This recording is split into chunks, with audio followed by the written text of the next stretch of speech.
I mean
We are live. Welcome to DPA Open Mic episode 119. The Russians has done it again. Can't believe they can always do this nonsense. They keep manage to do it. It's amazing. And this time around is the gas pipeline. And as a result, the Kursk Front is falling. The previous time they did it, I think it's the DFK Front. And the DFK Front fell like soon after. So so I'm anticipating quite some bad, terrible situation for the Ukrainians for the Kursk Front, and it's just like I said, it's ridiculous how you can never learn the lessons. You can never learn the lessons. Like people always say, we learn our lessons from history, right? And No, you do it once. No shame on me. Shame on them. Shame on me. No, never mind. When they do it 3 times against them, like yeah, the Russians are just too creative for the Ukrainians. So anyway, welcome back to the DPA Open Mic. So as usual, DPA Open Mic is multicast on multiple platform on DPA Open Mic YouTube channel, DPA Open Mic Rumble channel, DPA Twitch, DPA Twitter, and DPA Telegram. So there are 5 places. So but of course I prefer you guys to watch either on Rumble or YouTube, because generally speaking, the live chat is more lively. The most lively is YouTube. The second most lively is Rumble. Twitter live chat is a bit like not that nice. No, not that nice. So anyway, so I'm gonna drop the link to join. So I don't go to the monologue. I'm super tired actually. I'm super sleepy. I kind of like didn't. I kind of messed up my sleeping hours, so I literally hardly slept to prepare for this. And then just now I went to try to take a nap. Then I realized that my body actually need to sleep, not a nap. So you can see my eyes is a bit red because my body is telling me sleep, not nap. Then I was like, no, I need to wake up. And then I struggled to wake up for 1.5 hours.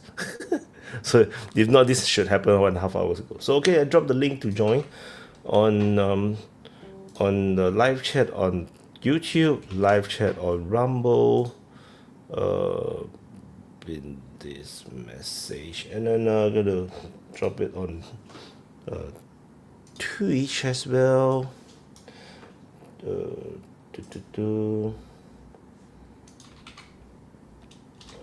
And then I pin it as well. I pin it on all of them though, by the way.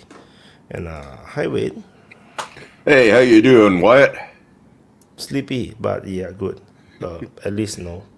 The I can tell that the world is very excited about the Kursk Front because my viewership shot up like 2-3 times. So so that's good for me.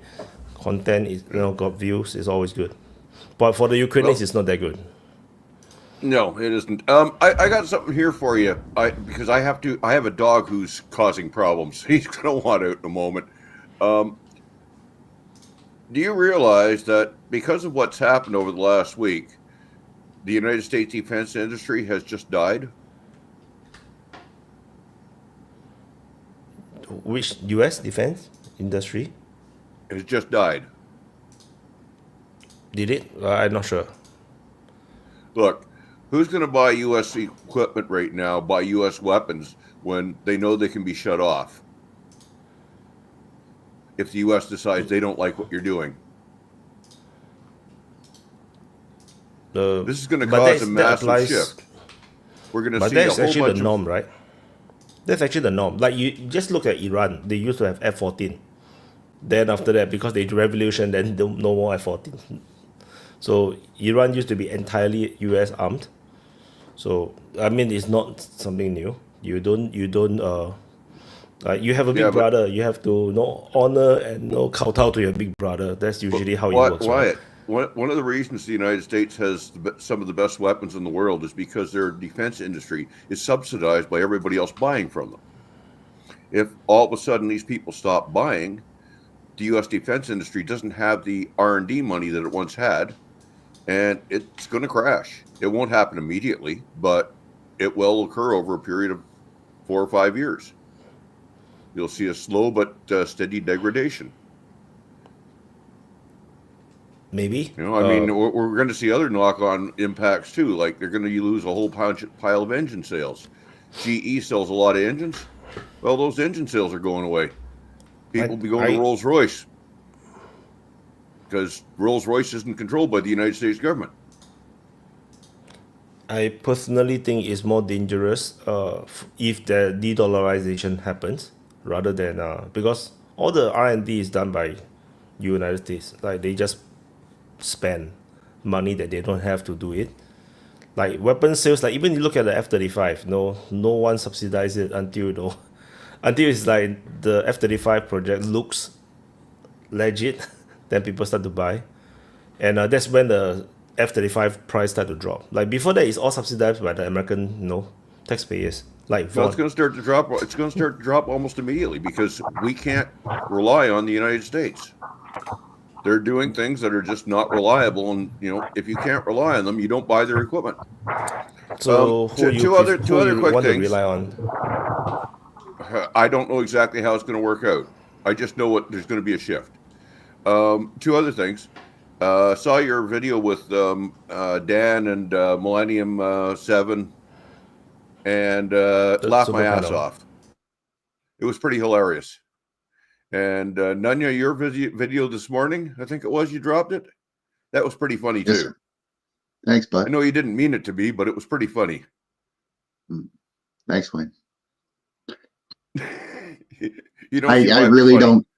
I could care less what you think, Wayne. I really don't care. The level of delusion was just off the charts, man. Just go kill yourself. I don't care. Shut up. Shut up. Like, you're so fucking irrelevant. Just shut up. Let's talk. Oh, we're off to another fine start. Yeah, I got a new name. We'll call him Nunya Karen.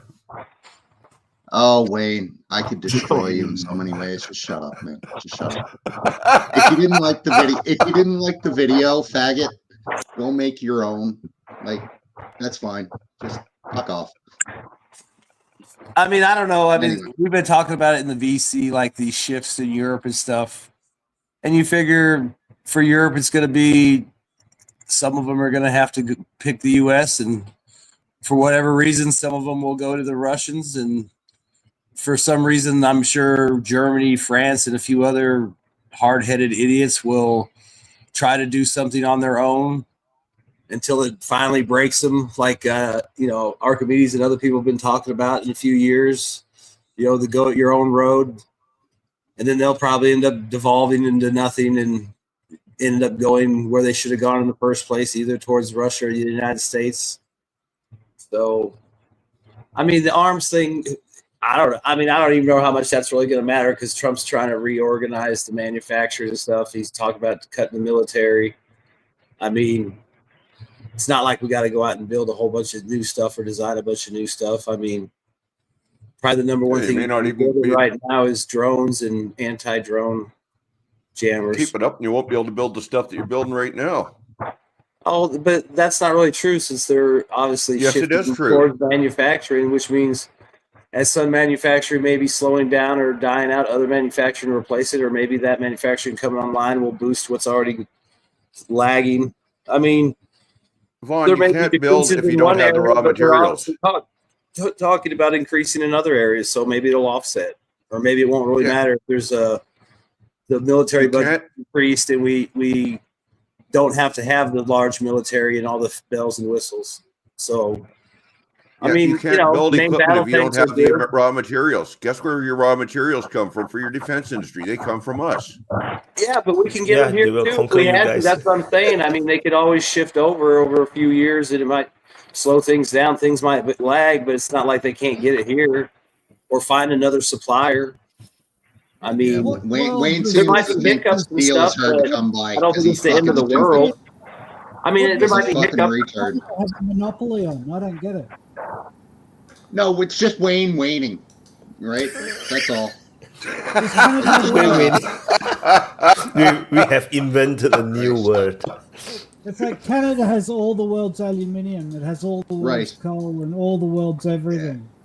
Yeah. And so you can't live without Canada. I mean, look at one of the comments Putin made a few weeks ago, when they were first talking about maybe there's a chance for some kind of joint venture after the war between Russia and the United States on some kind of industrial scale. And he's like, we got like 200 million tons of aluminum.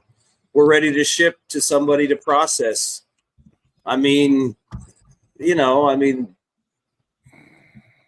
obviously things can shift and things can be brought online or revitalized, and, company, there was supposed to be a smelting company out here or a mill out here in Kentucky.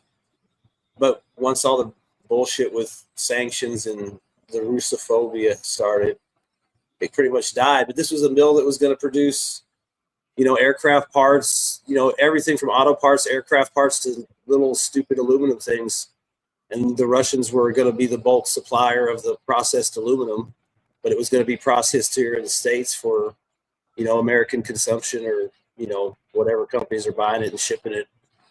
But, you know, so, I mean, there's plenty of chances that'll happen, especially with Trump's idea of shifting and bringing manufacturing back. Why wouldn't, you know, if Lima's not making a lot of tanks, that might not matter if GM's pumping out trucks, or Toyota or somebody else is here, or, you know, Airbus or somebody opens a factory, or Boeing gets a shitload of orders. I mean,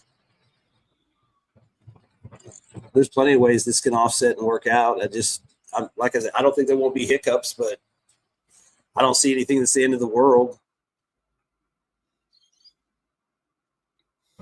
Toby. Nika had his finger up first. No, I was purposely avoiding Nika. No. I was talking I'm just fucking with you. No, it's okay. I don't want to be in this situation, but I sadly agree in a partial way with Wayne.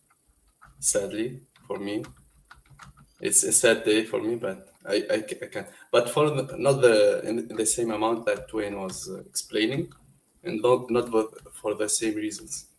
The first one is like the way that America is dealing with everyone, with Canada, with Mexico, with every ally. So it doesn't give a good incentive to buy their weapon. They can cut intel, they can cut parts. So it's not a trustworthy ally. That's the first thing. Secondly, it's the thing that if you wanna buy a tank or an airplane, what you will choose? You choose a battle-hardened Russian weapon, or a cheaper one, the one that it's already working and being effective, and it will be destroyed anyway, or the American one, which is like 2-3 times much like expensive. This is the thing, and Russia is always and was always a reliable ally, a good business ally. That's why the reasons that I will not say the American manufacturing will be dead, but will be like reduced at least. Toby. Yeah, I was just going to say, like, we live in a bit of a fantasy land at the moment, like with the EU saying they've got $800 billion that they're going to spend on rearming. This is politics and theatre. It's not real. Like, the EU doesn't have $800 billion. The EU doesn't have anything except what it's given by the member states. It can't raise taxation. All it does is it distributes money, mostly to farmers, to sustain the internal market. But that money is given to it by member states. So when it announces $800 billion on rearmament, all it's saying two things. One is that it's going to forget about the limitations on debt that it has instructed everybody in the European market to adhere to, so that their debt doesn't continue to go out of control, which it kind of is. And the second thing is, what it's saying is everyone in Europe is going to pass laws to raise heaps more money and give $800 billion to us so that we can replace NATO. And you saw John Bolton went on television and said, oh, no, the EU is going to replace NATO. This is a disaster. But the thing is, you've got to wait until that happens. The EU announcing it on television isn't it happening. We haven't actually seen European countries issue $800 billion worth of new debt in order to rearm. And you know, the great flaw of the EU has always been, who's going to go first, right? It's like we'll all get together in a room and we'll all agree these grand things, and then who goes first? You know, because who is going to be first to go out and borrow a staggering amount of money in order to rearm? And what does rearm mean? Does that mean buy weapons from China? Does it mean buy weapons from America? Because if it doesn't mean buying weapons from America, it kind of means buying weapons from China. Because it's not like there's the industrial capacity to just, you know, click your fingers and start making European weapons. I mean, everyone talks about the Gripen the 1974 design airframe. They make 24 Gripens a year. Right, like what are they going to do? Are they going to like rearm for like 20 years? Like the industrial capacity is not there. So what are they going to do? Like buy weapons from China and outfit the new European army with Chinese weapons? And the answer is, well, they're all trained on American systems. All of Europeans' air forces have been transitioning to the F-35 for the last, I don't know, decade. So like that's a bit awkward if you're going to stop using American weapons. And if you are going to borrow $800 billion to buy American weapons, which is the only thing that's like practically possible in the short term, well, then that's a huge win for Trump. And the whole theatrics of this project is to stick it in Trump's eye. So, like, I have no confidence in the EU. Maybe they'll do it. Maybe the EU will rearm and become a military superpower and the rest of it. But like the people in charge at the moment, Ursula von der Leyen and Macron and these other total lightweights, I just think it's just chatter and talk. But anyway, Nanya. Yeah, Toby, I agree 100% with you. And this is where the narrative is going to fall apart. Like, if everything is so urgent, right, that because the Russian boogeyman is coming and we need to rearm right away, you're absolutely right. Well, the only game in town is the Americans, which they're not going to buy from. And they're going to throw all their money into rearm Europe, which is basically reindustrialize the military industrial complex in Europe. That's going to take 20 years. So what's going to happen in the next 20 years whereby you've got, you know, no Russian activity going on? There is no Russian boogeyman. They've militarized for what? Well, the threat just simply wasn't there. So the whole narrative doesn't work unless they're buying right away. And that's why I agree with Toby. It's all fantasy. There's an go. Yeah, I want to say the super chat. Is there a lawyer in the house? I need help. Say Voss. And happy birthday to me. Thanks, Gon. Or Gone. I say so much Russian. This is pronounced as Gone in Russian. and also no, I just want to highlight it's a Trojan horse or bomb that dropped by Wayne. I'm not sure if you all want to continue to talk about MIC. He's like, he dropped and then he left. So just in case, and also breaking news, Romania. I just hate looking at his face. Like, I didn't need to see that face first thing. You know what I mean? Like, just staring at you with the teeth. Like, no, I didn't need to start this session like that. I'm sorry, Wayne, but fuck you. Sorry, Wyatt, go ahead. Yeah, the breaking news. I just saw it. I just saw this. Romania's Central Electoral Commission has officially banned Călin Gheorghe from running for the president. So mass protest is now across Romania. They are trying to. They're protesting in front of the election office, and also, I think democracy is dead in democracy. Romania. Finally, democracy. a real life organic grassroots protest in Europe. and they're going to frame it as like some kind of Trumpian Elon color revolution. Be interesting to see what Trump and his people say about that. So, but listen, there was one other point I wanted to make about this whole thing being theater, and that is that, like, everyone seems to be stuck in this British fantasy that we're back in World War II, like the Greatest Generation, all that horse shit. That, like, everybody wants to believe that there are these huge land armies that are going to march across creation and dominate in the style of the World War II Blitzkrieg. And the thing is, we live in an age of nuclear weapons. This is what's so absurd about the whole Ukraine war. Like, no one ever intended Russia to lose, because that would mean, a nuclear exchange. As Russia went down, there'd be a nuclear war. So, like, nobody ever actually believed Russia was going to lose, except maybe, a couple of hyper-retarded Ukrainians who were on coke. But I don't believe anybody did. I think the whole thing is just theater.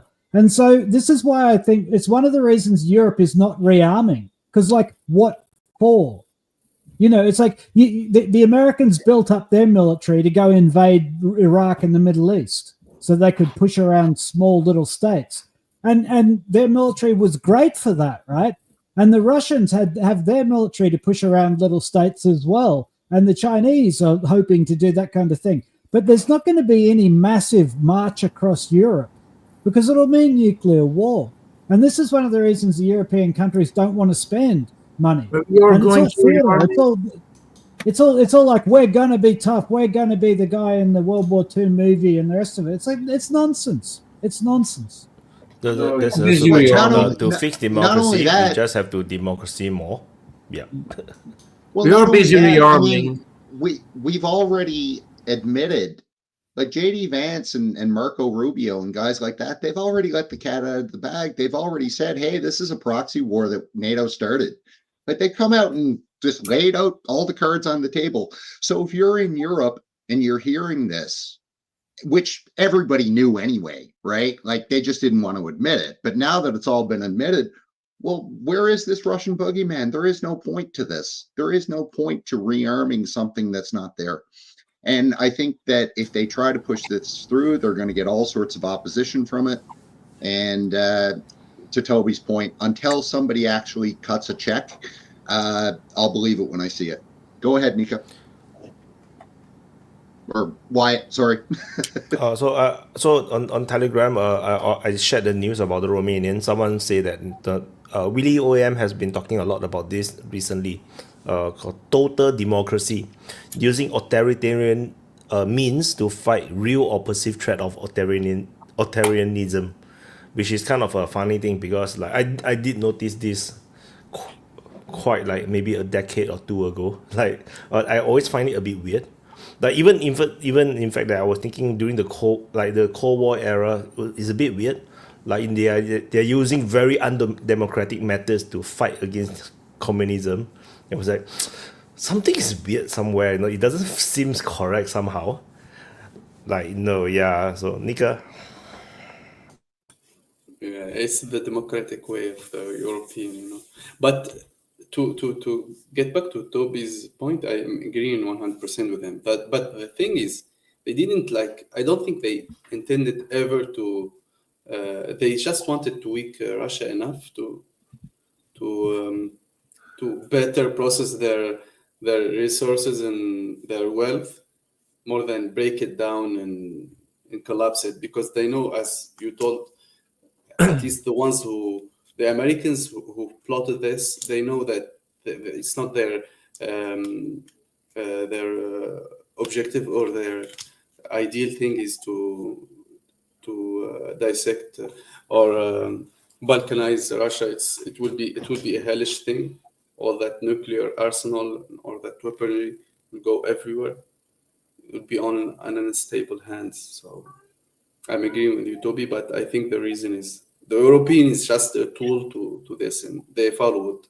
No, it's just a money laundering. It's just a money laundering. They're all that thieves. too. Yeah, of course. They're in it for the billions, tens of billions, hundreds, not hundreds yet, but tens of billions of dollars has been stolen That too, by all of these aristocrats posing as statespeople. It's a farce. Lambo. And this is all domestic politics now. Everyone's frightened of getting exposed. I mean, Trump's saying this, you know, like Tulsi Gabbard, Kash Patel, they're all saying, and Steve Bannon as well, they want to see where the money went. They want the receipts. And that's why Zelensky won't sign the minerals deal, because he's opening himself up to open up the books. That's why there's no peace. It's because of the theft of money. There's no geopolitics in this. There's no sincerity. It's just outright theft by the European aristocrats. And now they're scared of getting caught. That's fucked And up. same with the Democrats. The Democrats, let's not forget those. They stole tens of billions of dollars off their own people, and they're petrified of being exposed. That's where we're at right now. There's a bunch of thieves killing thousands of men so they don't get caught stealing money from their own people. It's a wonderful world. Both This is Western democracy. Both had part. Democrats and Republican both had a part. Sorry, Mr. Lambo. Yeah, but I agree with Toby. It is also more. Europe gave up everything to Ukraine, so they need to rearm. They need to refill their stocks, so they need money to refill everything because they gave it away. Do you think it's only Biden that gave everything away for free? think Europe did also. So they need to rearm. And we had nothing. We have nothing. In Europe, we have nothing. The only big powers of army is now West Poland, because you're buying everything. They're like saying, I need to buy everything. America, what do you have for me? F-35s? Give me some. F-22s, please. Give me F-22s. Sell them to me. No, they don't want to, but you're crying about it. But we have nothing. Belgium have shit. We have shit from army. And they're busy recruiting now. So they do like open door days. They go to a city with a few tanks and they put a panel with information of the tank. The truck with the gun on it. To say, come, young people, join the army, come to us. Everybody in Belgium from 8 years old is going to get a letter in their mailbox. If you volunteer to have 1 year training for us, you're going to pay $2,000 a month. Welcome. Not obligated, but we have nothing. So we already need to rearm our army like for years. And suddenly you're trying to wake up because the big sugar daddy is maybe going to leave. It's not going to happen. I don't believe that United States, we already said it last week on the open mic, that United States is going to leave the NATO. But if this is the case of the NATO is nothing anymore. Without United States, NATO is nothing. So they need to do something. So they are busy panicking. And then you have these stupid politicians like Ursula von der Leyen that know shit about warfare, that know shit about how to have an army or something like that. It's just a politician been paid big money to lead Europe in a certain way that has not been chosen by the people, just be chosen by them. It's going, Ursula, we're going to pick you because we like in your name and you're a woman. Now we need to do some, so you're in power. It's going to do stupid decisions to continue finance Ukraine and make that we have easier money to rent to be able to have a bigger army. Europe is in shit for years and years, and suddenly now, because maybe we're going to be in problem, they're starting to wake up. Come on. Stupid, It's fucking stupid. And it's going to pay the taxpayers like me a lot of money. We are busy like for the GDP. If Belgium wants to get from 1.2% to 2%, it's going to cost us €1,000 extra taxes, the people that's working a year. It's fucking disgusting. Well, now they had like 10, 20 years of time to go to the 2%, and suddenly they don't need to do it. And it's not going to happen in 1 year time. It's going to happen until I think it's 2029, something like that. So it's stupid. Europe is panicking. And it's actually very funny because Europe is fucking panicking. So you see how worthless Europe is as an army, as a shit. I don't understand it. It's baffling. Everything. I spent the half of my day on Facebook because I was so stupid to comment on some Facebook articles for Belgian news channels to counter all these brainless, brainwashed propagandists of the pro-Ukrainian people. I'm like, give me an argument. Putin bad. Elon Musk, don't buy Tesla, otherwise you're Nazi. And I respond to the guy, don't buy Volkswagen. If you know the history about Volkswagen, so stop shitting about Tesla, because I checked the guy's profile. He was driving a Volkswagen. I'm like, come on. Holy shit, I drive a Volkswagen. You need to pay, Mr. Lambo. You need to pay for democracy in Ukraine. It's a good case. Democracy. It's so messed up. It's crazy. Ukraine's democracy. And then I am lucky. Some people know a little bit more and don't believe the shit. But the majority of the people responding on Facebook, and I'm busy in the weekend, so we are talking about working class people also, because in the week people are reacting on Facebook, just not busy working, so they have nothing to do of their day than complaining and bullshitting on Facebook. But like now today, the response I'm getting, people that say that and Russia lost 800,000 people, and I'm always saying, like, continue to read the propaganda, and who you are, give me some sources. Link of Wyatt's channel, DPA. Welcome, I am from DPA. I am a member of, as I do my little explanation. If you want to tonight, we do an open mic, so welcome to join and to counterattack me in public. And what happens? They don't even react anymore. They're scared.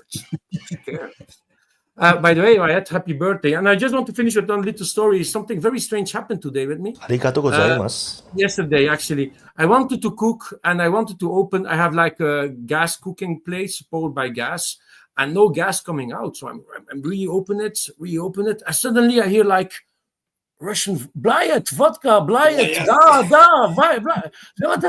What the fuck? No gas, but I hear Russian voices. And an hour after, so I used my microwave because no gas coming out. I watched the video of Wyatt, and the guy saying there are Russian people in the gas line. But what the fuck is happening?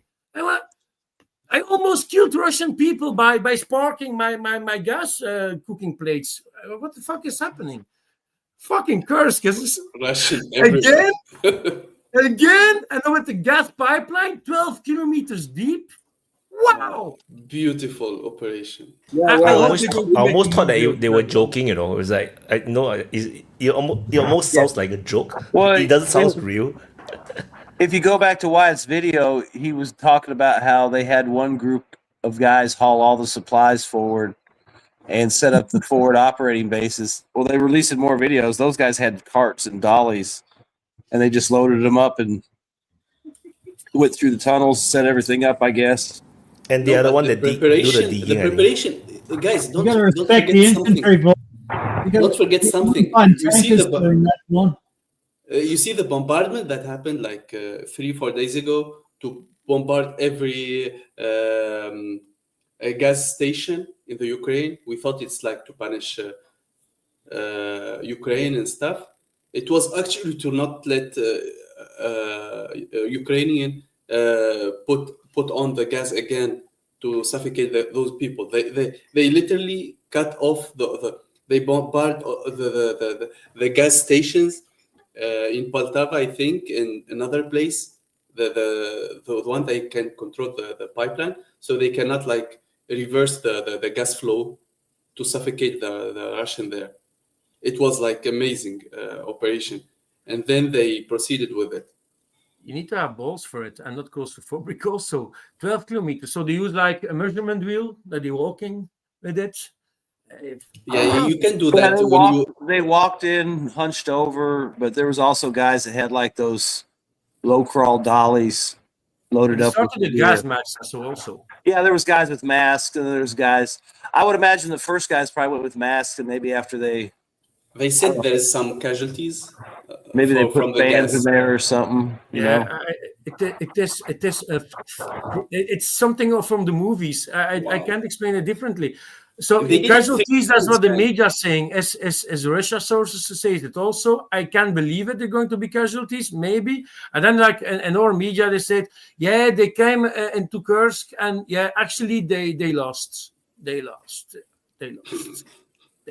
No, but they repeated this operation, like this idea 3 times, and it's fucking amazing. But this is one the 3 times, yeah. The commanders are kind of cruel because, like, after several times of doing that operation, they could at least pass them some like electric scooters or something to move through the fight. Imagine you see Tom Cruise in like an electric car. You need to care about the gas too. There is some residue of the gas.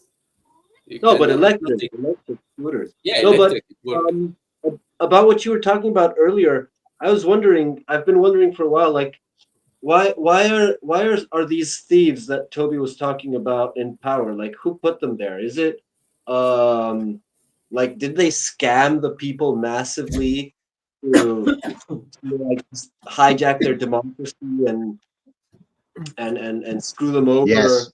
Double, triply? Or is it the case that, as Lambo was saying, and also we've had a couple of examples. I don't know, like Mr. Chaco or Aurox. There's a couple of guys, but is there a possibility that people actually love that? You know, that there's people who actively support that and will fight to defend their glorious thieves they have as leaders. What are the odds? Like, Gabriel, I actually wanted to talk about this last OIM at the beginning, and that my connection dropped out. But so there's history for Ukraine and why this happened, and it actually goes all the way back to the Iraq War, because the Iraq War was a phenomenal enrichment of a lot of people. A lot of people, important people, made hundreds of millions of dollars out of the Iraq War. And the Iraq War was really a black hole for money. Like, there was no accountability. There was the looting of Iraq, the looting of antiquities, the looting of gold, the looting of all kinds of assets, but there's also a looting of the Pentagon that went on. And if you remember, the Europeans sent a lot of soldiers to basically like accompany the Americans on their march across Iraq. And so a lot of people saw this, right? A lot of people in NATO now grew up as young soldiers and young officers and young administrators and diplomats watching this staggering amount of money. You're talking trillions of dollars. And also in Afghanistan, right? Julian Assange just talked about this. It is a wealth transfer mechanism when you have a black hole like Iraq or Afghanistan that allows this looting of money. And the reason that Ukraine was next on the chopping block was it's because of this historical accident. When the Soviet Union fell apart, it was a legal no man's land. And that led to like the looting of Russia and the Baltic states and everywhere, including Ukraine. But then what happened was the Baltic states and Eastern Europe got brought under the European legal framework, and Russia reestablished treaties that had existed with the Soviet Union and the rest of the world. And so there was basically a semblance of law and order in those places. But Ukraine, more as a historical accident than like Ukrainians being dodgy or bad people or anything, as a historical accident, it kind of got left out. So there were literally no extradition treaties. So that if you were a terrorist on the run, or if you were a bank robber on the run, you could just go to Ukraine and people could send the paperwork to the police forces of whatever country, whether it's Russia or Europe or anywhere, could send the paperwork and it would just land on somebody's desk and there's no legal framework to do anything with it. So Ukraine became like the Las Vegas of Europe. It was where you went to do your dodgy stuff. And it became legendary for business people to do the most crazy deals in Ukraine and also all kinds of shenanigans and theft. Abramovich had $1 billion stolen from him by Kolomoisky, right? He tells a really good story about it. He says that, he told Putin about it, and he said, this guy stole $1 billion. And Putin said, how? How did he get you in a position to steal $1 billion? And Abramovich said, I just couldn't believe anyone would do it. It was a big corporate deal, and I transferred the money, and then he just disappeared and didn't return my calls and told me to piss off. And this is the kind of shenanigans that went on in Ukraine. Kolomoisky, by the way, is the primary backer of Zelensky, right? So Ukraine was a black hole, a legal black hole. And so it was an attractive place to do another Iraq. And so, all of the Democratic Party who grew up watching Iraq and Afghanistan, and all the European aristocrats who grew up watching Iraq and Afghanistan, they saw the opportunity. They knew that if they cut billion-dollar checks and tens of billions of dollars worth of money into that black hole, there was never going to be an accounting, right? As soon as it hit the other side, it could be just divided up and sent off to Swiss bank accounts and into tax havens. And Arestovich, who worked for Zelensky, he was inside the Ukrainian administration. He recently put out a video where he claims, and other people may say this is nonsense, he wouldn't know. Well, he'd know more than us, right? He was there. He says that between 40% and 70% of every financial transaction into Ukraine was stolen, right? So you're talking about literally tens and tens of billions of dollars, tens of thousands of millions of dollars a month just being stolen through this legal black hole. And even to this day, there's no legal framework for chasing it up. And that's why Trump wants to have this deal and go in and take control so he can track down the money. So that's why Ukraine happened. It was an opportunity. It was an opportunity to just loot everybody. And the banking class and the aristocratic class saw their opportunity. This was Europe's Iraq. This was how they were going to replenish their personal coffers. And so that's what the whole world is witnessing at the moment, turning blood into gold, the oldest game in the book. And that's why Ukraine, right? Because it was a legal black hole. Yeah. None. Just to follow up on Toby's point, yes, agree 100%. I think the geopolitical goals were best case scenario, balkanize Russia and break them up if they were defeated. Worst case scenario, a North Korea style Cold War. where they could keep the money flowing in terms of funds and grift. And then economically, to Toby's point, anytime you get sort of conflicts like that, you're just going to have all sorts of uncontrolled spending, all sorts of grift. And I think that's what people are realizing now. Like, the only thing we're defending in Ukraine is their secrets. And that's why it's coming to an end. I got two things I want to say. I can't really stay on here. I'm working on a house and everything today. But 2 points. One of them was going back a few minutes about Europe. So I did a quick deep seek search. And West Germany, not Germany, West Germany had like 2,200 main battle tanks in 1989. Belgium had 132 main battle tanks in 1989. So that kind of goes in two different directions. That basically they did it then with massive U.S. help, I'm sure, but it's not completely unfeasible. And the other thing too is the West has just scrapped everything, where the Soviets parked it in a dang salt mine somewhere. So I think the United States had 8,000 M60 Patton tanks kind of at the height before the Abrams started replacing them. I mean, we were still operating something like 2,000 M60 Pattons in Gulf One, National Guard, and actually the Marine Corps. Where did those go? 8,000 middies. Oh my God. Yeah. And so that was, and I mean, it's not just the tanks, it's everything. Artillery. What happened to it? They scrapped it for 3 cents a pound. And the other thing I wanted to mention was kind of going with what Toby and everybody was saying is, like, if you look at the official numbers from Ukraine leading up to the war, their GDP was like $2,400 per person. It was sub-Saharan African level. What a crock of crap. When you look at everything in there, vehicles, cell phones, modern, I don't want to say modern, but you can't tell me they were at a financial level of Uganda and stuff like all the official numbers say. So that just leads into just how corrupt and crooked all those numbers were. Sad. Yeah, you have the corruption was very deep in Ukraine, even before, like, years ago. I have a relative there who studied there, and he said the corruption went everywhere. It was deep inside the population in every level.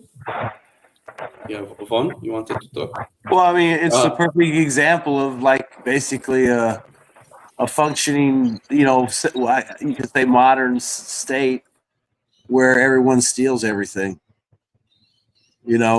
I mean, it has the appearances of a functioning state. Like you said, it's got cars, cell phones, luxury apartments, but $2,400 a person. I mean, that's what a state of thieves looks like. I mean, it's so bad. I mean, really, that's why. I mean, like you said, they have factories, they have jobs, but obviously there's just so much stealing going on. It's like, maybe every Ukrainian has a phone, but every Ukrainian stole their phone because that's just the way it is. I mean, it just seems like that's the perfect example of the way it was. It's like a different kind. Stealing. It was like you have an income and you have the bribe income. It's like you have two incomes. In Ukraine, it was like in this way. It was the official income and the bribe income. It was like 10 times the income of everyone dealing in income. You wanted to have a document, you need to prepare your money. It was like you can even calculate it in advance. It was that kind of corruption. It's like in every day, in every moment. Mr. Lambo. Amazing. But I just wanted to come back to previous I forgot his name. So I have here Andy Thomas, I said in the comments, M1 Abrams active now, 5,000, approx 3,600 stored. So compared to the 8,000 Medis they had before, there's not big change. They just put some in reserve. Or There's not that many active. There's not that many active. No, I don't think so. So, but it's just I can refer like for I mean, there's Belgium. gonna be several. We also There refer might to be several Belgium. thousand active. Then you figure that your reserve and Yeah. National Guard. You know, the ones in storage are at different levels of readiness. So Of course. some might be quick to turn around. Other ones might have to have major work done. Other ones might be and completely and lost. also maybe used for spare parts. I think. Yeah. But But I mean, there's just- plenty there. The thing is, you know, you've got to have the factories and all the people to sit there and take them apart and refurbish them. and You know, that Ukraine could also. take a year or two. You know, even if you like the facility out in California, they could But- probably do it there, but they might not But have is enough there- people to run it 24/7. Are they in a condition to be refurbished? Because Oh yeah, I like, mean they're Yeah. different models and different variants, and they're pulled back. maybe And, the most recent one, Just- because the most old one, I think they cannot, like, even the material it will degrade by time if And no, then- all You can salvage them. There's a lot that can every be salvaged. single M1 is recyclable. So every single, because they haven't built a brand new M1 hull or turret since like 1993. Yeah, they sandblasted it and repainted it. So yeah, everyone you see is like an M1 with, like, this is go with the M1 IP. That was the last of the 105s. That was the common. Well, when those all got put out, they take them back in at in certain amounts. Then they sandblast them, strip them down. They look brand new. Then they add on whatever, make whatever modifications, and put it back out. Now it's the M1A1. Then it's the M1A2. Now it's the M1. fun. Why I say I think you that? can do wait, Nick. But I it's think you can still- do some little research if you go on YouTube. I normally Discovery Channel showed that a few years ago, like Mighty Machines or something like that program, and they showed how they refurbished. Yeah, how they showed the whole they take an process. old M1 and new M1. It depends on the It's probably one of the storage smartest things conditions. the Army ever did, as far as a vehicle that they've It depends. reused. Actually, yeah. It depends on, but I think it depends largely on the storage conditions. If the storage conditions No, because No. they completely Nika, they what disassemble it. Yeah, that's fine. You're not wrong when you're if your point is that there's going to be ones that are in better condition, ones that are going to be in worse condition. Yeah, but the point that Vaughn is saying is that the tanks themselves are designed in such a way, in modular way, that there's a lot that can be recycled and just swapped out. 100%. So 100%. even if you have a tank that has a completely rusted through hole, I'm sure there's chunks of the transmission that can out be there, salvaged. they're out in the desert. They're not going to be like that. I mean, and the ones that would be damaged would be salvaged already or scrapped. Yeah. Wouldn't be- And in the desert, they don't have These some are corrosion. like But if you watch, operational Anita, ones if that you they watch, store.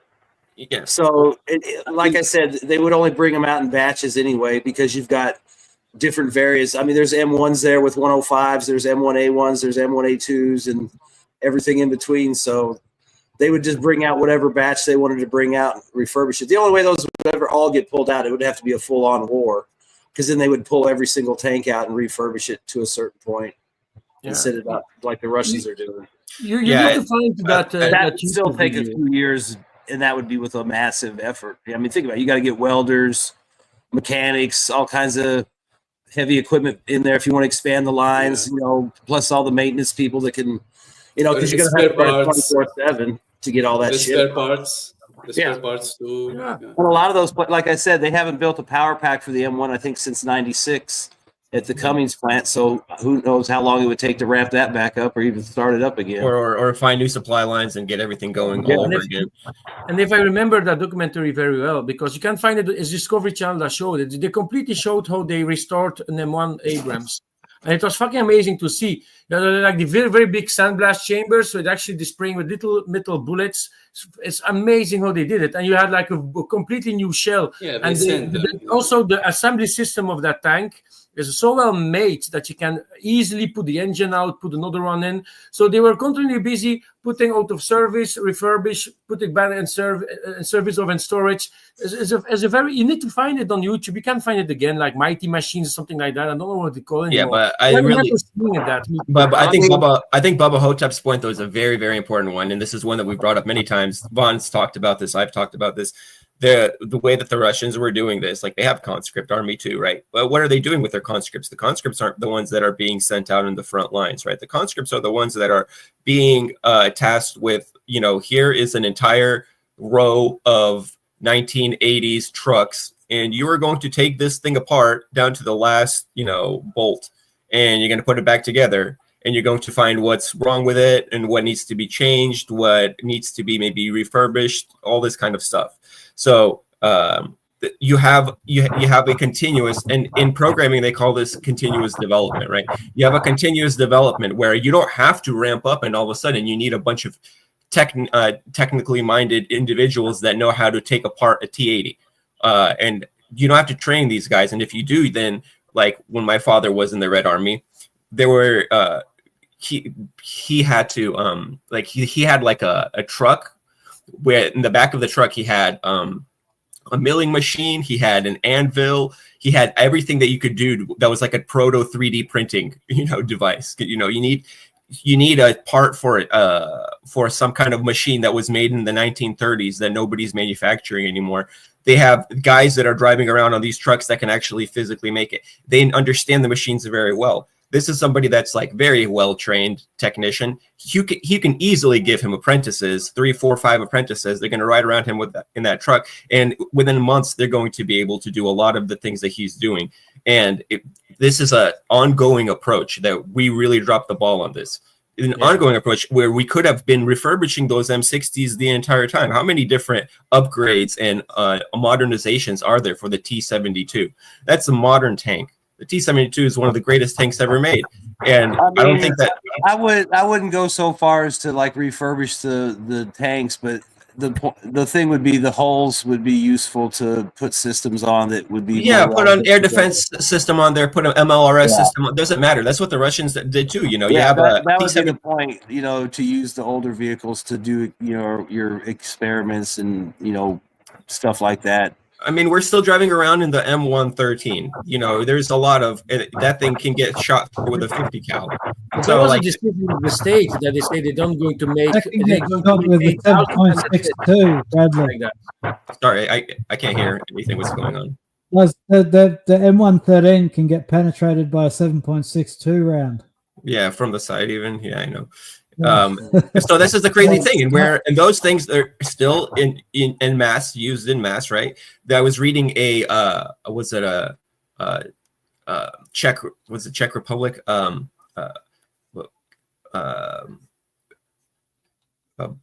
like battle like plan, right? Like how we need to change the way that we're going to be building our army coming into the next 2 decades, right? And what they kept talking about was this whole thing about, the BMP-1 is an outdated machine and we have much more updated Bradley, infantry fighting, all this stuff, right? Yeah, maybe that's true. But the thing is that when you need to drive people to and from under, the battlefield, even BMP-1 and BMP-2, they said turned out to be some of the best vehicles that were suited for the job. Sometimes you don't need to have the tremendous armor. Sometimes there's other factors like the profile of the machine and how it's suited for the environment in which it's being used. And the fact that it's outdated and it's got sighting technology from the 70s, that's at some point in time, that's no longer relevant. Yeah, I mean, you wouldn't want to do that for your premier whatever troops, but if you're having guys that are driving around in the back, like what are we seeing the Ukrainians do? They're driving around in freaking minibuses. You think they wouldn't rather have a BTR? Of course they would. It doesn't matter. Like those trucks, yeah, maybe they're outdated, maybe they're no longer the front line, whatever. But there's the fact that you didn't maintain that means that you don't have the ability to do something else with it later. You don't have the ability to make let's make that Kursk 1A. They made a choice to do that. They made a choice, like there was a Russian design engineer that was looking at the M1. And they said it was a good tank and it was had a lot of good features on it. But they said, as far as they could tell, each iteration of the M1A1, forward was a waste of money. You're just creating the next most expensive tank. They didn't really see any big difference, Yeah, but you see it as a waste of money, but it's not the way that the national defense that happened in the West. The West is a corporation practically. No, they look at the system, so it's a waste of the money for the state, for you, for me, but not for the corporations who make the new ones, the new updates. That's a different way. Bradley was talking about the Soviet, the Chinese, the Russian system. A lot of defense system. Nika, he was talking about from a military perspective. Yeah, you yeah, get allocated bro, a Yeah, I certain mean, I amount get of all that. I money. know the Russians save everything, and they're smart. It paid off for them. We aren't. In that sense, we are. But that was our choice. It wasn't. I mean, there's still that stuff still laying around in junkyards. It just can't be refurbished because it's too far gone. It wasn't stored properly. Yeah, but The only stuff we store properly is like for the the M1s and probably some of this other equipment that's newer that we aren't using because we downsized the military. So we deactivate Strikers and Bradleys. That's probably where they're getting some of that stuff from. Yeah, that's what I say. If a military run by the state, for the state, as what happened in Russia, in China, in a lot of countries, that's what I'm saying. You will have that mentality, but in the West, it's the corporation who want to benefit, so they don't give a fuck. They will need some new shiny thing that will have like one unit with 10 because they don't care about the effectivity or the use case for that machine and the it was a very fortunate for the Russians to avoid the profit motive in their defense industry. That's not the profitable is not always the right way to run your defense industry. You can see that it didn't pay off in the Soviet Union, but part of the way that we were able to make it pay off on our end is that we were developing all of these military systems and then selling them to these corporations that were then later on using them in profit. Like for example, the internet. Can I just throw out an example of this? Please. So the Canadian government just announced we were building 2 new icebreakers at a cost of $8 billion, so about $4 billion each. And these are diesel-powered icebreakers. By comparison, a Russian nuclear-powered icebreaker cost them about $500 million. So that's what we're up against, right? So it's not that profit motive that you're discussing, Nika. Yeah, I mean, that's important, but there's a reason why our defense industry was set up that way, because it's like, what do they say? The generals from the last war are always trying to fight the last war and not instead of fight the current war. I think in a way we're still trying to fight the Cold War the way we did before, where we think that we can bankrupt the defense industry by offsourcing our defense industry and having it be subsidized through a lot of these weapon sales in Europe. So we're trying to find ways of subsidizing and keeping it profitable, because it is a huge weight around your neck to constantly be developed. I mean, how many billions of dollars have we sunk into trying to modernize our Patriot or Minuteman, that is system, the nuclear, our main land-based nuclear leg of the triad? It's been billions of dollars that we've wasted, and it's all led to nothing. So you have to be. I'm not sure that's not exactly true, Bradley, because like there's this schizophrenic thing going on in the West, and you've got to admit, right? Like the feminists and the furries are a lot happier now than they were 20 years ago. So it's not like you get nothing for your money. Like we've got this really schizophrenic thing going on in the West at the moment, very much in Australia, but also in Europe. You can see it. One part of the society is trying to like role play World War II movies, waving the flag, draping themselves in the flag, trying to get really patriotic for the idea of the army. But meanwhile, you've got globalism, you've got mass immigration, you've got this idea that like the multinational corporation should be in charge. And there's disdain for the idea of nationalism. There's disdain for the idea of like the indigenous white male hero of Europe. So there's like this schizophrenia going on in the West. The West can't decide if we want to be furries or if we want to be soldiers. And so what we're going to end up with is what we've got now, which is furry soldiers. And I'm not sure that that's going to be effective on the battlefield. I could be wrong. I don't know. Right? Maybe if we get a bunch of Bigfoots, recruit a bunch of Bigfoots for the U.S. Army, maybe that would be a ideal furry soldier. You see, for example, as we take the tanks as an example, you see the Western tanks that went to Ukraine, they blow up as the Russian tanks, but the Russian had more, so they can benefit from those. And they were expensive and more technical. So I want to really hop. Oh, go ahead. I'll go after you. We gave them Leopard ones from Belgium, like the guy, I forgot his name, the American in his car, he said Belgium had 140 Leopard ones. We sold them to a private company that stored them, kept everything in good state, And then they asked, can you resell it to us for the same price? And the guys say, you're going to pay a ton of money because I built a hangar to put a storage facility to put it inside. I had a personnel to keep them in shape. So another country, I think Germany or something like that, bought all these tanks back to give to Ukraine. What happened? They're all gone. So yeah, just hopping on top of that, what we were talking about with these tanks and what I was saying before with, you don't need the shiniest, best equipment, the most expensive equipment. The Ukrainians started the war with 6,500 tanks. The leg of the Ukraine war where the Ukrainians were the most effective, it was the first leg when they were using that post-Soviet equipment, when they were using those 6,500 T-64 BBs or whatever else it was that they had, even T-55s were used and stuff, right? The efficiency in the battlefield effectiveness and the multiplication, the force multiplier that a Leopard 2A6 is versus a T-64 BB, they both get knocked out by the same, couple $1,000 drone just as easily. They're both just as powerless and just as capable for the 99% of the tasks that need to be done. The question at some point is not, do you have a more modern tank or do you have a less modern tank? At some point in time, the question is, do you have a tank or are we riding a donkey? Yeah. That's what I'm talking about. This is I think there's a super chat. What?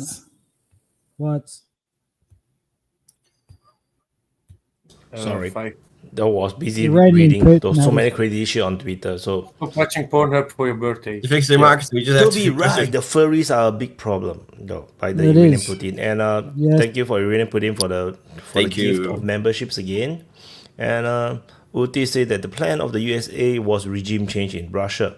Biden said again and again at the start of the war, this is an insane plan. I don't think it's insane, but they just underestimated the cohesion of the Russian people. Like, the Wagner rebellion, the mutiny was a shock. Like, I still cannot believe not a single military unit switched. So, I don't think By it's the way, only Wyatt- they just one thing. I think they was focusing on the economic. They think they will beat Russia economically because they will sanction it to oblivion. yeah, I that's why I say no. It's not a lousy plan. It's just that they underestimated Russia and the Russian people. That's what I think. So I'll go after you, Vaughn. I think if they have done it to any other country, most countries might have disintegrated, or go into 99%. turmoil. Yeah, like it's not easy, to get sanctioned, and the people will just say, oh, never mind, okay, that's just life. I don't think many people can do that. Go ahead, Vaughn. Yeah, I saw some reports now. They're saying that the Russians have entered Martinovka, which would put them about 10 kilometers north of Sudzha. Well, just hopping on top of what Nico was saying and what we were saying earlier, I think that Nanya and I, this is exactly what our last podcast was about, is like Yeah, go ahead. Oh, make publicity now. Ooh, Yeah, no, go ahead, because I was about to say the same point. So yeah. well, $50 a minute. You know that, huh? Spit it out, Bradley. sorry, now I got distracted. What the hell were we just talking about? $50 Oh, a minute? sorry. Just about to make a Yeah, point, for make the hell. publicity on your channel. Give to Wyatt for his birthday. This was Yeah, just- I'll go ahead. Okay, go ahead. Bradley and I were No, talking no. about this on our chat because, Russia has a national identity. The people have national pride. They're a real country. China is in the same boat. Here in the West, I think we've lost that because globalization has created And furries. this. Yeah, exactly. And nobody's going to fight for some of these countries. It's just not going to happen. Why would you? Whereas the Russians, they still have that, and we lost that. I remember what I was going to say. What they must have thought, right? Some of these people, some of the generals, some of the the two generals that we were looking at were Ben Hodges, right, and Petraeus, and so to some extent, either they deluded themselves, they deceived themselves, or they just flat out lied and tried to delude and deceive others of something that they knew better than to believe themselves. But it really, really, they came across as, we will defeat the Russians on the battlefield. They will never regain the advantage again. They are screwed from now on. Putin is basically trapped. This is what they were saying even a year ago. So there was to some extent, they thought that they could have beaten the Russians on the battlefield. When they realized Plan A isn't going to plan, the Chinese and the Indians, and they're not allowing us to sanction the Russians, right, fully. Even though the Russians still like the most sanctioned country, they're friends with North Korea now and Iran. They realized that that's not going. They still believed that they could have won this on the battlefield, because after the Kherson and Kharkov offensives, counteroffensives, they were elated and they really believed their own propaganda. At least some of them did. Mark Milley said, now's the time to make a deal after those. Remember? People like Petraeus and Ben Hodges were saying, no, now we got them on the run. Don't stop now. Don't stop till Crimea beach party, right? So to some extent, to some level, they believed it. Go ahead, Nico. Yeah, one thing I will speak about 2 points. One point is like, if they sanction Russia in 2013 the same way they sanction it now, I think we will have a different results. Don't forget, they give it like a bit of exercise. They make Russia immune itself, like you do a vaccine. So they prepare it. And Russia did a lot of preparation to immune itself from the sanctions. They inoculated them until now. Yeah. So this is a big part of it. So we cannot say it's happened from the void. Russians prepare for it. European and Western give them a choice to get the immune system back online. Second thing, I think, White, maybe you can confirm this. I think the Kursk front line is collapsing in a big way. I think they linked with the guys from the pipeline, and it is a massacre practically. It's going downhill in a rapid, maybe hours or some days, and I think the Kursk will be finished. So I heard about this pipeline operation that a lot of the guys that emerged from the pipeline, the first wave, had massive casualties, something like 80% casualties for the first wave that exited the pipeline. I wonder if that's true or if that's just cope that's being spread on Twitter. 100% true, and it affects front lines in a big way. It's a marvelous, beautiful operation. No, I'm saying that the guys that came out. Go ahead. I am for the moment checking the gas pressure, and it's still on 0. You see it behind me? Is the gas pressure of the Kursk pipeline. Just so that we can check that we don't panic that something can go wrong, You know why there's no pressure? It's because the Russians are staying frosty. Well, I mean, if you look at that too, you've also got what's coming down out of Sumy. I think it's towards Yakonivka, and that's going to cut the highway in Ukraine below Sudza.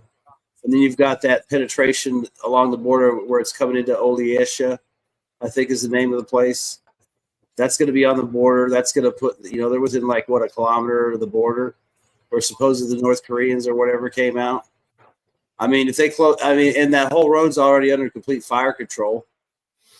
And if they cut it off at the border or just beyond the border, and then you can look at that pocket. If you look at White's maps, you can see a couple other places where they could literally cut. Yeah, can you, White, put the map of the Kursk a bit?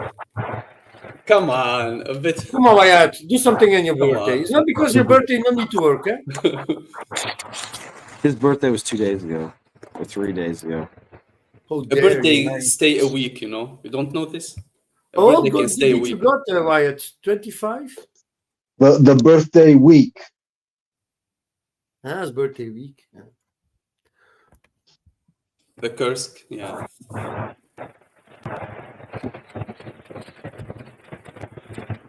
But yeah, if you look at down at the south there, you can see where they could hit the border and cut over that road. I think they linked already to in the north.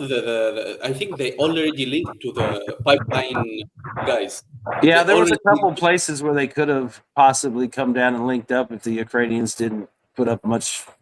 Especially if you're hearing about people running away and leaving and trying to get out. Plus all the preparation they're doing with the fabs. But they might even cut it into sections, because you could cut the top boil off. You might be able to cut down there in the middle, and then you've got the bottom. But I think the bottom's the worst one right now. I mean, yes, they actually being threatened. Cut through from the north east to the guys in the middle. The bottom is more important one, Nika. Well, yeah, but you don't want to close the border because think about it. You don't want to close the border because they're going to flee that way.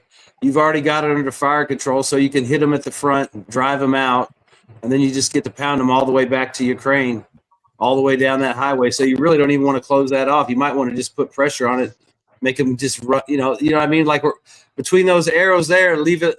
You know, if you leave that open, they've already got that under total fire control, drone control, Air Force control. I mean, everything. I mean, you're going to get pounded up in Suitsa, then you're going to get pounded all the way down that road. Yeah, but what's happening now is like the people on the north and on the east are fleeing.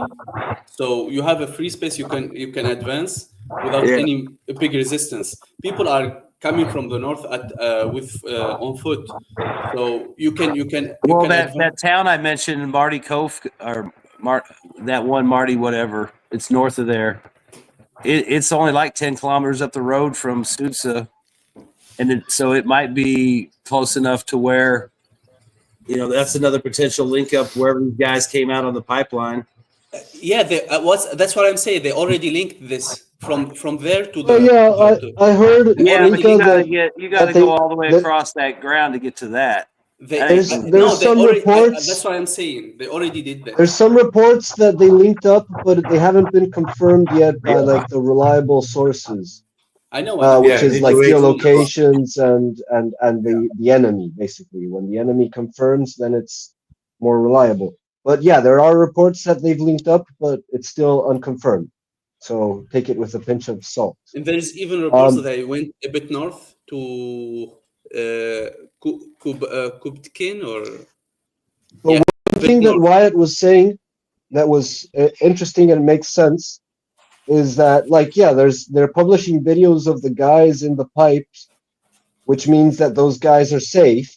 You know, they're back home. They're at the, and also like that the situation is pretty wrapped up. You know, because if not, they wouldn't be like spoiling the operation like that. You know, you'd keep quiet until there's some sort of stabilization of the situation.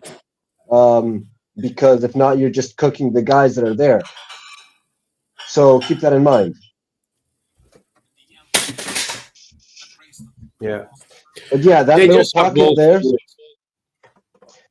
It's crazy. Like between the island of Russian position and the other Russian positions on the other sides of the road, you got a pretty tight pocket there. It's not very comfortable line to well, that's what I'm saying. I mean, those guys are so fucked because they're going to get hit from all sides all the way down.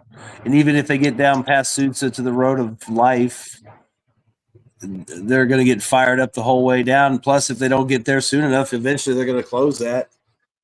Or they can just sit off to the side and just, because I'm sure there's some high ground there so they can observe and just call fire down on them. But you can see how many areas along the major roads is not where the Russians are threatening it. No, you have this near Lebedevka, heading this way. You have Martinovka heading this way. So this road is gone. This road is gone. And then you have this. So this road is all gone. This road is gone. This road is gone. There is even the bridges they destroyed. And further south you have this incursion. This salient that is way deep. A little bit, yeah, that guy there. Holy shit. Yeah. So this is one very big dig. And a lot of North Korea is going to come out from here. Check my message, Wyatt. Check my message. Yeah. Oh. On WhatsApp. Yeah, it's on the WhatsApp. Okay, wait. Yeah, yes, we are modern. But I cannot open my WhatsApp because it's on this screen. Yeah, I can't open it either because the stream is going to crash. Yeah, so you're going to have to You're gonna have to describe it to us, Nika. Okay. I tried, but I suck in names, so. No, it's okay. I share. Wait. No, but you don't need to share the image, but you can like describe it more. He can share This it. is Like, the rules. it's good that he's doing mapping. I love that. It's a good feature in the live streams that we need to do more, showing maps to the people. Yeah. So the white guys, the white places are the rumored ones. So I think if that image is correct, and I think it's correct, it's fucking up the whole front line. It's collapsing very quickly. Do you guys remember a couple live streams back? We were discussing that there's not been a Marshal Paulus or a General Lee sort of moment in this war yet. You know, actual full division armies sort of surrendering. And the Kursk salient, we might just see that right now. If the rumors are true, you got 3,500 to 7,000 inside that pocket with another 20 outside. You've got high ranking. I mean, you've got generals, colonels, whole brigades that quite potentially could surrender. And I think that is the end. You get 2 or 3 brigades with their command structure trapped and surrendered. I think the other units all around the country see that as the war's over. Can be, actually. And I'd say that since the beginning of the Kursk offensive, whatever you call it, it's a one-way ticket for the Ukrainians. When you get in, you're never going to go out, dead or alive. And it's like that. Maybe that's what they're talking about with like the Kursk exchange idea. You know, they're going to give up Kursk in exchange for a couple of blocks of turrets.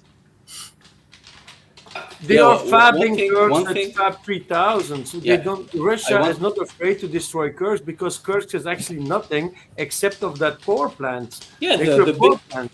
So they don't give a fuck. So Ukraine, that's what I'm saying from the beginning. Why is Ukraine doing that over there? It's just to make Russia afraid of to show the world like we're going to be a threat for the nuclear power plant. For the rest, Russia say evacuate the villages. We're going to build you new houses in the future, but we're going to bomb the crap of the Ukrainians once we know where they are. Kursk doesn't matter because it's obvious the Russians are closing it up and pushing it out.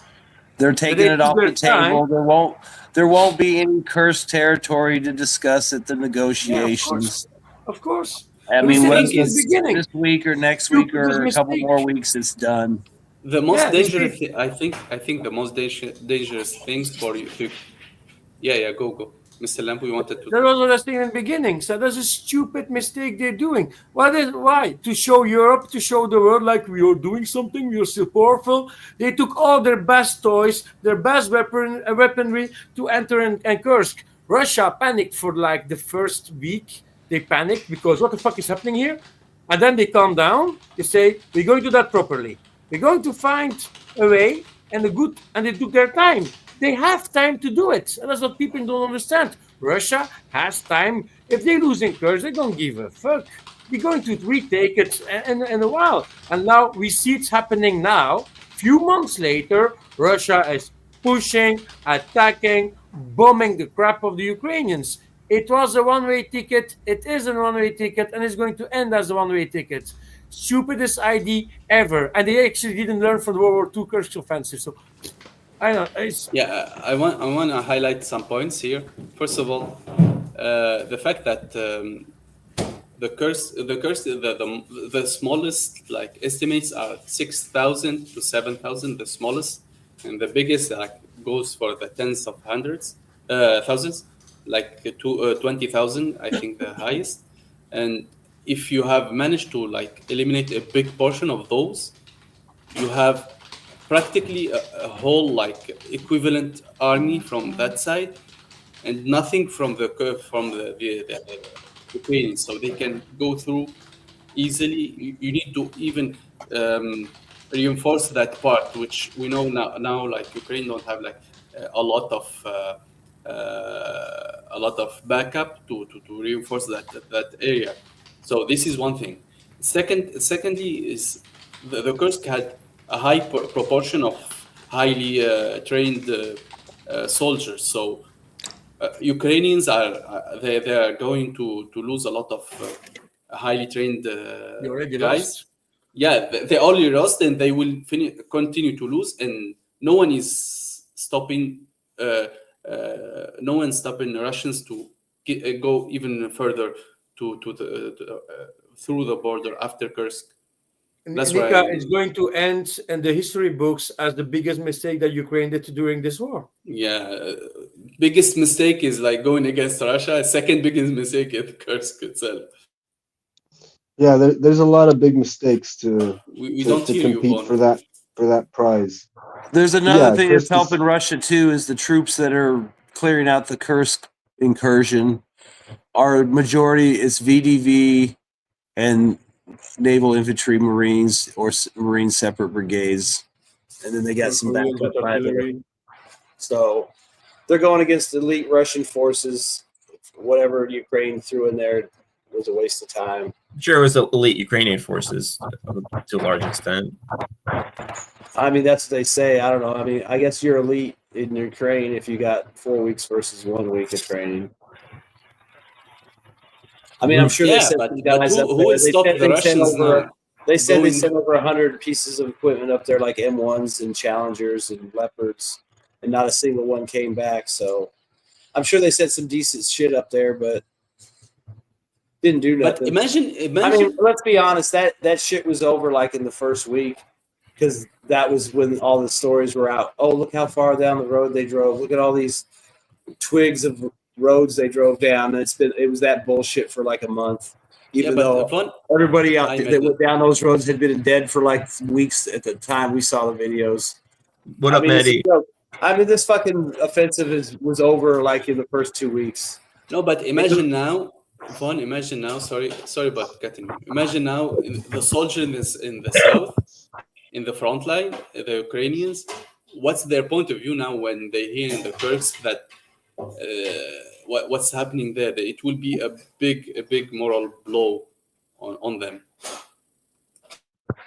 Oh, I'm sure it is, but like I said, I mean, look at where they got to go. They got to basically run it back to Ukraine across open potato fields that are under the best, arguably the best ISR probably covered any part of the battlefield right now. Oh no! Forget about the Kursk people there. I think the majority will be destroyed or captured. I think that's the I mean, their morale doesn't matter. That's what I'm saying. I mean, they should be running away. No, I mean in the other fronts. Ain't gonna save them. I mean in the other fronts. That's what I mean. If they even hear about it, I mean, I'm sure they're trying to hide it from them. But it'll get out, and then it'll just be more problems. I've been thinking about the guys in Pakros. They don't really have time to worry about Kursk because they're getting their asses handed to them too. Well, they've been pissed about it since the start. And now that it's falling apart, it is going to be pretty sour. It'll piss them off. But I mean, how many people are going to say "I told you so"? I already did. Good to see you, Mehdi. What's up, Mehdi? I told you so. Yep. Just kidding. Yeah. One thing I don't know, guys. I was busy. I couldn't get to the beginning, but I don't know if you guys brought it up. But with Russia now activating on all fronts, with the AFU, their ISR complement now degraded significantly, allows the Russians to be able to build up forces where the Ukraine is not going to be able to predict. And that's why I'm wondering if they're activating like a active defense on all fronts to hide where they're actually going to go. Or are they going to go in every direction as they're indicating right now? I don't think they will. I think they're going to pick a point and go through. Well, you just got to figure out. You got to figure out where they've been preparing the battlefield. I mean, think about it. There's got to be some area that somebody would notice that got extra attention that might be the actual point of attack. Or, because think about it right now, they can push everywhere they want. And they would follow anything that breaks open, they got to react to whether they intended it to break open or not. Yeah, they can follow the water where it will flow practically. Yeah. Well, the problem Well, is though is that isn't they're Sumy active on pretty all fronts. straightforward to Kiev? No, there's a lot. Yep. I mean, there's a lot of trees and terrain in between. I mean, it wouldn't be an easy push. I mean, unless they just completely ran away. But you could drag that out, driving down towards Kiev. Well, that would be one thing about them going active on all fronts. It fixes those AFU complements, those forces in front of them. They're not going to be able to move to shift to any place that a blow may come because they're already engaged You're in going front to of fix them. them in position, yeah. Yeah. So they I are- think, like Wyatt said, I think this is the beginning of a big operation, but I think we're just seeing like the preparation of it, actually, where they're straightening out the lines, making sure there's not forces behind them that can disrupt logistical lines. The netting, I thought, was really indicative of this, because that signals to me that's a logistical line that they need and want to keep open. And why not do what you're doing? Everybody knows that you're using that road, so might as well just put protection on the road itself. That netting makes a lot of sense when you really think about it. And if they put like segments that drop in, that hang down like curtain through it, that means that a drone can't fly through and follow it, because the rotor blades will hit the netting and it will lock up. I mean, I don't know if they're doing it, but there's a lot they can do with that, and it's just a physical thing, a very simple solution, but yet it's in play right now. Put a net up. Oh, well, what the fuck? Why not? I don't know how many miles a net, but I think the big operation is currently mostly underway, but not fully underway. I think they're still shaping the battlefield, but it's like the Ukrainians will not be able to hold the front. Like, not possible. There's just way too many main punch. Like Voreshna is one, then you have another one near Liman. You have another one at Chasivia. You have another one over at Pokrov. In fact, two at Pokrov. And then you have the Andreevka front. You have Velika Novosilka, which is the big one. They're pushing northward. Zaporizhia is also getting hotter and hotter. And even when all these offensive, they are already starting to struggle. And these are not even the main punch yet. The main punch will look a lot like the Kursk Front, where they will start to smash into the defense line. The defense line will fracture. Then they have to go to the second line of defense. That haven't happened yet. So no. We are looking at some very serious problems, and I think the Ukrainians wasted a lot of troops doing their counter-offensive. Like they do this offensive. I think they wasted the troops to do that. Like they storm into Torex for what? They don't have enough troops to take Torex. So why are they inside? No, I'm not sure. Mary. The one thing about the Torex, where they have a pincer going in at one side and then a pincer leading up, they actually could wind up getting them one of those pincers encircled themselves, which is probably how the Russians will approach it. Because if you're getting caught in a box, you want to get, you either back out of it or you tack into one of the flanks. You don't go forward, because that's what they want you to do, just to run up against it. So you either attack into one flank or the other, so they can't outflank you if you have the force to do it. They don't. So by them encouraging in the Torex, they're kind of putting themselves in a cage in a way, if the Russians can get around behind them. That's exactly what happened, right? So because if you look at the footages that Nojo located the Ukrainian forces, is all of them going into a building and then the whole building got destroyed. Like, they literally go inside to hold a position, but you can't hold a position like this. If you're going to do a pincer, you need to do active offensive, really push hard. You need more troops. You need to keep pushing, so that the Russians have no time to react and they do not know where you are. But the thing is, they literally go in, they sit inside the building, and then they just blow up the whole building. Then it's all gone. Like, that's exactly what you say. They get themselves stuck inside and they just die. It's kind of stupid. And the Russians are nearby. They are literally just watching them do it. Then you have the soldier carrying the anti-tank bomb, the anti-tank mine bomb. They go into the house, throw inside the house, the whole house just blew up. Is that what the hell, man? So Wyatt, I actually have a question about makes a lot that. of Do you think the sense. reason for that is because of the difficulties they have with training nowadays, where you have more people that are less willing to take initiative or less comfortable on the battlefield knowing what to do? You think that has had an impact? Oh, for I sure. do. But the thing is, even you have well-trained troops, you send them on suicide missions, they still die. it doesn't matter, it doesn't matter how well-trained they are. It's in What the that reminds description me of the mission. The simple way of back in World War II of dealing with Japanese and German bunkers is a guy with a satchel charge throwing it in through the aperture, running away. It's what is old is new, and warfare in many respects remains the same. Just the weapons are changing, that's all. But that's what that remind me of, is some black and white World War II video of some guy running up to the aperture and throwing a freaking satchel charge in and running away.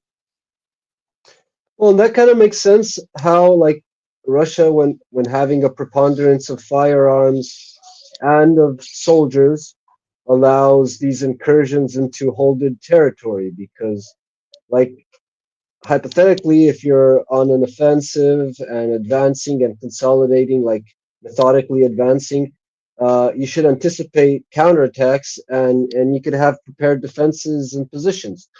But if you know that the guys are coming in, don't have the resources, and are just going to bunker up in a building, then you just hide. They're coming in, you get the ISR that they're coming, all the troops lie low, and you wait for them to take a position, and then boom, they're gone. And they're gone. And it's so it makes sense now, like, to see that type of footage of how the Ukrainians can get into these positions. How come they let them get into these positions? Well, because then they become shooting fish in a barrel, quite literally. What you just said earlier about the training, I think it's really significant in the fact that, how much training did they put in urban warfare and defending a building? How much training did they put into how to counteract an ambush? How much training, or recognize it for what it is? Just because the Ukraine stick a couple guys in a building doesn't mean they control anything. It just means that they got 4 guys in that building and they're considering it in control. But is it really? As you can see, they didn't control the area or the battlesphere around the building. The Russians were able to get right up to it. So like Wyatt said, and you said, what's the point? It's senseless death. Tacking into a force that strong. That's that far, that has far more training and ability to do the mission that you're trying to counter. I think it's really significant. If a guy can walk up to the building, then my God, the level of control there is nil. If you take up a position and the enemy can just walk up to it with a charge, how does that happen? They might be more concerned with hiding from the drones. So they're getting into the side as much as they can, down in the basements. Or the artillery. Yeah, that's more. I think the evolving warfare style is also affects, like, in the earlier wars, you have a whole platoon protecting an area, so a lot of people helping to watch out for things. But then now you're talking about like squad size, like it's not even a full squad, it's like half squad, like 4%, 5%. I think the Americans is like 10% per squad. I think that's a full squad. Like Singapore is a 7-man squad, but 4 is still smaller than our 7-man. Our 7-man is like a tiny squad, so it's so small that you just don't have the lookouts, and then the people are, like you said, afraid of the drones, and then they're also tired. It's super tired. 4% to do rotations, like that means you only have 1 person per shift. Like, it's difficult. It's very difficult. And tonight a coup may happen might go in Romania by ASCII. Hopefully. So, Maddie, Hopefully.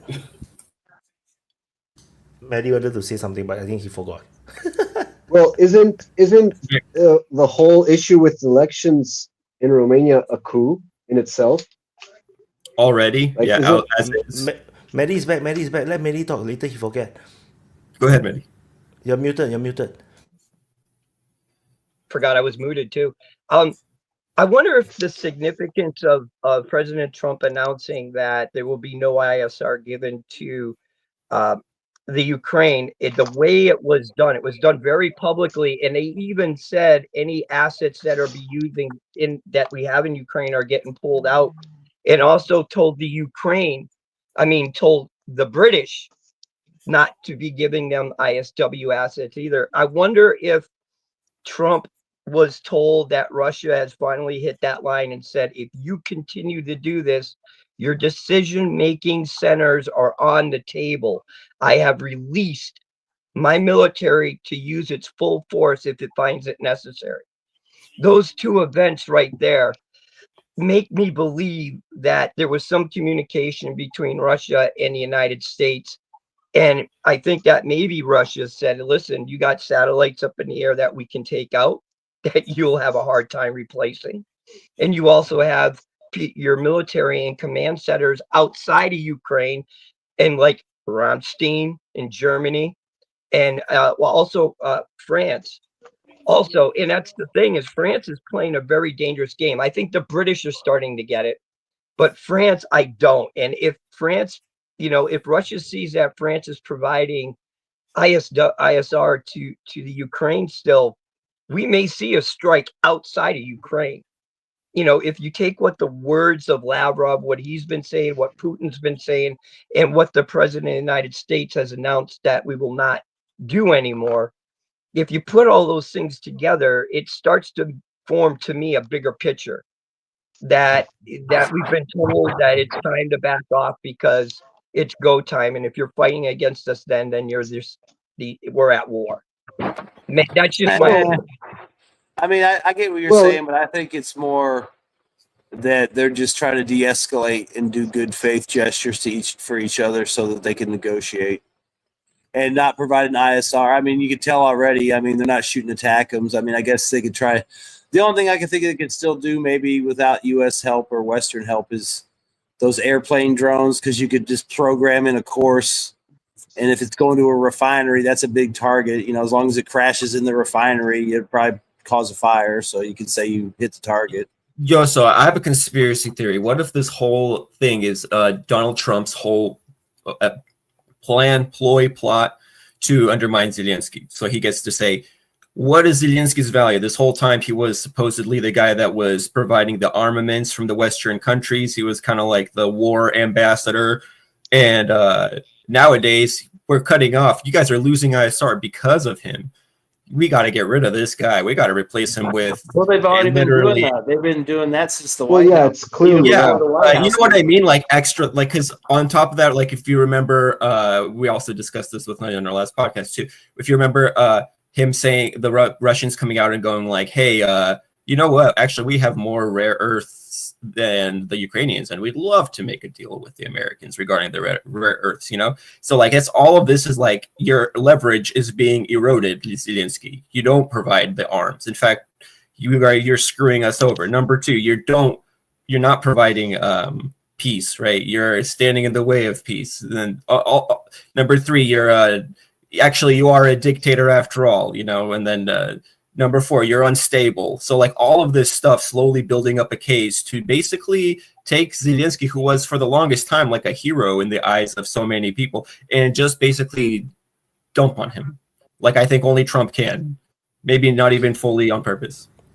The thing is, there's no difference between buying the rare earth from the Ukrainians or buying the rare earth from the Russians. After the Russians conquer the part of Ukraine that have the rare earth, there is no difference. But there is a difference to Trump. The difference to Trump is that he gets to say this. What he wants to do is he wants to say, "I got the oil, I got the rare earths." That's why he when they were interviewing, he was like, "Don't worry, we'll be digging," right? That's what he's going to say. He's going to be saying, we got our good deal. And I'm not going to hear anything else. I'm not going to hear this whole thing about, well, actually, it would have been cheaper if we were doing blah, blah, blah with India and China. And this is actually less useful to American corporations. Going to be like, shut up, right? I made a great deal. I got the rare earths. Me and Vladimir Putin leveraged Zelensky into giving me this thing. The optics matters more than the actual reality. Go ahead, Gabriel. I haven't Yeah, there finished might be an element Oh, I to didn't that. know your finger was up. I'm sorry. I'm so sorry. I'm so sorry. Sorry, go on. Go on, Gabriel. Okay. Oh yeah, So sure, whatever. Okay, Gabriel, go on. Well, no, please, Commander. You're No, so I because I wanted to say the So what I think is that it's not what Maddie say. Maddie one is a bit extreme. I would say that it's just a simple thing. Is because I already predicted this is going to happen. Because this is literally the Trump's way of dealing. The art of his art of the deal. This is how he deals. If I give you a opportunity or this is what I want, and then if you reject it, then I'm gonna squeeze your arm. I gotta twist your arm to let you know that you have no leverage, and how do you let the Ukrainians know that they have no leverage? It's just simply cut it. Once you cut it, they suddenly realize how weak they are without the Americans, and the same thing is for the Europeans. When they cut it and then see how the Europeans can react, and how the Europeans can actually provide for Ukraine. And the thing is, the Europeans can't. For the Europeans to build up to the point where they can replace the United States, that's 5 to 10 years from now. There will be no more Ukraine 5 to 10 years from now. So it's just Trump making a point, and because it's difficult, to just talk and then for them to convince themselves. So they just have to show them, Maddie. Well, we all, know Trump likes to throw things out there, and he said stuff not in an eloquent way. One of the things, like, if the position of the deal is you have to have a position that you start from, and sometimes I think he stretches it out way more than he actually expects to get, having a position to negotiate with the Russians, to negotiate down to, which both sides do this. It's just part of negotiation. So why should it change now? And Trump's done this throughout his whole career. So, if you put that into account, it is a lot of bluster, I think. I don't think he really means that. I think he understands. I think somebody showed him a map and said, this is where all the resources are. This is what Russia owns. This is what Ukraine has left to play with. Them trying to sell you something they don't have in their possession is not going to work out for you. So I think that he starts from he does it to have a point to start with, to work from, and then negotiate down. Even as silly as it may sound, he does it so at least there's a marker on the board. That's my opinion. Trump's way of negotiating is that, as long as you have no cards, you have no leverage, he's going to squeeze everything out of you. This is why, in the business world, all the business people hates him, because they find it super hard to negotiate with Donald Trump, because Donald Trump will just squeeze them all the way. Just like, you see how he deal with the tariff with Canada and Mexico. Every time he threatens the tariff, he's going to say that it's going to happen, and then Canada and Mexico will start to do something, just to appease him. Then, okay, I will delay this for 1 month. And then 1 month later, he got a tariff again. And then they have to do something else again. So then after, okay, we're going to delay 1 month. Then next month, you see, he's going to tariff, 100% going to tariff again. And he's going to see what else these two countries can do. The same thing he's doing to the Ukrainians. But the problem is that the Ukrainians have the backing of the Europeans. So, things is a bit different. So he have to, just cut it off and let them see. And the reality is that I think Trump and Putin has very good relationships. Like, they really know each other, and he's like a president for 4 years. Talk to Putin, he know pretty clearly Russia's geopolitical view. I don't think he ever think that Russia is the threat. That's why they are fully focusing on China, and that's what Trump want to do, and as a result, no, why fight with the Russians? The Russians have no intention, and there's no capability for Russia to conquer Europe. It's just not possible. They don't have the men, they don't have the technology and whatnot. So, the Donald Trump has no fear. No, he's just make a deal and that's it. Vaughn. Yeah, I just want to say real quick, if you're out here watching right now, like, subscribe, and share. It's up to 455 in viewers when I checked, which is pretty high. Damn. We need to get it to 500. Can we get 500 people? So, like, subscribe, and share, because I know you got friends out there that want to know what the hell's going on and don't believe what they see on the BBC. So that's all I got right now. Mehdi. You're muted. I forgot I was muted, and I forgot what I was going to say. But it was something about what you just said, too. Yeah, about the deal with Putin. Colonel Davis, he did a recent video about the math of about Ukraine, and I suggest everybody watch it, because in that video it shows you the size of the forces that Europe has available to it without the United States and Turkey, and you can see how far behind they are. And not only that, Colonel Davis also goes into something we've talked about, is that production wise, Russia is already on a wartime footing in military production. Most of our countries haven't even begun to start, maybe ramped up in a couple parts of the industry, but not fully, that you would need to supply a ongoing conflict across the sea. You know what I mean? And that's the third thing is what Colonel Davis doesn't mention this, but we talked about it, is that NATO has used up most of the stores that were laid in for if they ever needed to go to war. They would have those stores there to provide resupply at the very beginning of the war. It would already be built up, and then it would backfill from there. It's no longer there. They've admitted it themselves. They've almost practically de-armed themselves. So even if the EU could have wanted to try, unless they went in with just the combat loads they had, went in and won the war in one shot, they have no shot. They don't. And actually, Millennial 7 did something about the U.S. Air Force that I've been talking about, is that it's not as strong as people think it is, and it's having problems. And I hate to say it, because that's like the linchpin of American military philosophy, is dominating the air. The problem is that missiles now, if you really look at it, missiles now pretty much dominate the air. And there's nothing, these jets now are becoming just missile launching platforms for the most part. You look at the Sparrows and stuff, ground support is always going to be needed. Although I don't know how the A-10 would fare right now in this battlefield, considering how it's designed and it attacks.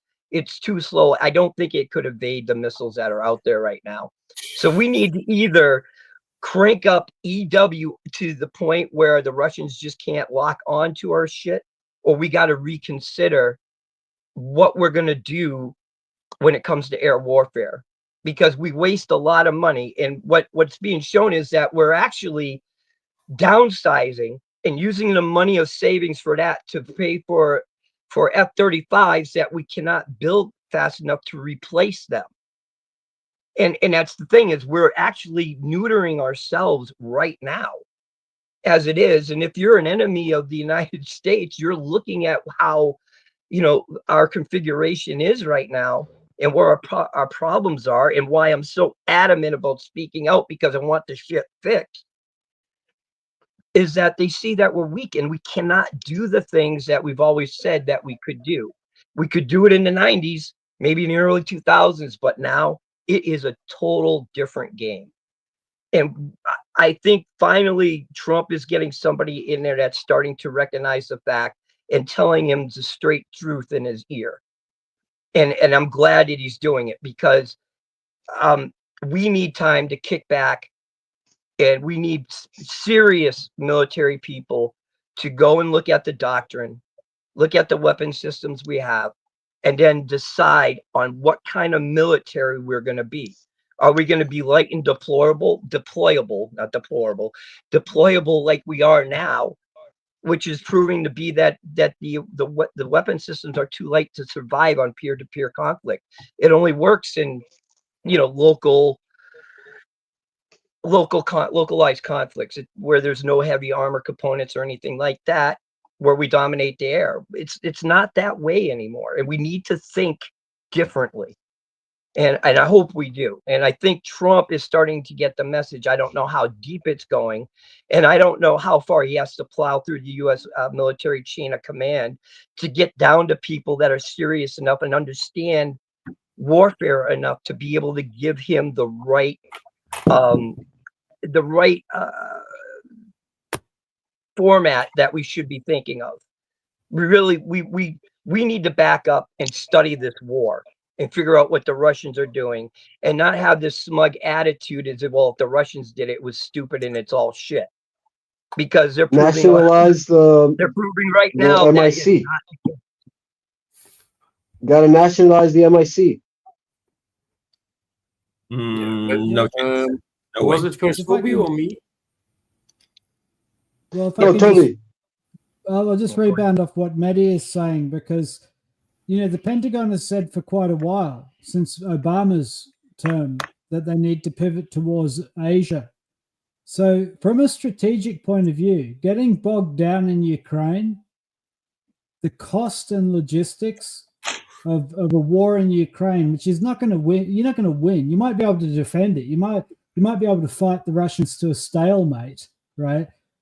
But that is going to drain your military, which is going to make it impossible to counter anything in Asia. Put another way, nothing is better strategically for China than for America to be completely committed to the Ukraine war without actually going nuclear. Can just pour treasure and all their armament stockpiles and just have NATO completely focused on Ukraine. Nothing is better strategically for China. I saw an interview with Steve Bannon and Sky News UK, and it's a cracking interview. You must see it. It's absolute gold, because he tells the Europeans some truths in that interview. And one of the things he says is, like America notices that a lot of the European elites and British elites are in bed with the Chinese Communist Party, right? That's not something that thrills America from a strategic point of view. Very briefly, I saw some really interesting news that I thought was good news. Netanyahu, everybody's favorite Netanyahu, has just said that Israel would be willing to share distillation technology for clean water with Iran to solve Iran's drought problems. So that's new, right? Like, I really think that the American rapprochement and détente with Russia is all about containing China, the rising power in the Pacific, because like the American trade interests in the Pacific are huge. They're vast, right? There's a lot of people in the Pacific that aren't Chinese. There's Japan, there's the Philippines, there's Korea, there's the Korea. There's lots of American interests in the Pacific region. There's lots of geostrategic reasons for America to be focused on that. And I think that Trump wants to do a deal to take Iran off the board. I really think, and I think this is why he's going into Russia the way he is. He's kind of hinted at this a few times, but the last thing America needs is Russia having a technical and military alliance with Iran, and Iran having an economic and hydrocarbon deal with China and forming this Eurasian axis. That's a disaster for America in geostrategic terms. And so hearing Netanyahu say nice things about Iran, that he's going to give them technology to make clean water for their people, this is great news. Because, in terms of, no one wants to see a war with Iran. No one wants to see, the bombing of Iran and the horrible death in that part of the world. Except Netanyahu. Well, exactly, right? And he's the guy who's now on X saying we're going to give them water technology. So I suspect that, he's saying some interesting things recently. He came out a few days ago and said that Israel was a victim of the Epstein shenanigans, which I thought was absolutely box office brilliant stuff. Israel is now the victim of Epstein rather than Of course they are. Because of course they are. No, of course they are, right? They were taken advantage of. And so But in any case, right? Like just hearing these noises out of Israel and Netanyahu is a fantastic change of pace. And I think that that's the bigger game that's being played by America. And I really think that in some ways, America may feel like they're being dragged into a quagmire in Ukraine by very disingenuous actors in Europe. Europe's politicians talk a great talk about Ukraine. But 3 years into the war, how many of them are even spending 2% of their GDP on defense industries? Like 1 or 2 of them, right? The Europeans are talking a great talk, doing very, very little. And they would love to see America get bogged down in their fighting Russia in Ukraine. And so I think the Americans are taking a very sober look at that equation. And that's why they're saying to the Europeans, and Bannon just says it outright, it's like, well, you step up then. Stop talking and do something. Because he knows they won't. Largely because they can't, but also because they won't. Lambo or Vayan? It's me first. Yeah, but no one wants to listen to you, Lambo. Go on. Yeah. But first, for Jimmy, that is in the chat, he's a pro-Ukrainian. It's maybe not a good idea to join us and talk about your feelings, that we can help you solve them. Don't say we are pro-Russian. We are realistic people. We are no pro something. We are just knowing what we are doing. We are seeing. So we are analyzing what's happening and the real thing, not in a propaganda bullshit thing. But I love to have Mehdi. He's somewhere. I love to have Mehdi because I am then able to speak about my stuff thanks to Mehdi. So thank you for that. So I want to just react about. I also saw that video of Millennium 7 that's saying that that US has a certain problem with its armament. It's actually everything, and we see that with the war of Ukraine. That new technology is actually make some older technology useless in certain point. So you are saying maybe about the A-10, and I'm going to actually disagree about that one, because in Russia and Ukraine are still using the Sukhoi 25s. Yes, the drones are taking over for a major part, but drones are still not capable to hit big blows and air-to-ground troop support. It's a very big thing. I love the A-10. I love the Sukhoi 25. I'm actually going to say I love more the A-10 because of his big Go 8 Gatling gun. And the thing is, they're going to stop using it because it's too old. But everything is too old, actually. If you counting the age of the F-16 and F-18 and all that stuff, everything is too old. B-52, B-2, everything is freaking out. But it's still good and it's still usable. What they need to do with the A-10 is redesign it and re-put it in service, and a totally new concept. More powerful engines. The maneuverability is excellent of that plane. You can the design is incredibly good. You're always going to need to use these type of planes. If like now in the warfare of 2025, you're not able to attack or to make big damage with your drones that you're using. Drones are unmanned or cheap as fuck. It's very good for trench war, but you can't take big blows. I'm going to say you can destroy a trench, but you can't destroy the bunker next to the trench. If you have a very good trench building, you can just get a Ka-52 and launch a cruise missile. Yeah, but the Ka-52 is the same problem. That's for the Russians. I'm speaking for the United States. Miles away. So they can use the Apache, but it's still too old. The Apaches also need to be renewed at certain point, and it's slower. An A-10, you can say it's slow, but it's still faster than an Apache. And it's using the Second World War attack tactics. It's dive attacking. So they're going to much higher in the sky, and they're going to do big dive, and they're going to blow the shit out with what they want to use, your Gatling guns or your bombs or your missiles. But it's a good way. But the bunker that you want to destroy and that's out of range of a FAP, you still can use an A-10 for that. Know what I mean? It has a bunker buster bomb or missile system on that plane. So it's very important to still use these type of planes. Now what the United States decided is to replace it by the F-35. You know what I mean? So it's stupid. So they made a lot of bad decisions, and it's a missile warfare, it's a drone warfare, but it's never going to put actually planes like the A-10 or Sukhoi 25s or helicopters like the Apache and the K-52s completely out of service. But they need to rebuild it, and that is a problem that you have if you have incompetent politicians and army heads that are doing stupid decisions. And now you're seeing that they're asking new programs, and they are stopping, I think, building the F-35B because it's a useless, too difficult to maintain plane. And you're going to see it in the future. They're going to try to see more and more new solutions and more new weaponry. But yeah, so Voin. Quick comment Yeah, on well, Lambo's point. You might say that that you're a realist and not pro-Russian, but if reality is pro-Russian, then you are also pro-Russian. Go on, William. yeah. Hi guys. Again, a very interesting week. So we have a lot to talk.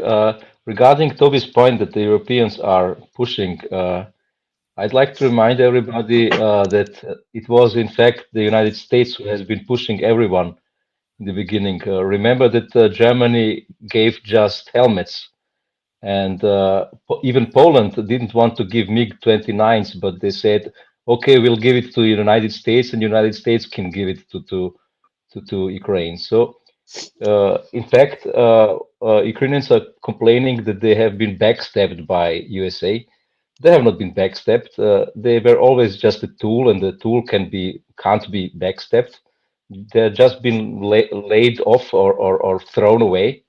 But the Europeans, they have been backstabbed. You know, they have been painted in this corner where they have this angry bear next door now, and the United States is pulling out. You know, so it's obviously also But their it's the same thing.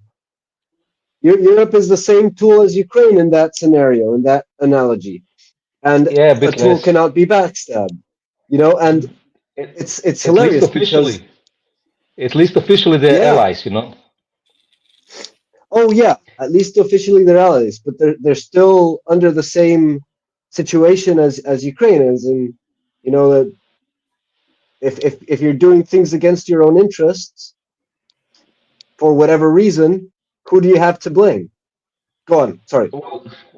Well, they have been promised that there will be support as long as it takes. You know, not just for Ukraine, but for Europe probably as well. You know, and these hopes have all obviously been broken, wrong. Yeah, and they have. If you remember, last year there has been a lot of stuff going on politically. There have been all these security agreements done between European states, individual with Ukraine, and even United States. They have made some security agreements which have something similar like Article 5. You know. If something happens after the war, then the United States is obliged to meet Ukraine and agree upon further actions. You know, that's basically what the Article 5 states, and they have done all these things to what did they name it?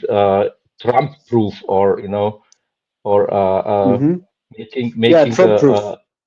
making that's exactly what they named it. Making the support independent of Trump's politics, but this was illusionary, you know, and they hoped on that, and they have painted themselves in a corner where it's a very bad place for them now. So they are having a hard time grasping reality, the new reality. Mehdi, you have had the finger up. You remember just I was going to grab a cigar, you bastard. Anyway, I'm just kidding. Lambo, I love the A-10, always have. I've been on firing ranges watching that thing do its work in front of us. And as a U.S. tanker, you always looked up, and when you looked at the thing, you said, thank God it's ours. That was during the 90s. The Russians called it, the Devil's Cross. And it still has value. Don't get me wrong. It's one of the most successful weapon systems that were ever created, I believe. But I think that, you know, when you talk about the Su-25, the battle spheres are not the same that they be competing in, because Russia has layered defense, United States not so much. So I don't, you know what I mean? I see what you're saying. If we can afford them the same level of protection that the 25, the SU-25s get, that Russia provided theirs, then it is. But until then, that they can provide it with some type of way to protect itself, working in that environment, I think right now we've got to rethink of how we use that thing. But I love the thing. And what Lambo said, something really very important about how old it is. The oldest B-2, the B-52 bomber that we have is 63 years old. That's the youngest B-52 bomber we have. 63 years old. It's older than I am, and I'm an old man. Yeah, that's true. They're just saying that they need to redesign the A-10 and make it a new platform. Not be exactly the same, but just a new stuff that have the same role. Not need to use the same gun or something like that, but just need to have a replacement, and not using an F-35 as a replacement, because it's too easy. We had one platform for everything. That's the biggest bullshit I heard. The F-35 is never going to be capable to replace an A-10. Same way that the A-10 is designed. For which wars? For which wars? But if you look at the most modern war, is the war that we're seeing now, and is also the first war since. A-10 doesn't work in such a war. And weaponry. A-10 doesn't work. Weaponry, almost. You know what I mean? The future is missiles. The future is missiles. Not Cruise only missiles. If you have you need always to have a sort of backup plan, and the thing that we are seeing now is also the electronic warfare. You can't rely on something that is not controlled by a human, like a missile, like a drone. I mean, directly controlled manually from a distance. If you have a plane, the plane with the pilot is never going to disappear. Why? The future is going to be standoff weapons, and it won't matter if it's a drone flying. It'll be a drone like the B-21 or something like that, flying and drop cruise missiles from 500 miles out, or it'll be a B-52 dropping some fancy ass fucking new cruise missile that's the shit. I mean, that's what they're gonna do. I mean, that's why the B-52 is still good, because they can just add weapon systems to it, because it can carry a fuck ton of shit. I know, but the Russians doing the same right now. And lighter, you can fire from farther and farther. Just look how the Russians think about are it this working way. right now. They are not always capable to use these cruise missiles and to use these drone systems that they have. They're always going to continue to use their helicopters, they're like the K-52s, the Sukhoi 25s for a reason. If you look at like the United States, they will send a B-2 bomber from Texas. It will fly down through the Gulf of Mexico, out over the Pacific, past Gulf of America. Yeah, Gulf of America. My mistake. Thank you, Boyan. It'll fly down south of Australia, between Antarctica, come up, somewhere away from Diego Garcia, and launch missiles at Iran, just to avoid it. So they could do the same thing with any of these other aircraft, whether they're autonomous or not, and they'll just launch from some long-range place, from some convoluted way, to avoid the air defenses and the fighters. Yeah, but you need to consider one thing. Even the B-2 is old technology. And if you watch the episode of Joe Rogan with Elon Musk, Musk says it. The B-2 is designed for old radar technology and is not being upgraded against the new radar technology. It was still in the past. Lambo, that's not a revelation. They said they don't even like flying the B-2 out of the United States, because every time it goes out, it's exposed to all kinds of radar, and it allows people to build a picture, whether it's civilian radar, military radar, whatever's out there. So that doesn't matter. The whole point is they'll just build long-range standoff weapons, or lasers, or space-based weapons. I mean, but don't forget, the plane will still be around, but it counter. doesn't have to necessarily be manned or it could be manned or unmanned. Yeah, It's just going to be a launch platform. Yeah, unless but you're you going to need go bomb Somalia, then yeah, you can use an F-16. Yeah, but you see it right now. The Russians are working like that, even using their old Tupolev 95s to launch their high ends, and there's also old plane to launch their high end cruise missiles. But at a certain point, you're not able to do it. Why? Because jammers, because all that stuff. So you need to use something that is manually controlled, manually flight, and that is why Russia also still now do a hybrid thing. So you're playing with the cruise missiles, you're playing with the fab bombs, they are playing with the ice scanners, they're playing with the Zircons, but they're still using the Sukhoi 25s and they're still using helicopters because I would say sometimes you like don't have other choices. I would say like the plane like A10 cannot be hacked, because it's so old. So the analog planes are still it will work. And I just want to add on to what Mr. Lambo said earlier. The building of A10, I think that is actually not that difficult. Like you just don't over engineer it. It's simple. No, A10 is built around a gun. That's all. They put two engine and put a wing and it flies. So just do the same thing. Just use a newer engine, which is probably most likely more powerful. Build it around the same gun, and then just put it with newer materials to make it heavily armored. Then two big engine. Then A20. It flies. Don't over engineer it. Don't put too much electronic nonsense Give it the inside it. same paint Make sure you job can like in communicate. Yeah, but that can absorbent. Sorry, but that can work. Because that can the work thing in is- Afghanistan, but not in Russia or in China. No. It's actually that's a mistaken thing because if you look at Cold War era, if you really look at the casualty rates, in terms of aircraft, fighting, let's say you look at the war, the Yom Kippur War, you look at the Egyptians fighting the Israelis. Actually, both sides lose a lot of planes. They lose a lot of pilots. It's normal. It's expected that is going to be the case. So it's just going to be exactly the same thing today. It's just that we seldom see such big wars, and the Israelis fought those wars, and you actually see how they fight. They literally the plane just get shot down easily by the SAM They systems, didn't fight very alone, easily. by the way. They didn't Yeah. fight So alone. sorry. They didn't fight alone. I Yeah, don't know what you're talking they about. did have the numbers. They didn't at first have the numbers, but they were supplied by the European and the Americans next. That's what I mean.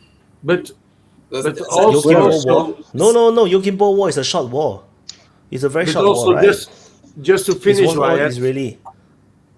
just to Yeah. finish, Wyatt, don't forget also that Ukraine is still using Sukhoi 25s. Why you want to finish also. me? So yeah, but I was still busy actually.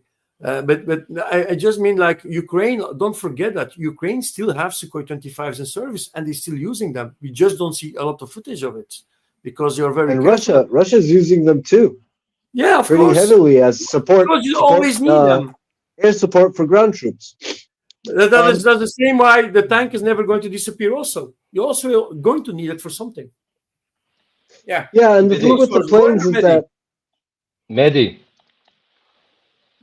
I wanted to, before I forget, which I just did, but one of the things that I think we've learned is that not all warfare is the same, and not all battlescapes are the same, and war goes through phases, and you need weapon systems will work in one phase and not so well in another. So I think we talk about missiles, but can a missile provide loitering, dedicated ground support? Not really. It has to have a designated target until it's given AI to determine those things itself. Only a pilot inside an airframe, or maybe somebody like doing a drone, is there to make decisions right on time, be able to automatically be able to react to what's needed on the ground. Whereas if you rely on missiles, you got to wait for that information to get back and then the missile to get sent and travel to the area. Where if They you already have got that. They dedicated- got a Predator drone. It sits there in real time, and the guy decides to shoot. Right. That's what I mean is that having a pilot there is real-time support.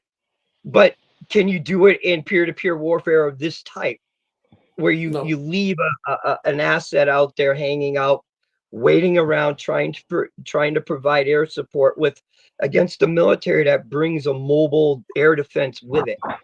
Russians using Lancet drones with AI that fly around and loiter, and when they identify a target, they attack it. So I would assume you can scale that up or down. Wait. Important information. Jimmy, you are a coward. If you don't come on, you're a coward. No? Coward. Oh, yeah. Okay, that's it. You guys can continue. I just want to highlight, I asked him to come on. I thought that he's not a coward. I was like, maybe this pro-Ukrainian guy is different. No, maybe he will come on. But anyway, in the end, he proved that he's a coward. What a disgrace to the Azov logo that you put on your profile. The Azov battalion people are way more courageous than you are. No, you are a coward. Don't disgrace that badge, disgusting. It totally makes sense, Wyatt. It totally makes sense because the courageous pro-Ukrainians are fighting in the trenches. So if you're interacting with any pro-Ukrainian, the most likelihood of it is that he's a coward because he's not there he's not serious, He's a keyboard warrior now. He's just too scared. At least I give my respect to the Azov battalion guys. They're willing to fight in Mariupol. They will hold there. Even if they are unable to fight, they manage to hold out and not surrender until the very, very end. This guy can't even come out and show his face. Disgusting. No, Jimmy. No, you disgrace this word Jimmy for eternity. No, you shouldn't use this name. No, all the Jimmys in the world is gonna hate you. Coward. Virgin. Hey, but what did you expect? Wait. What did you expect? Wait, Wyatt. What was Virgin, he saying? He don't like to let you talk. No, please go ahead, William. It's just that I'm out of the loop. Okay. I'm curious.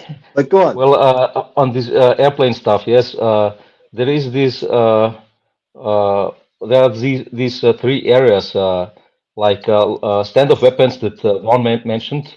This will stay like today, in my opinion, but they're mostly valuable for fixed targets, like energy power plants or whatever, if you move a tank within an hour or something, the bomb hits then a green field or something. So there needs to be something like this close air to support that the A-10 has delivered in the past, but the current air defense zones are not permissive for something like that. So they will have to find something better. Maybe the F-35 is a good way because of its at least somewhat capable stealth. A lot of people talk that stealth is a thing of the past and not really a lot of value there, but I believe there is still value there, good enough. And the most important stuff is, as also Wyatt mentioned, it's the saturation effect. If you're willing to sacrifice 200 or 300 F-35s in a war, then they have a saturation effect. They will deliver a lot of bombs, but it's very costly. So the A-10, I don't think the A-10 could be survive something like that. The Sukhoi 25s, they also don't do real close air support. At least on the Russian side, we see them sometimes, and they're firing dumb bombs with some guided from the computer on the plane, but this is still some scattering effect and not really precision bombing. So it's a reduced effect that they have in comparison to that was originally planned. There needs to be something different in future. And most importantly, I believe the biggest lessons learned for all sides is that all will ramp up their electronic warfare capabilities. We have seen that the ATACMS and HIMARS have gone from basically 90% to 9% effectivity, because of Russian electronic warfare and stuff. So there will be a lot of these stuff will be I think improved in the next for the next war, and also the issue that AI targeting will be very much more done than currently. It needs to be done because there is no solution with close air support. they need to send something in that can decide what is an enemy value target and whatnot. I don't know who's next. I want to wait. I need to intervene because Jimmy, I'm not pro-Russian, which is why I will never fight for Russia. No, I think it's stupid to fight for Russia as a mercenary. But I ate too much dog. That is true. No, I eat NAFO dogs for breakfast and dinner and snack. So just in case you do not know, NAFO is my favorite snack. I always eat them every day. So just in case you do not know, coward. So Mary.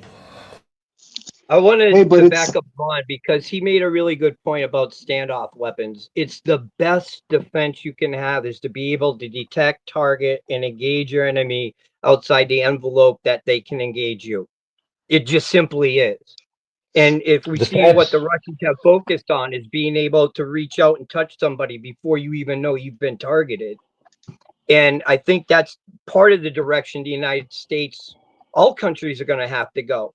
Because throughout World War II, we saw that why were German tanks so much better than the other tanks out there considered, because they could outrange anything else. So, the T-34s had to get in closer to be able to knock a target out, which put them within the envelope that a Tiger could knock them out, but they could not return fire and be able to protect itself.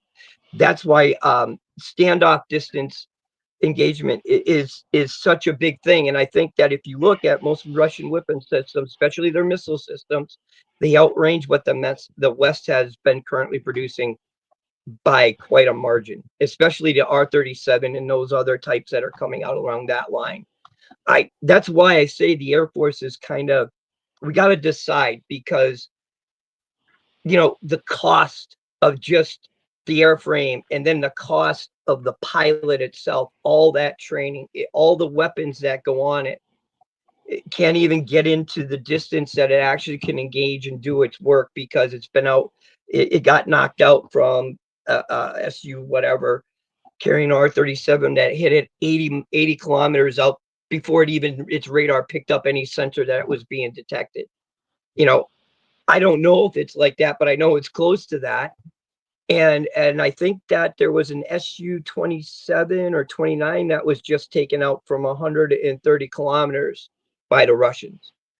I saw it on an update just recently. So, standoff distance, and it goes for armor, cannons, everything is, it's the best thing. You can't be hit if you're not seen. And if you can strike your enemy before they strike you, you got such an advantage on the battlefield. It proved it in World War II, proved it in World War I, it's proven it now. Yeah. There is one, I can give you one example of a plane that United States, and if you take the same type of conflict like Russia, Ukraine, that they're never going to be able to use, but they did it in Afghanistan, Iraq, is actually one of my favorite weapons. And I think Mehdi is going to love if I'm going to say that type of plane. The C-130 Spooky. Does it say that something to you? The flying artillery plane? Yeah. Oh, yeah. And it has people playing Call of Duty. It was one of the favorite missions for everybody. That you're in a plane, 3 type of weapons, and you can blow everybody the shit out in a night mission. But there's a plane that I'm never going to see being able to use in a Russia-Ukraine situation. But in a lower counter-military situation like Afghanistan, Syria, all that bullshit, they are using it. They use it. But Ukraine, never going to happen. What I think is funny about that plane is one of them, Puff the Magic Dragon or Spooky, one of them or both of them actually carry a 105 millimeter cannon on it. That was the same. That was firing the same round. You're manually reloading it, and they have also the 40 millimeter and then a Gatling gun. And the Gatling gun is already loaded because it's too fast. But the other ones is like a 5 shell, tack tack tack tack, and the one with 5 is the manual each time. So they have a lot of crews, but that is an awesome plane. Exists all long before the 130. They use another type of plane. I think it was DC-3 or something like that. But that's one of my favorite. It's a killer. If that plane is flying above you, you're dead. Because he's going to see you, and he's going to kill you. It doesn't matter how, but it's going to kill you. That is a very scary plane for the Afghanis in the past and for the Iraqis in the past. The hell broke loose if that plane was in the sky. The first people that were scared shitless of it were the Viet Cong and the NVA of Vietnam, where that thing was created, and that thing could hold Korea territory. I think that already in South Korea, that was before Vietnam. I think it was. But that thing are not advanced. Yeah, well, one thing about the standoff weapons and planes is that planes are a form of like booster, like in a rocket. It's like a reusable missile. So it increases the range of your missiles, reducing the cost. So in that sense, I don't think planes are ever going to go obsolete as a form of, and yeah, like what Lambo is saying is very true. And it just goes to show like the sort of the bifurcations of doctrine, because the whole plane issue of you, like the whole drone idea of replacing planes, and the net-centric systems that are like all the rage in the fifth and allegedly in the sixth generation. All that stuff is great and all. It gives you wonderful capabilities and all that, but it's very sensitive to the spectrum, So like spectrum warfare is going to eat that up. So it's clearly designed for like a completely non-peer adversary. And it's the same thing that Toby was talking about, the quadrobears. How do you get quadrobears soldiers? And it's the same issue. It was designed, like the quadrobears were designed, and the feminists and all that, they were designed for a foregone adversarial, like for a end of history situation where all you need to do is suppress your own population so you can squeeze them dry as much as you want, and they're too neutered or quadrobear or feminists squabbling with their husbands and brothers and fathers.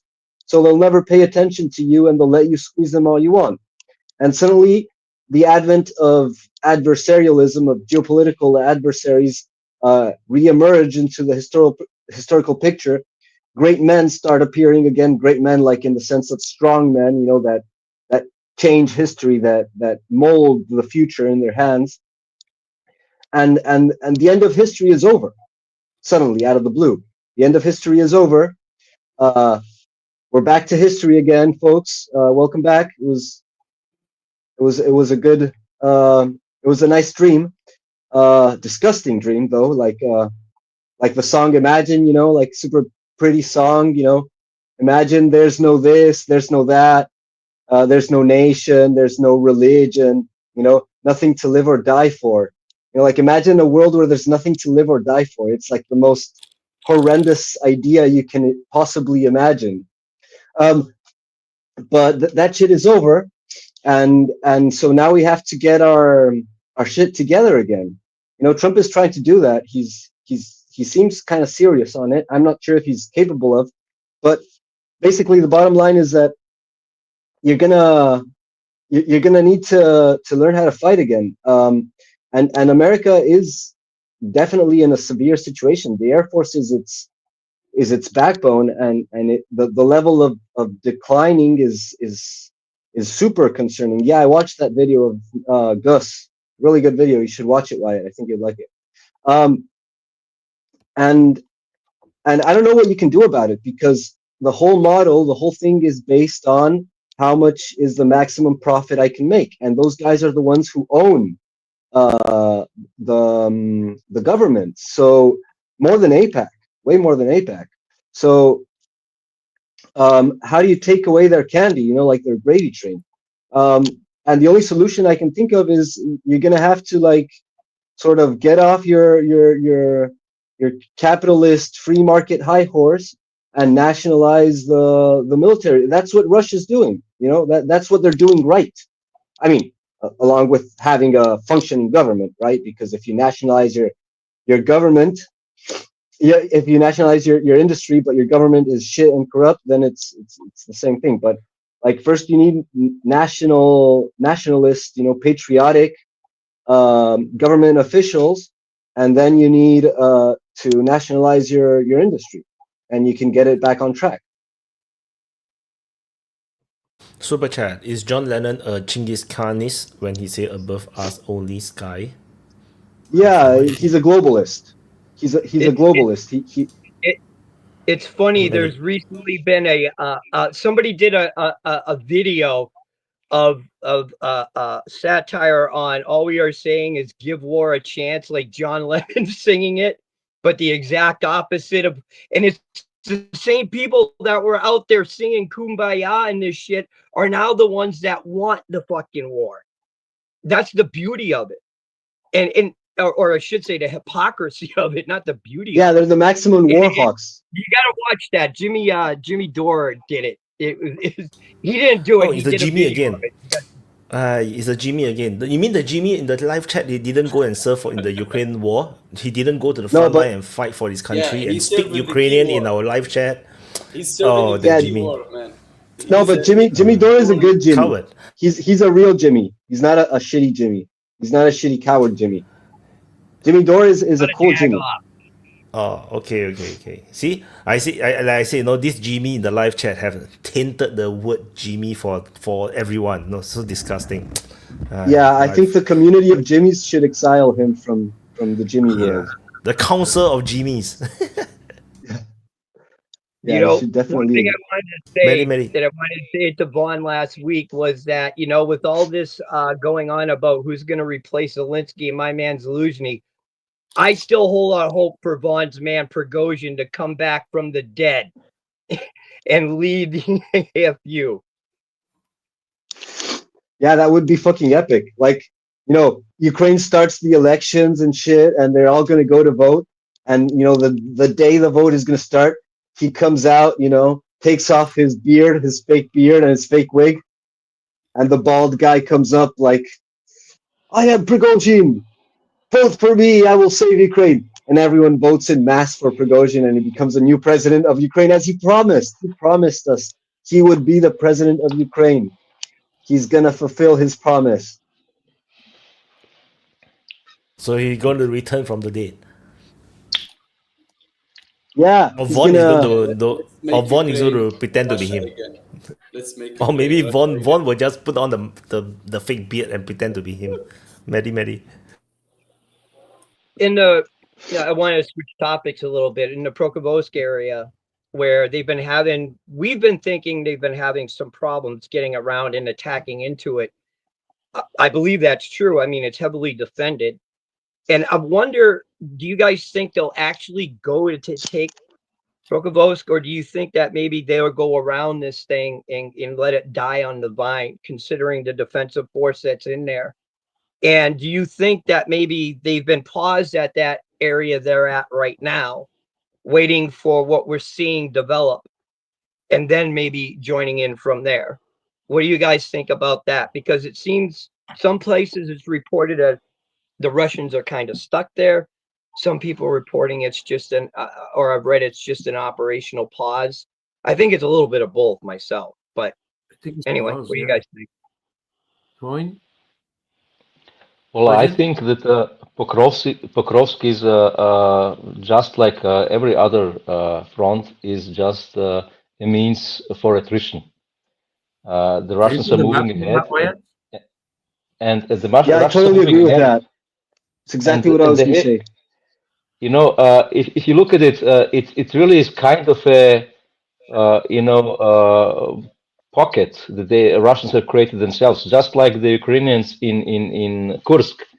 In fact, if the Ukrainians were strong enough, they could do similar things to the Russians, like the Russians do to the Ukrainians in Kursk area. So, but the Russians are strong enough to keep it and to push further, and they're forcing the Ukrainians to engage. And if they engage, they can attrit them. If the Russians would not at least somewhere go forward and advance, the Ukrainians could stay in their oops, sorry, my Can you put the microphone map dropped. on it? The Ukrainians could stay in their trenches. The Ukrainians could stay in the trenches, and the attrition would be less. So the Russians are doing all of it, in my opinion, just to increase attrition. Well, if you really think about it, you're making a good point, because being pods where they are, instead of going in and trying to get them, the AFU is actually coming out to fight the Russians. So, in that sense, that makes a lot of sense military wise, because you don't want to be pounding through somebody's defensive works when you can have them come out and engage you. I wonder if that was another part of it, and I left it out, but good point. So I asking myself as a first comical questioning about Pokrovsk, do they have a pipeline underneath the city? Never know. But you can bet your ass that they have a pipeline. I think it's we're going Ukraine, to have a situation like that. I think it's full of mines. Yeah, also it's very fortified. I think they're going to let it bleeding out. That's why maybe why we see the counterattacks of Ukraine is like because Russia is just not moving, so they let them coming to them like they did. If you give example, Bakhmut, Russia stayed for a very long time on the same position, just defending and just letting everything bleeding out. I think they're going to do Pokrovsk also. That's why I was actually asking Tuaya to show in the map that the people can see how it really looks like for the moment. But I think it can be an encirclement that they can do in the future if they are managed to find some gaps to go around and let everything bleeding out and just cut to the supply roads. Adjevka was a good example for that one also. Bakhmut was actually also a good example. I think we can see sort of a Bakhmut situation, but not that as long. Why? Because Russia has fabs. They have the fabs they can use. They're already using, I think, for Pokrovsk. And then if they're coming in a nice range, and it's actually the best situation for Russia because they have more tanks of it, or the TOS 1 is less than 10 kilometers range that they need to have. So they need to go in the circle of less than 10 kilometers to do good damage. There's TOS, if they, at the moment we're going to see the Russians using the TOS on Pokrovsk, we're going to know Ukraine is in big shit. And then it's not going to take very long because it's thermobaric bomb. It's not very healthy to be in the neighbor of that bomb dropping next to you because you're going to be stuck to the dead, literally. And I think it's we need to see how the tactics in the future are going to be in Pokrovsk. No, not that suck, Gabriel. Such a degenerate, Mr. Lambo. You're thinking so wrong. I don't know your man. No, but no, I think it's going to be something like that. It's Russia for the moment. They're just posing there, like you're saying, and they are just letting them come. And I know we will see. It's a very difficult one, actually. Yeah, fine. Fujian? What's your opinion on the Toretsk front? The Ukrainians have made some gains and they have made some incursions in the town. So we talked about that earlier, but we can make a brief review. The thing is, like, one thing Wyatt was saying that he left right now to mention it, but he was talking about the footage of a geolocation of the edge positions of the Ukrainian armed forces. And I think I've seen it, but maybe it's another one because I remember one from a few days ago. So maybe this is a new one and it's a similar, the same situation. Basically, the Russian soldier running up to a building with a tank mine, throwing it in and busting the entire building. And we were commenting on that, how it's very practical as a defender to just let them in and bunker up at some place and bust it to pieces instead of confronting them in their assaults. Let them land infantry. That they're going to take cover, and once they take cover, and so there's a lot of issues to that. That on one hand, they're not very well trained, they're not very well manned, so they can't. They don't know how to watch the area, how to clean the area properly, or they don't have enough men to do that, or they don't have enough drones to cover that type of attack, or something along those lines. But basically, they're putting themselves into tiny cauldrons so that they can get wiped out. So why make a frontal blockade, you know, and stop them on the run when you can just wait till they're not a threat, they're not actually attacking in position to counterattack, and you just blow them up. But go on, I think Nika. Yeah, Mehdi is here, so I want to take the opportunity to ask him some question about the Kursk. Do you think that those 6,000 to 10,000 like heavily attrition in Kursk, because I think they will be heavily attrition now because they are in a deep shitty situation. Is that amount of number can give the Russian a good gap to thrust from that area and disbalance of the whole situation? Because either you will sacrifice another area to plug that gap, or you will leave it like a bleed, and we know that the Russian will continue like advancing and until they don't have like a small breachhead, and it will be a big one. What do you think about this idea? I think that with the events happening as Wyatt described in his last video, something's really changed in Kursk. It looks like they want it closed down now. They're finally sick of it.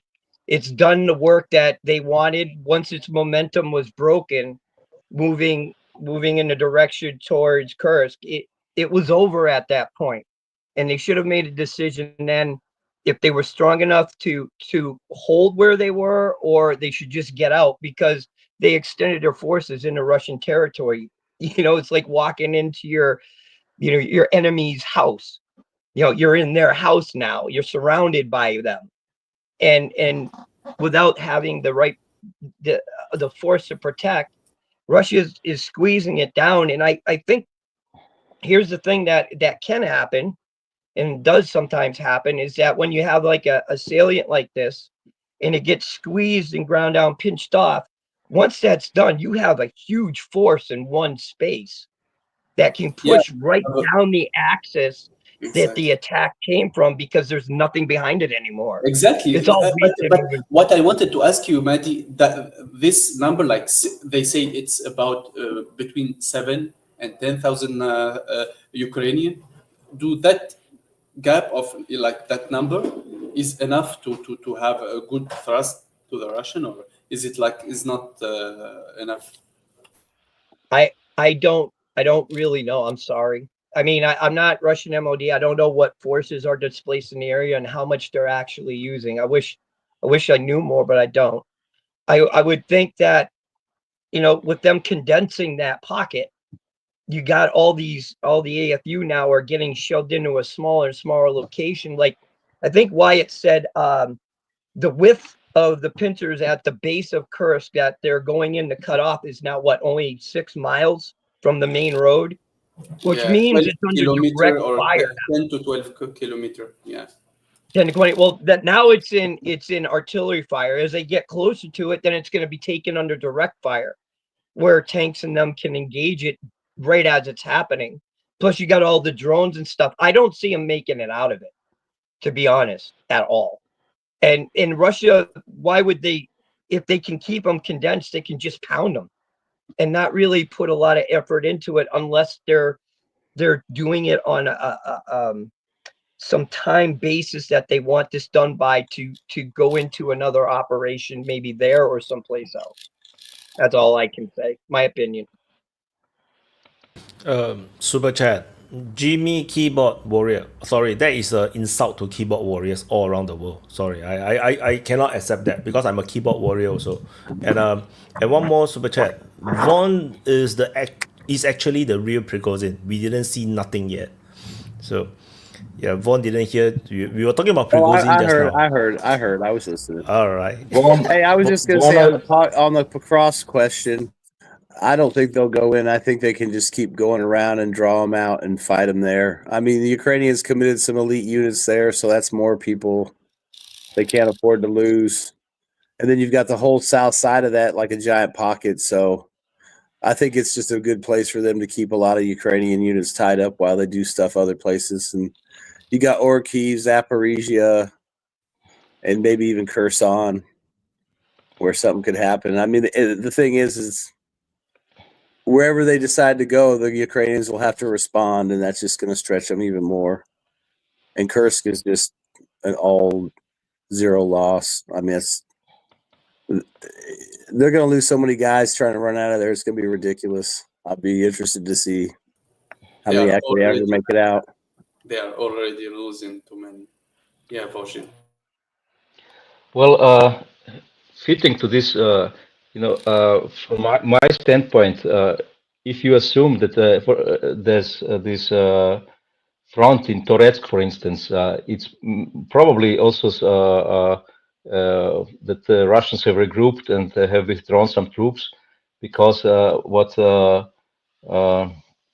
Gabriel was mentioning, that it's easier for them to attack the Ukrainians close by, is not, I think, completely convincing, because if the Russians have moved on to the next city, they could do the same there, So they have decided, or are not capable to move on because they have regrouped or whatever, or they have a lack of people.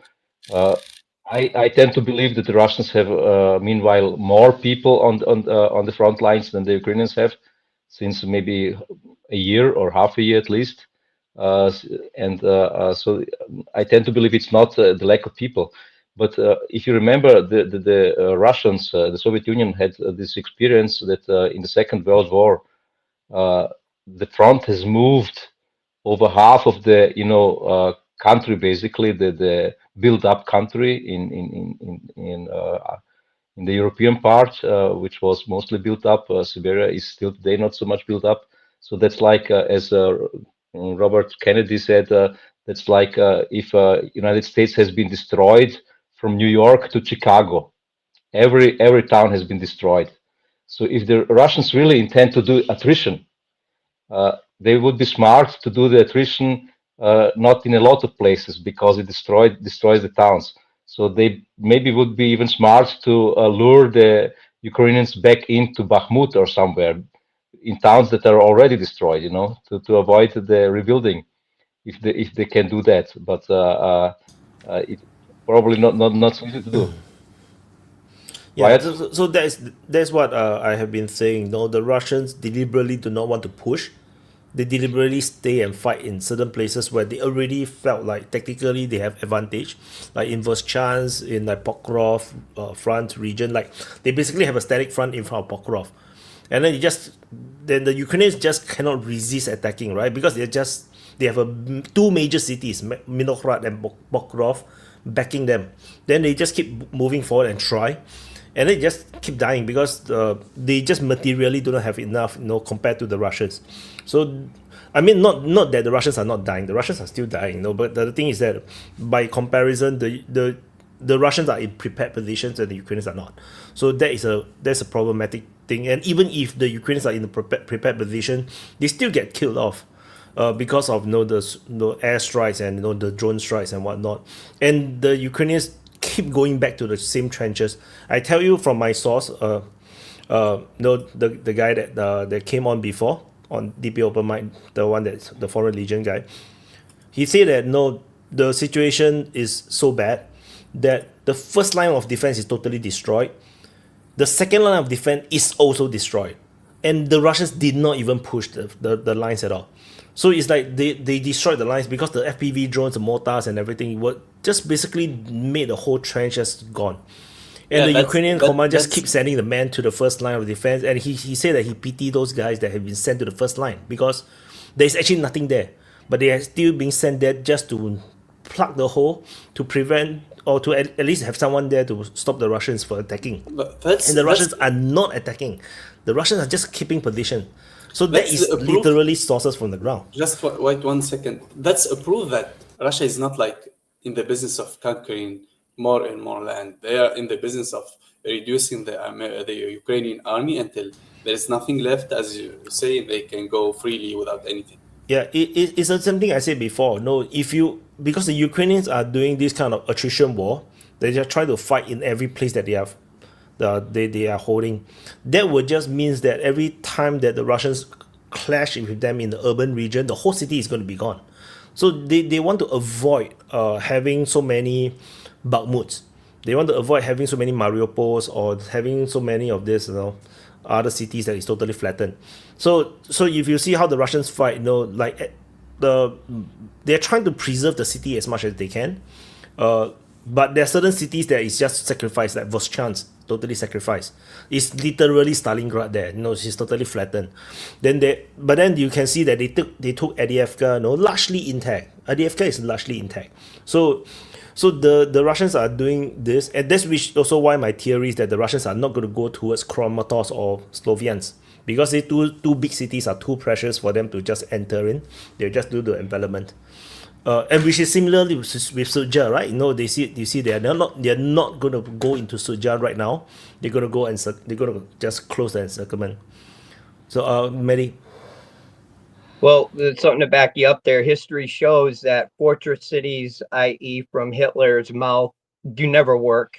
All they do is condense you in one area, you get enveloped and you die out of the vine, or you're just ground zero for every bomb in the area.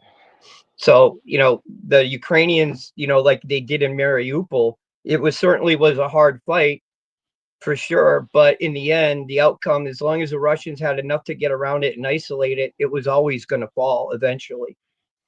It just became a target. And I can't see the Ukrainians doing that anymore. Like Wyatt said, these places are getting devastated.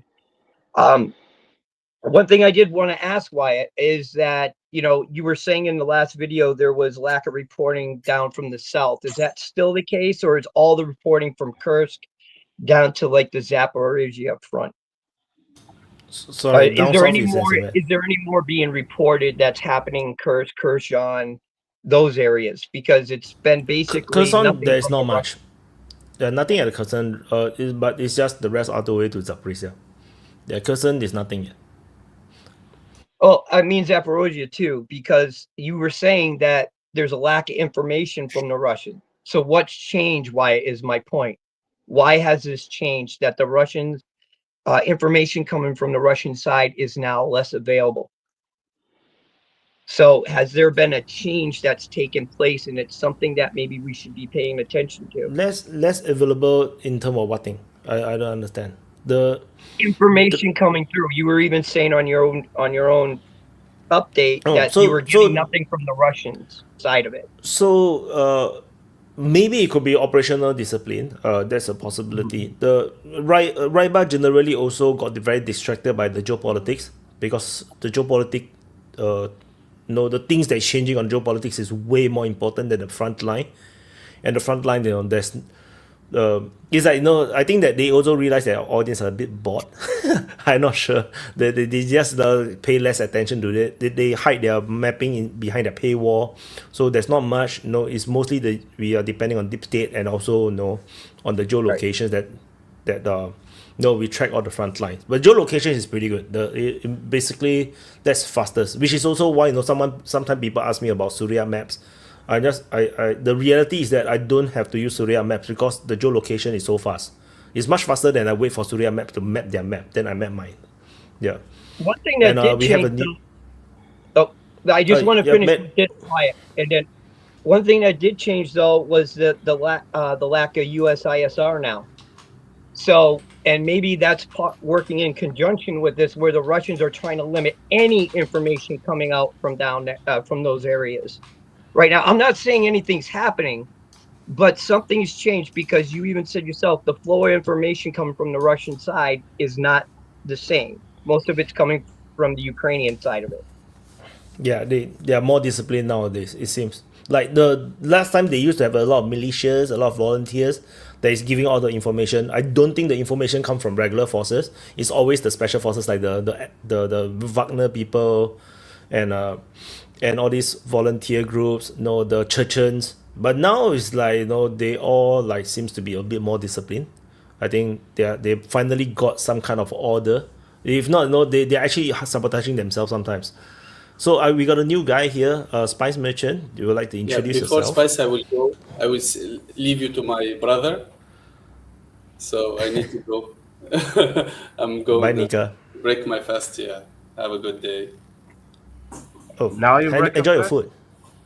Thank you. Yeah, no, it's not. We It's broke our like fast in, like 6 hours ago. no, it will be in 5 minutes. That's why I didn't like do a lot, because I need to conserve my energy. Oh, okay, Well, okay. Have a good Assalamualaikum. Alaikum salam. Well, ladies, gentlemen, I'm here to bring the Iraqis' perspective to this chat. I've been hearing this thing about Netanyahu and his word to Iran. And if it's true, it could be like things are coming down. Over here, I mainly talk to the pro-Iranians in Iraq, not the Sunnis who hate Iran. They are afraid that Syria might jump us at any moment, but I don't think so. I think talks are going. What else? I am a member of a political party, but it's no big deal. We're just a small-time party trying to make things around. Our elections are underway. So, what do you think this thing with Netanyahu? Like, are we gonna see progress towards peace here in the Middle East, or is Trump gonna crack down on Iran? He's talking big time about Iran, but he also talked about making a deal. All right, thank you. Over to you, Wyatt. I can share. So my point of view is that Trump, knowing that he only has 4 years, he's trying to do as much things as he can to solve all the problems that cannot just keep existing in this world. Like Iran is it has been a problem for decades. Israel Palestine has been a problem for decades. Like I think Trump is trying to solve all the problems once and for all before he retire and die. No, because he's actually a very old guy as well. So he's trying to do something and secure some kind of legacy. That's what I think. The thing is, Iran issue has always been tied with Israel, and that's then partly because of the revolution, and the previous Iran regime is actually a US ally. That's why they have always been so anti-Iran. But I think for Donald Trump, I don't think he felt that kind of animosity. He's trying to make a deal, but Iran is paranoid. So I mean, cannot blame the Iranians. Netanyahu is a different thing. Netanyahu, I think he's still doing the same thing. He's trying to beat his time, because whatever Trump is pushing right now is not what he wants. I can tell you, he's just being very diplomatic. He's not like the Europeans, right? Openly attacking Donald Trump and his administration. Like the Netanyahu is very seasoned diplomat. So he's keeping quiet and he just smile and say, yeah, okay, you want Gaza, let's take it, and then he's trying to plot behind the scene. I think that's what he's trying to do. And he's probably expecting Hamas to mess it up. So this war will continue for another many years, and then by the time Donald Trump is out of the office, then he can continue whatever he wants to do. Ultimately, he's a prime minister. The kind of system that they have is not like Donald Trump can only have 8 years, but Netanyahu can indefinitely be prime minister until his political party cannot form a coalition. So I think that's the grand general idea of what is currently happening. That's what I think. So definitely Netanyahu is not happy with Trump, but he has no choice. At least he's not going to be so stupid like the Europeans, biting the hand that feeds you. I think let's go with Maddie first, because Maddie forget what he wants to say. Okay, thank you. And you're right. To just put it about Iran and Israel negotiating is that one of the tactics when you're mediating a hard negotiation against two really stubborn forces is that the first thing you do is you find something that both parties can agree to.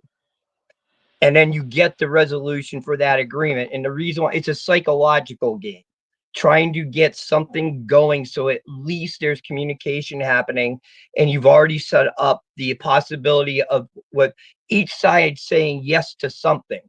So that means that it's easier for them maybe to say yes down the road. It also shows an attempt at good faith too. So I think it's a big thing that those two are talking. I could be reading so much into this that it just isn't part of it at all. But I think what Trump's idea is to get both parties in a room, talking with something that they agree on, that they've already agreed on, to work from there. It's about getting things started. And that's been the whole problem with down there, is you can't get anything started or both sides to agree on anything. So why don't get them at the table, get them to agree on something so that it looks like both parties are at least acting in good faith. That's the way I read it. Nunya. I kind of read it differently. I think it's a lot of theater, to be honest with you. I think that Trump, to Wyatt's point, he's got an agenda. He knows he's got 4 years, so he's trying to pump as much into that 4 years as he possibly can. And part of that is this whole Zionist plan of whatever they want to call it, Greater Judea, you name it. I think that everything is leading to some sort of war with Iran because that's what's in the plan. And I'm not saying it's a good plan, but I kind of think it's the plan. I think that's the plan for Palestine. I think that's the plan for Lebanon. I think that's the plan for Iran. And we see now what's going to happen, what's happening in Syria. It'll eventually be the plan for Syria too. So maybe it's just the cynic in me, but I'm not holding out a whole lot of hope for this. And then with respect to the Palestinian people, I think, unfortunately, I don't see anybody coming to their aid. And unless the Arab nations come to their aid, nobody will. So yeah, it's an unfortunate situation for them for sure. Go ahead, Mehdi. Sorry. Well, I just have a question. Is Egypt still piling up on the border with Israel right now? Not sure, but I'm quite sure they are still there. I think Egypt is paranoid. I can tell you, no one in the region trusts Netanyahu. So I'm quite sure, if I'm Egyptian leader, I'm gonna put my massive army just next to Gaza just in case. No, it's very scary when you do not know what Netanyahu want to do next. So because they control the border, right? The Egyptian, the Israeli control the border. So it's not the Hamas that is controlling the border. So who knows? One day they decided to just open the gates and just force everybody through. And I'm not sure what Egyptians going to do if if that happened also as well. So you need a big army because the threat is that if you do that, we're going to go to war. And the big army there is to make sure that the message is sent that if you do that, our tanks is going to roll into Israel. So that is the standoff, and I think I believe the military is still there. I don't think that it makes sense for them to withdraw it until the Gaza situation is resolved. And also the Egyptians are afraid of the Hamas as well. Like they are afraid that all these crazy people go into their country and stir shit. Like, I mean, Egyptian is not exactly the most stable place in the world, so like it's a nice place to create trouble. Yeah. Spice, what do you think? Yeah, I've heard a lot of Egyptians talking about not wanting Palestinians in at all, like neither Hamas or any other guys. They are full. The country is basically overflowing with people. We have many of them here in Iraq. We have a huge immigration problem, actually. A lot of foreign workers, illegal immigrants or whatever from Pakistan, Syria, Egypt. So it's a big situation here.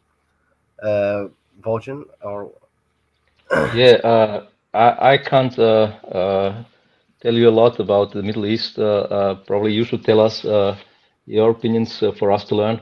But the long-term trends, if you look at them, especially Egypt, I think Egypt has 100 years ago been a 13 million state, and now it's something like 130 million state. So, and this will continue. They will have some 150 probably in 10 years or 20 years latest. And they are a growing power, and they are a neighbor of Israel. So it will probably bring some instability in future if they don't come to a lasting peace between the Israelis and the Arab world. But since I have to leave, I want just to give as my closing a comment that Romania is really interesting now. I think you have discussed it earlier before I joined. And I believe that, that this will be a catalyst what happens in Romania in the next 3 or weeks or more.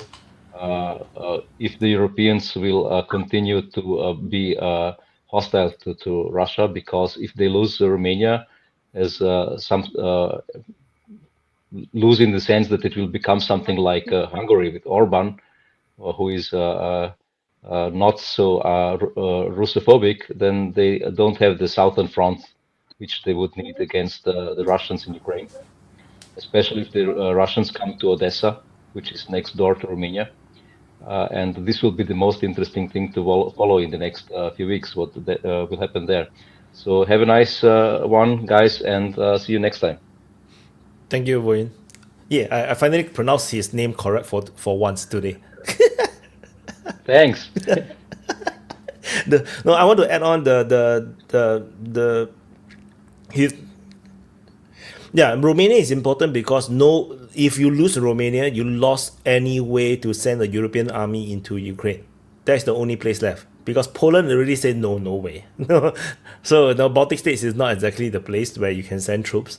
So, and then, I think that's all right. Only Poland and Romania. So Romania is the only one left. Moldova already said, I think they don't allow. So Moldova is kind of paranoid as well.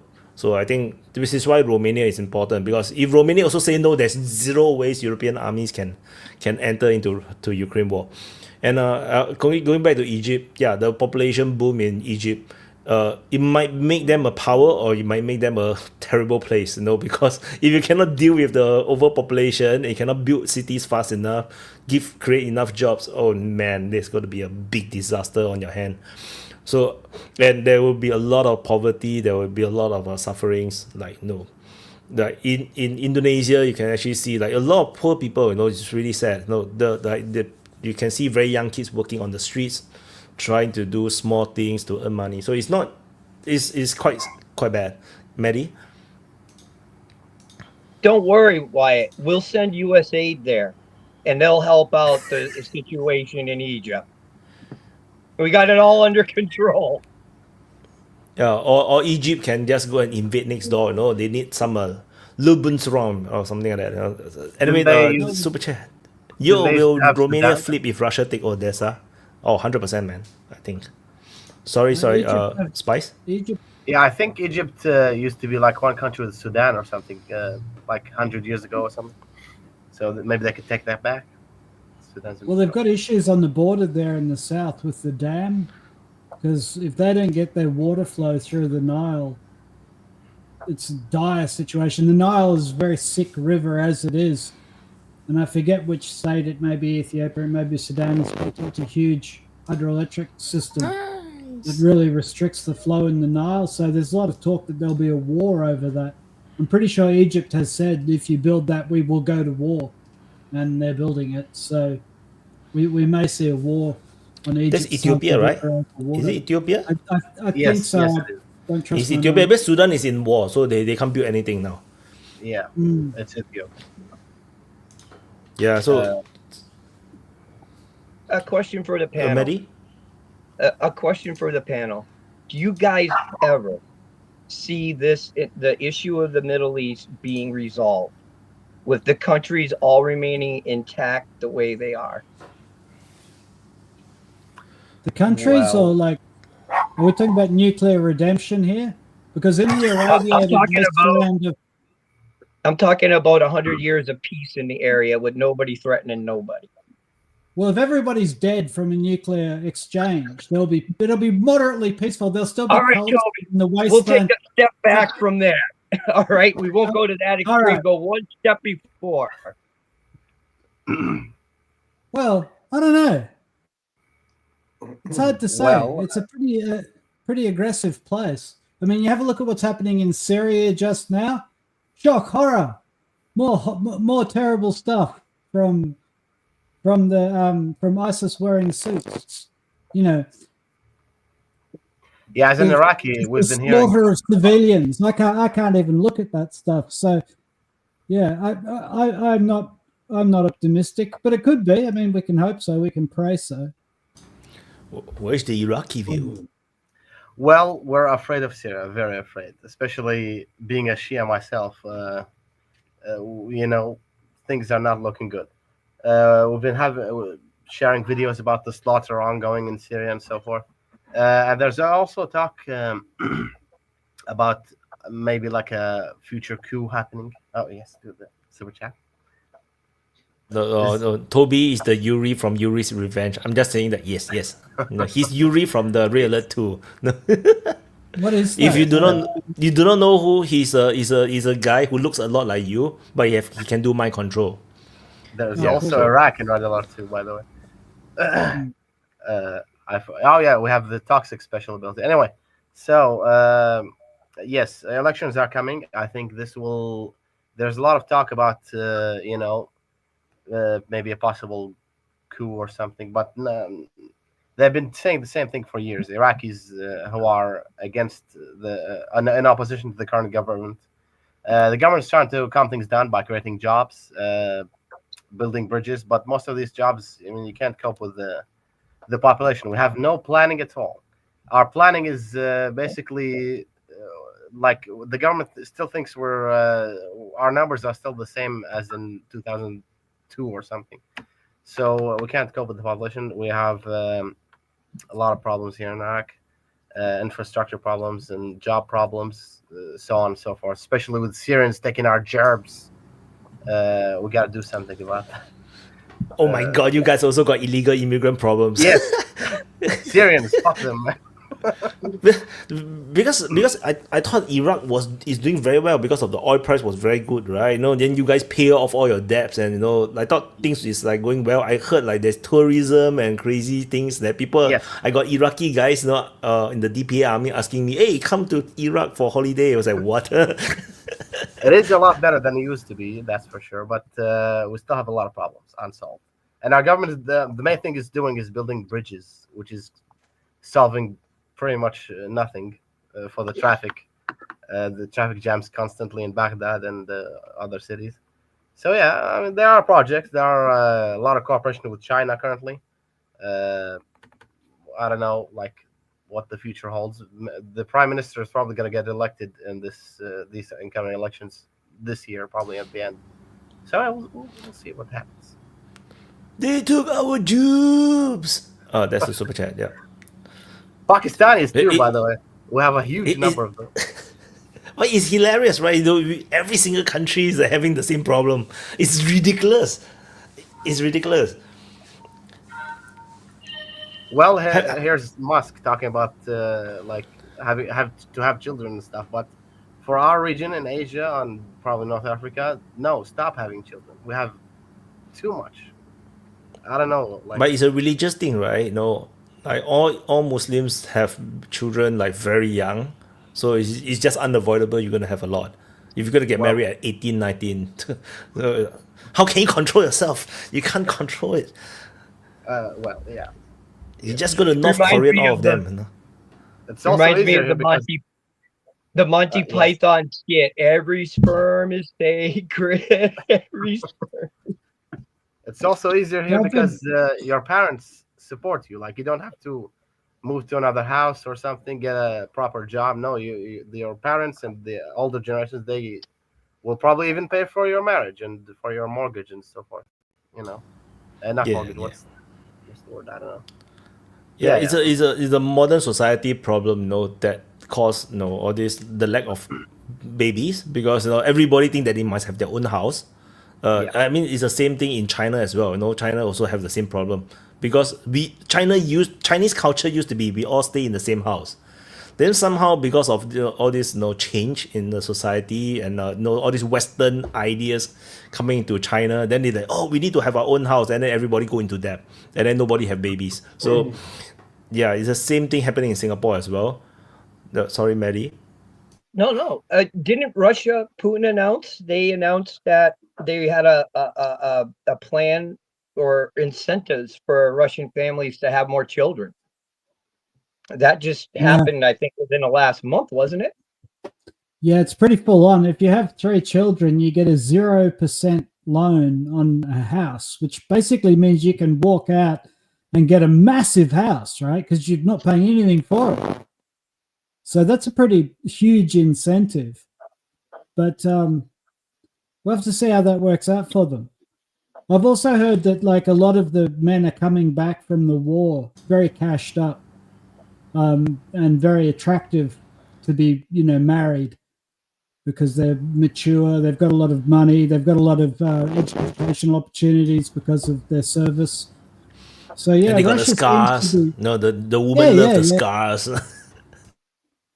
Yeah. Well, so yeah, I think that Russia really like had to confront their demographic crisis long before anyone else. I think at the But end of the Russia have been Soviet doing Union- this for a long time, right? Russia have been Yeah. trying very hard for a long time, and people still don't want to have babies. No, I think it's only until recently, I think Putin realized, because of the war. I believe the war really changed his views about manpower. Like he suddenly realized that manpower is freaking important, and then he starting to like really, invest much harder than before. It's not that they didn't spend. The benefits is actually very good. I think one of the world's best for encouraging people to have children, but people just don't want to have children. Well, I'm not so sure that it's just people not wanting to have children, at least in the West. I think there's something that's killing us. And, if you look at the average sperm count of a male 50 years ago, it was like 300 million or some ridiculous number like that. And now it's 20. And if you look at the number of kids with autism 40 years ago, it was like 1 in 10,000. I never heard of autism until, recently. Now, I read a statistic, it's 1 in 35 kids in the US have autism. 1 in 35 from 1 in 10,000. And the sperm count is under 20 million. There's something in our either food supply or in our environment that's killing us. And you don't see that. It's like Africa. So you don't understand, Nunya. It's because it was underreported before. That's why it's grown. It's not because okay. Yeah, this is why now you realize there's so many trans people because they now study and look for the trans people. So like, so many people are actually trans. I'm very cynical about reports like that. It's like the sperm count was counted in the 1950s, and it's like, was it really? It was. Like that sounds like something I would say. If I was in the mood to like make some shit up. No, I mean, counting sperm count, that's not new. Like they've been doing that for decades. That's just But did they really count all the sperm? Do you see a guy in a microscope picking up one by one sperm? They did not do it one by one. True. You got me. They didn't do that. Lambo to count your sperm, or do you think he's just going to drink beer? Let many talk. If not many will forget. No, let many talk. I've still sperm. I actually been through this process because we went through the in vitro process for my daughter, and the way the doctor told me about my sperm is that my sperm are basically low in number and stoned on the couch watching TV. They wouldn't go after the egg or anything. So what they do is they cut the tails off and they implant them into the thing. But America, my that's cheating, man. Hold on. My sperm count went up when I lost a lot of weight. What's one of the biggest problems that is happening in the United States? Obesity. Is obesity. Right there is part, well, at least from my experience, for myself, was part of the problem. And I can only think that I'm not the only one. And I have a story about this that would make you all laugh, but I can't tell it on air. Well, go on the VC then, okay? You owe it to us. You got to tell it on the VC. Will you tell it on the VC, Mehdi? We want to hear the story of how you finally knocked up your wife. Will you say it on the VC, Toby? I mean, Mehdi? Well, it's funny when you do the process because you're in, when you go in to donate your sperm, so to speak, they had 2 rooms. There was 5 of us guys there. Nobody wants to make eye contact with each other. Half of us are going in there, getting the job done and waiting 10 extra minutes because we didn't want people to think that we were that, one pump chump type of deal. So it was funny because at the end of it, me and these other guys waiting for our wives because they take the sperm and then they put it directly anyway. We're all talking about the process. I'll tell the story. When I left there, I was handed a bag with a cup in it. Okay, where you put the sperm sample. I had a doctor's appointment for the lab at 7:30 in the morning, like the next week on a Monday. So I live by where the lab is. So you're allowed to do the deed at home, put it in the sample cup, bring it there. It has to be within like 10 minutes. Anyway. How cute. So I turn on Pornhub, right? I get a call from my in-law right in the middle. So I'm sitting there talking to my mother-in-law, like, no, you got to go to the doctor, right? Yeah, I got to go. Sorry, thank you very much. Hung up on her. Get it done. Rush down there, hand the bag. They look at it. They go, Mr. Hankins, Mr. H, what's this? And I said, it's my sperm sample. They said, no, it was a blood test today. So I go to my wife and said, what the fuck is this? She goes, I wanted one for salad dressing. I'm like, you fuck. So I'm sitting there, they're all laughing at me. I had just tossed off in a cup and let everybody know, and they didn't even. Oh, the worst part of it, they tested it and charged me for it. And it was low. That's awesome. Look, Mehdi, on one hand, I'd say that that's cheating, but on the other hand, I salute you for your service. I did what I could. Sperm count, have we spoken about the UK yet? Hey, No. Toby. We have been talking about Ukraine all the way. Something I wanted to tell you. Like, I can assure you, guaranteed, 100% fact, that the first guy who ever invented a microscope, the second thing he observed after observing whatever was there on the sheet of paper was his sperm count. Guaranteed. No, I don't believe it. I have no proof, but I don't have any doubts either. Was there anybody else in the lab at the time, is my thinking. So the news out of the UK, if anyone's been watching it, Reform UK, doing great. They're doing great. They're going to fix the UK, right? They're doing better than the Tories. They're the new, and they've just imploded because the patriotic Muslim chairman, who's like the money behind the party, has said that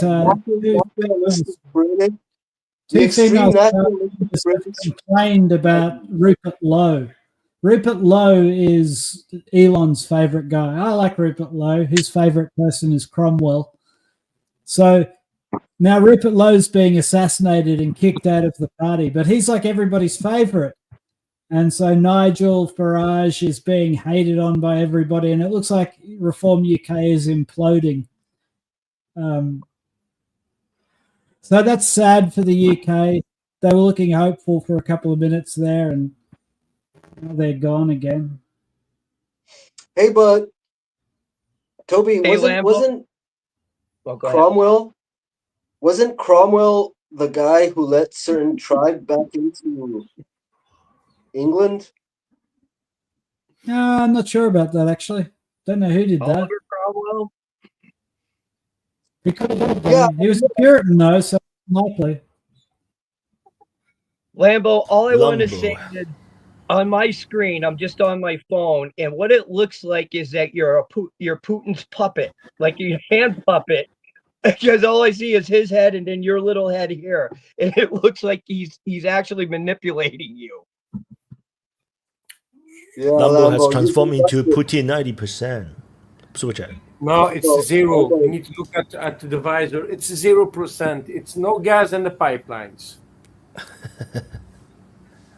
Yeah, that's scientific proof, by the way.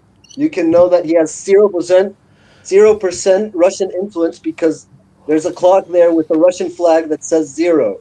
Therefore, it's scientifically proven that Mr. Lambo, even though he has Putin moving his strings behind him, he is actually sad. He's not happy. That it's actually 0 influence.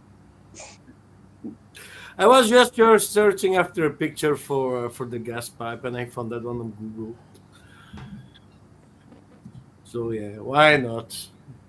I love to play with that back screen. I didn't know if you already mentioned that I love to play with that back screen. So yeah. We've noticed. I think some of us have noticed. definitely. Then it's good. Do you want to talk about? Do you guys want to talk about the Syrian situation? Like a bit Oh yeah, crazy over the please. week. Let's talk about. There's an offensive by Well, the pro-Assad forces in the western Syria, and then that attracted massive counterattack with airstrikes and barrel bombs and whatnot. And then a lot of these refugees are now hiding in the Russian airbase, and yeah, and then the Americans have been is now openly saying that they are supporting the minorities in Syria. They say that they asked the authorities to do more to protect them. Yeah, but that's about it that I know. Why isn't Hezbollah doing something? Is my question actually. That's a good question. Hey, but Spice Merchant, glad to have you here. I hadn't seen you before. I thought I heard you were from Iraq, right? Yes, that's right. How is it being viewed from over there? You're closer, and you have kind of a stake in the game. Well, what's going on there? It is complex because it depends on who you ask. If you ask the pro-Iranian Iraqis, who are usually Shias, they will answer differently from the Sunnis. The Sunnis and the Sunni media in general, like including the Saudis, they are generally pro the new Syrian government. They think Assad is a we have one of those here. We have one of those here, part of the group. He's very adamant with his moderate head choppers view of the situation. He's very vocal about it, and he gets pretty grinded by all of us. Not all of us, but some of us.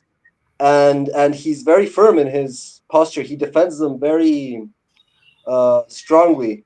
And so it's interesting to have a contrasting perspective from the same sort of overall area. And so generally please, here, like we've seen the Sunni point of view. I'd like to know what the Shias are talking about that. Well, generally, like it's not exactly an Assadist offensive or something. Like this is they've been provoked by the government, the new government forces, or if you want to call them this. Throughout these months, they've been provoked. The moderate head choppers. Yes, exactly. The freedom-loving moderate head choppers. Yeah. Let him talk, Gabriel. The Al Qaeda. So, they've been going to their villages, like provoking them, arresting several members, and these are very like these are the Alawites mostly in that area. Even Assad was, I think, from one of these regions. So they've been provoked into this. There have been several incidents of shootings and so forth, small skirmishes, and but the government decided like to make an example of them for some reason. They've been getting endless Arab support and praise, so they feel like they're powerful enough to do this thing, to make an example of them for the rest. Yes. Oh yeah, because that's quite apparent, and it's very striking to me to see like what I've seen about Hamas operations, and I've seen pretty much about it, and also of the Hezbollah operations. They're strikingly moral in their form of combat. Like what I've seen, they don't attack retreating forces. They don't slaughter the wounded. I've seen that like on camera that they strike and then they let the evacuation happen without striking back at them, and I've seen that hundreds of times. And so it strikes me that the tactics used by these freedom-loving moderates, they're super similar to like the wanton disregard for human life and for ethics in battle that I've seen in sort of the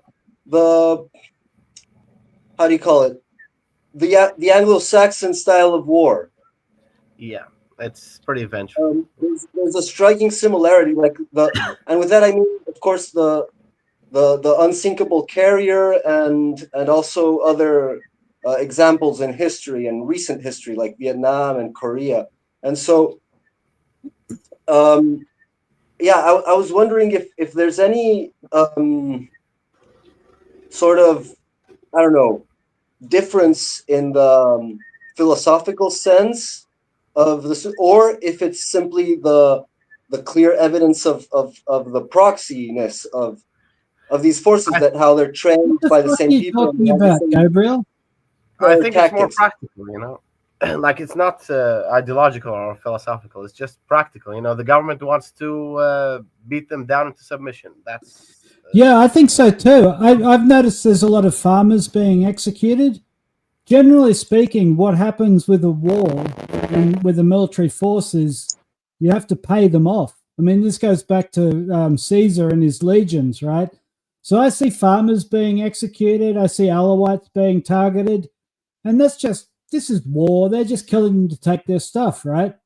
They're going to take their farms. They're going to take their land. They're going to take their houses because it's time to pay the soldiers. You've got a huge mercenary force and you've got to pay off your men. And so what you do is you kill the people that have stuff and you give your men their stuff. This is pretty standard textbook war going back as long as you like. I could be wrong, but I see farmers just getting executed with all their family. And it's like, oh, yeah, they wanted that farm. Like all the ideology and all that nonsense, it's always just a cover for taking people's stuff.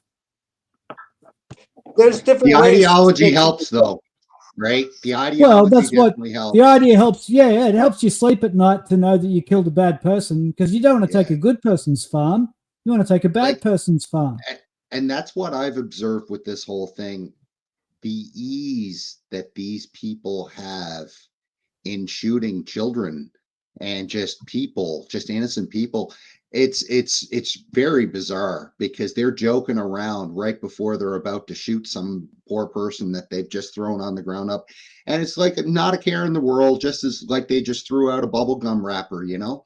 So I think the ideology definitely helps them sleep at night, to your point. Yeah, sorry, Maddie, go ahead. No, that's a good point. It's like the Japanese in China in World War II. You know, they basically you rounded up people and just used them for target practice. I mean, literally had them sit down training for target practice. There's pictures of this. And that's the thing, is that if you dehumanize your enemy, it makes it easier for your soldiers to kill them and not think much about it. It's a psychological game. What I wanted to know, Spice Merchant, is what's the Kurdish situation? How does that affect things with what's going on in Iraq? Well, like the Kurdish regions are pretty independent, and they have their own thing, their own government inside our own federalist government. But like for us Iraqis, then you know, they just want money, and they just want money from the central government and the oil, which they have. You know, there are problems with the city of Kirkuk. They want it, we want it, but aside from that, nothing much. You know, the Kurds are dealing with Turkey right now, right, which is a problem for them. But for us, it's, you know, things are calm. There are two main like forces for the Kurds: the Suleimania region, who is more pro-Shia, pro-Iran, or you know, friendly to them at least, and the Erbil, who are more Western oriented. They're also pretty racist towards the Arabic-speaking population. But yeah, the YPK, is that the YPK? They're the Peshmerga usually, and that's what their militia is called. Yeah. I'm glad you brought up Turkey, because a lot of people don't understand. That's why I mentioned it, because they've been a constant thorn in Turkey's side. And I used to really support the Kurds, because I thought that during the first Desert Storm that we kind of left them in the lurch, which we did. But I also found out, you know, through viewing, from looking at life outside of the bubble that we're in, is that the Kurds are not as totally innocent about things either.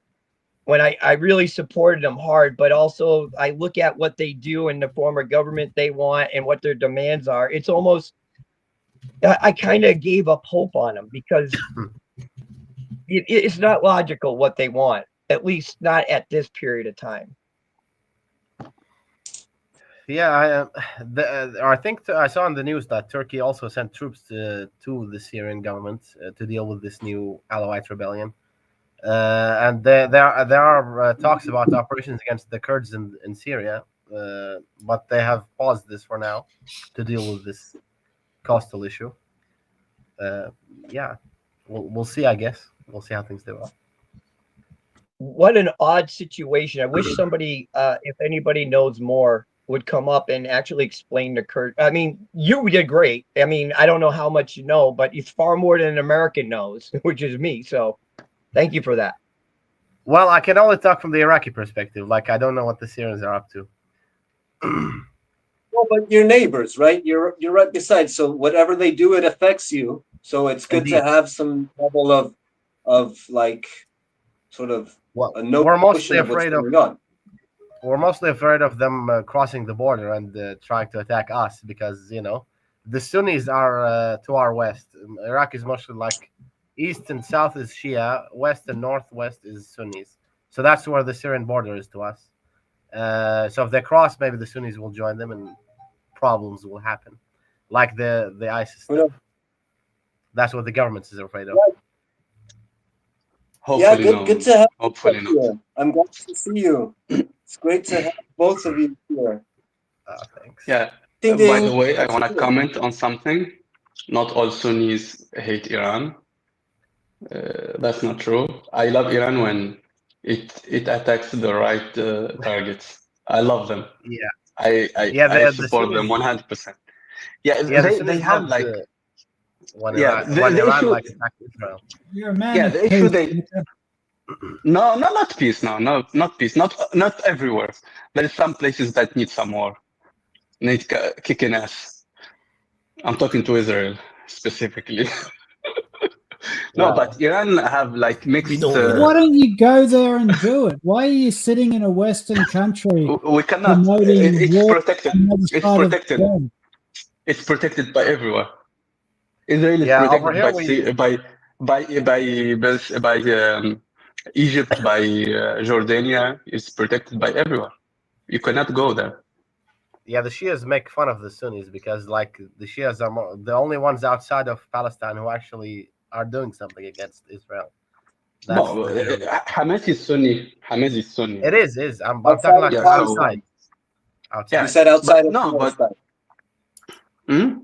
No, but you said outside of Palestine.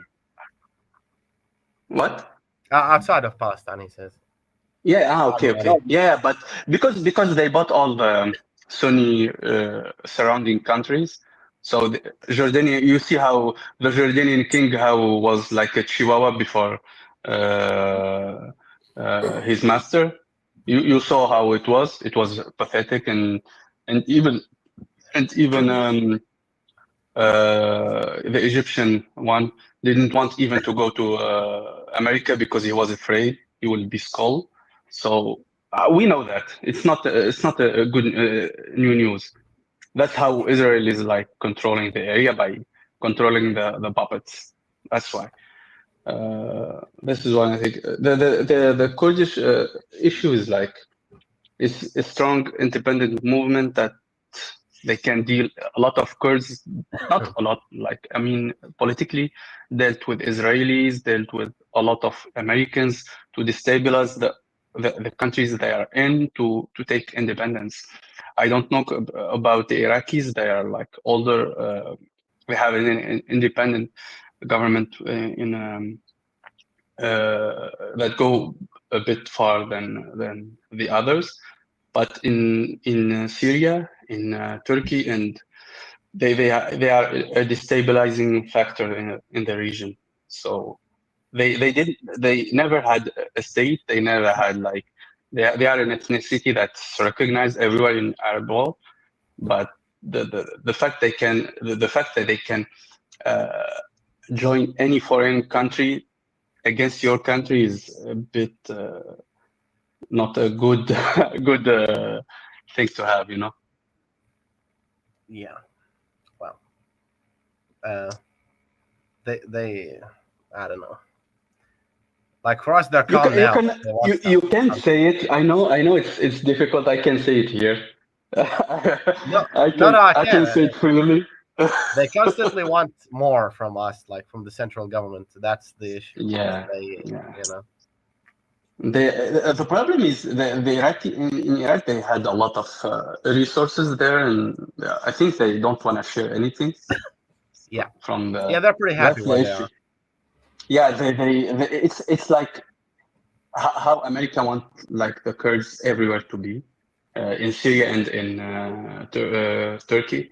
They want them independent, but like that they can handle the countries easier if they are weaker.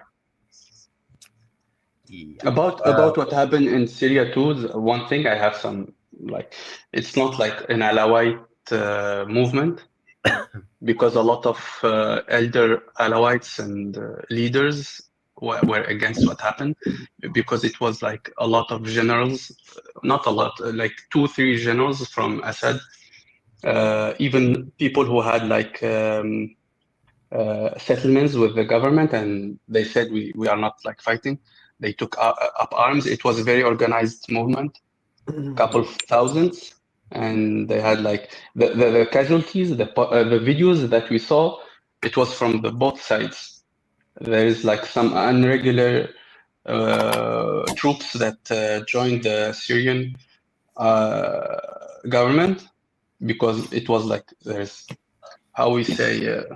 I forget the word, but they were unregularized, and the fact that the Assad troops they did like a lot of casualties too to the civilians. They even attacked 2 hospitals in 2 cities in the coast.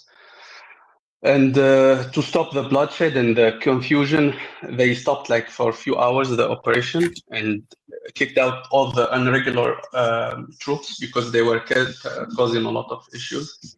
And so all these videos we're seeing, this is wrong, Nika. It's actually the Alawites attacking hospitals. Did I That's say what that? we're seeing. You just said that. Your ears have an issue. Yeah, you're talking about the Alawites attacking hospitals.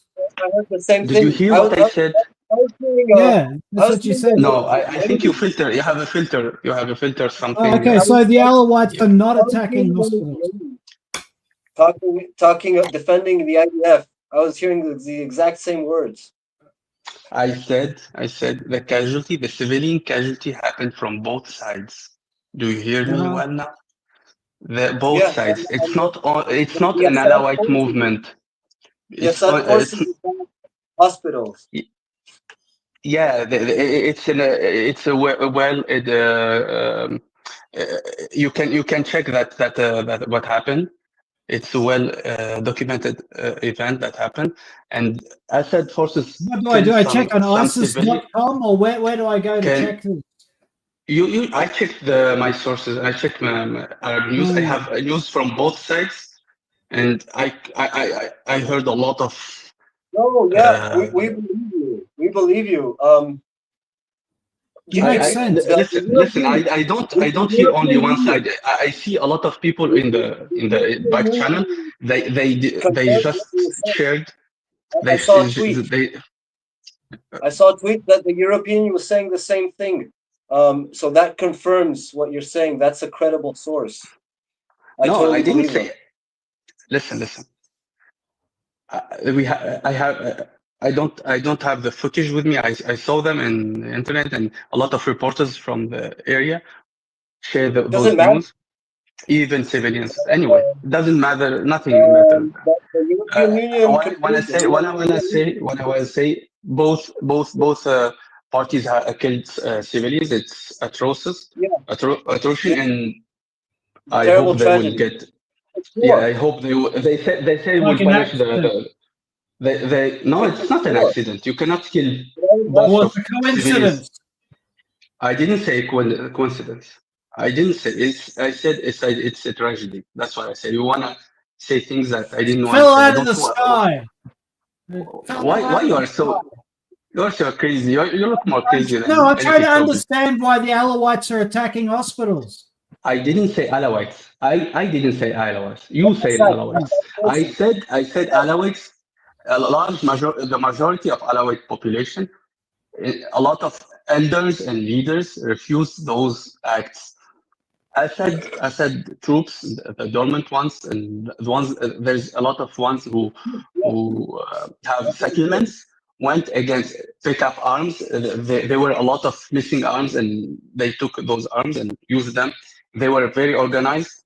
They had even some Israeli or Emirati help.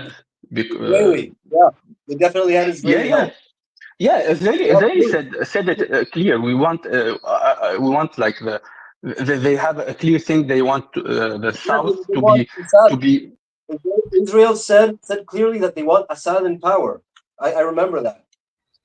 Assad was So actually, this is the evil Jews again. All these civilians who are saying killed. It's actually like the Jews. When you have a group of people who are very in a very powerful place, they can bribe, they can do whatever they want, and suddenly you remove them from power. They will rebel because they have blood on their hand. Sorry, that was a really good super chat. I love super it. chat. If it were an ophthalmology hospital, it wouldn't have been attacked. And previously, he also said, "What's going on with Kememin and Tartus? Nothing is happening. It's still under Russian control." Yeah. No, those are cities. It's full of refugees. You see, the threat is more interesting in Russia than in Syria. Bullshit that's going to continue to be fucked up for years and years and years and coming, because they're never are going to have a normal government for the coming years. It's going to be always fucked up rebels to each other, guys that were before terrorists and now suddenly not anymore. Come on, it's fucked up. It's going to be fucked up for a few years. You can't say what's happening now. It's going to continue to be fucked up for a lot of years. It's a fucked up mess, and the NATO and the other side of the world is doing nothing correct about it. How can you be able to put somebody not anymore on the terrorist list when he was the fucking ES guy killing people in the most disgusting way, and is no one of the leaders of Syria? How can you say to me that Syria now is normal? Can somebody explain that to me, please? Syria is never normal. We didn't say it's normal. That's No, not it's not normal normal. It's situation. You fucked see, up, dude. you see the It's situation, fucking fucked up. like it took like so many years for Iraq to stabilize and to have like normal like But Iraq was not stable. livelihood. Was not fucked up like Syria and Iraq. I know, think, it will what take I more. know, That's had why the help it from will the take. West to have a stable government. Now in Syria, it's not the same. It was a bunch of rebels financed by somebody that came in. I said, Assad, you're a very dirty bastard. You need to go out because you're killing your own people and make them armed. But the people that are now inside of Syria are 100 times worse than Assad. That's They're the reality. defending the hospitals, Lambo.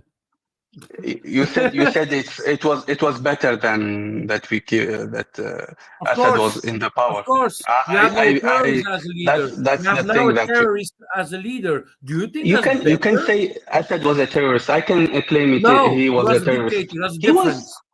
Yeah, he was. There's a difference. You can There's a label difference anyone you between a hate. dictator and a terrorist. Can you agree You with can me? label anyone you hate as a terrorist. That's anyone. So anyone. therefore, you label him as a terrorist because that label. Anyone you hate, you can label anyone you hate a terrorist. So basically, everybody against your government, you can label a terrorist. Doesn't mean he was searched by the world as a terrorist. Nika just admitted that when he says somebody's a terrorist, it doesn't actually mean anything because he thinks anybody could be a terrorist. It doesn't mean anything. That's what he's. So therefore, enemy. Nika, unlike you, some of us think that the word terrorist has a meaning, and therefore Assad does not fit the definition of that word. Okay, I consider Israel a terrorist state. I agree with you. America is supporting a terrorist state. I agree with you. Does that change a thing? that doesn't change anything. It's a label. It's a political label that you put on someone to discredit whatever he did. Yeah, if you look it up in the dictionary, it has a specific meaning. It is violence against civilians for a political or religious. America is a terrorist. Then America is a terrorist. The American army is a terrorist. We just went over this. Yeah, so every army is a terrorist army. Why are you repeating yourself? I guess you already said that. You don't have to say that again. We agreed on that. A lot of it. I don't agree with probably all of it, but I agree with a lot of it. There's a difference, though. So for the rest of us who have a different opinion about whether or not the word terrorist applies to anybody you don't like, I understand that the propaganda term terrorist applies. Obviously, it's like the old freedom fighters versus terrorists. Of course, there's a propaganda term and there's a reason and way to use that term in the media, but also it has a meaning, a certain meaning. Yeah, like for example, we're going to say differently. Let Gabriel go. Wait a minute, Lambo. Wait a minute. There's a definition for terrorists provided by a man who really knows about it. You might have heard of him. He's called Netanyahu, and he defined terrorism as the harm to civilians for the sake of political objectives. Okay, so and that's a very fine definition, and in that definition, of course, Israel is definitely totally guilty as a terrorist state and a terrorist army, and so is the United States and Britain and France, you know, and Germany, and every country ever. Ironically, war. Ironically, Assad would be less precision guilty. Weapons and clean wars, and that civilians don't die in war. This is a childish fantasy. Ironically, Assad's hands are cleaner than Biden's, for example. Let me finish. There is a difference, okay? In wars, there's usually a couple of sides, you know, at least two, but you usually have one that's defending its territory and one that's attacking foreign territory, like conquest, okay? Wars of conquest, and they're different because technically, when an army is defending its own territory, it's the families, the farmers, you know, the owners of the land that are banding up together so that other group of people doesn't take away their land, their livelihood. Okay, and if that other army, if the defending army does not go in and take revenge on the attacking army, then they're not slaughtering civilians for the sake of their political purpose. They're fighting combatants. Okay, and you see that in history. Sometimes the defending army becomes the attacker later and starts slaughtering civilians, but sometimes not. Okay, and so in that case, we have pretty clear examples. Like, for example, Russia is the invading force, right? It's invading Ukraine and slaughtering its civilians. The Ukrainian army was killing civilians to start this war in 2000. No, because what Russia's doing is supporting a group of civilians, like a local population that is being evicted and systemically displaced from their territory, which is the people of Donbass, that were being invaded by an invading force, which is the Ukrainian army. People from Lvov. And so in this case, it's inverted, the situation. You have the Russians that are the locals, because it's like the Donetsk People's Army, supported by the Russian Federation, which is now defending them, but that just started in 2022. And there's something interesting, like I like to point out that, for example, the pipe operations, to me, seem like very characteristic of local population, you know, like, because you know what's underground because you're from the place. So the fact that Russia does these pipe operations against the Ukrainians, and the Ukrainians never do it, it's no, but they also did it in Avdiivka and they also did it in Toretsk. You know, and so it shows you which one is the local population. The one Gabriel, you're not making a good case here. No, the meme is that what you fight a bunch of miners, don't be surprised if they use a tunnel to get behind you.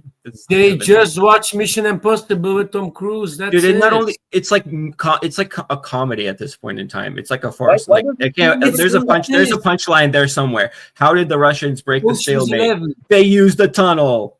You know. again, You see, hey, look, Dimi, yes, Borgir, what is it? Yes, I saw something yesterday. I watched Ocean 11 yesterday. You never noticed what they did. They dig the tunnel and they went and popped up and they killed everybody. We need to do the same. Wait, do you know the movie? Yeah, I have it on DVD. Watch it in the bunker. Yes, and it's like that they did it. No. I think it's I think that's a good point. I don't remember who made the point, but that was a good point that it shows you who the local population is, the people who are thinking about. Yeah, if you're comfortable going into those, you know where they run, and you're just like, this is doable.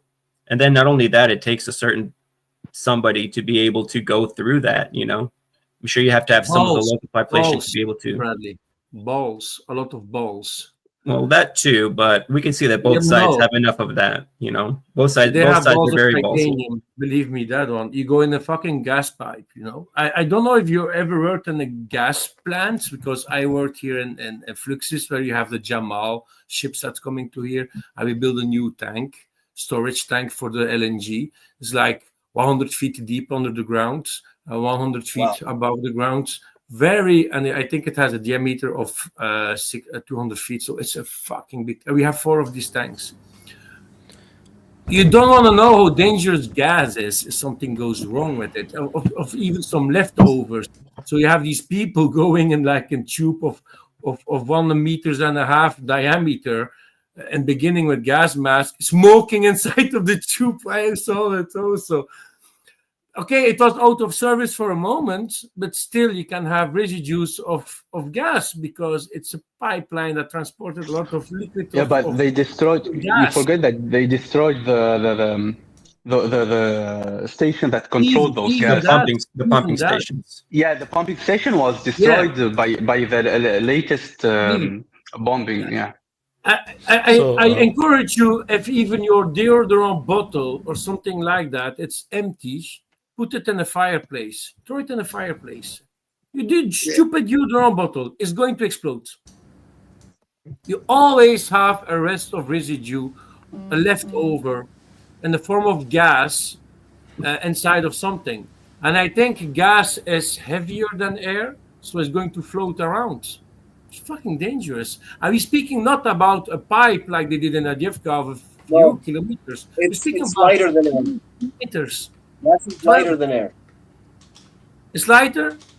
Yeah, so it's going to float in the air. It's floating in the air. Yeah, but even. So it's a pipeline of kilometers. So forget that it's going to be 1% empty. Forget it. Just forget Super it. chat. Vaughn is Prigozhin in disguise by Maddie. And Dr. Assad sipping on his kvass like nothing happened. Yeah.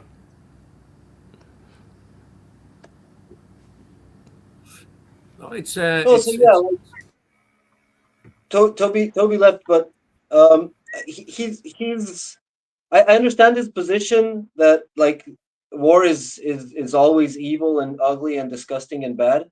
And it's logical to think that way when that's all you've ever known of war, because that's like a cultural thing, I guess. But there's definitely a just war, you know, like there's definitely and it's not the cause that justifies the war, it's the war that justifies the cause. Okay, so like if you do a good war, an honorable war, it has its strategic advantages. It's not like by default every time you do evil and dirty and disgusting things you have an advantage because of your brutality. No, it's not like that at all. Like there's an advantage to brutality because you terrorize the people and inflict fear in the hearts of the enemy. You know, the Mongols did that pretty efficiently. But it's not the only advantage you can get in war. You can also get popular support from the people, the locals that you're taking over. And that's by doing them good, doing them more good than what the local regime is doing, and you get their support. And that's happened a lot throughout history as well.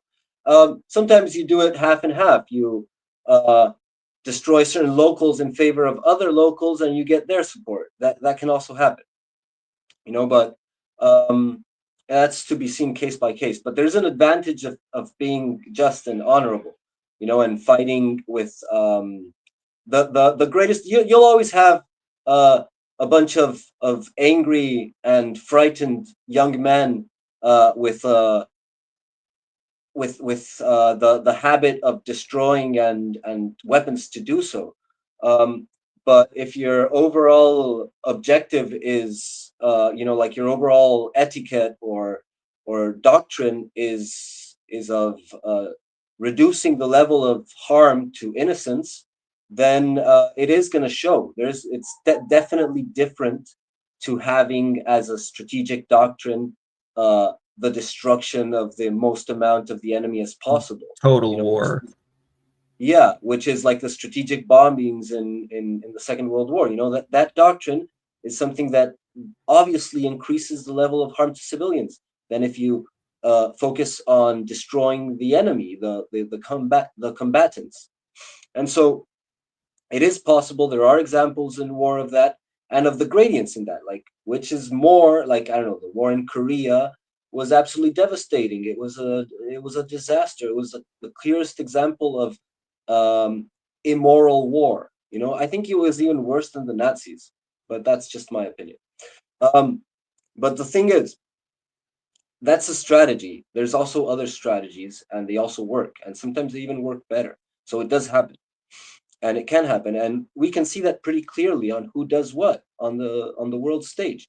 Now, of course, everyone's always accusing each other of, like the worst horrible crimes, but it's still observable. What is the difference? I think it's probably observable to certain people, but the propaganda is strong. And I think maybe until recent years where there's been a strong alternative media, you didn't hear the other side. It took Cy Hirsch to come out and say, we've been doing atrocities.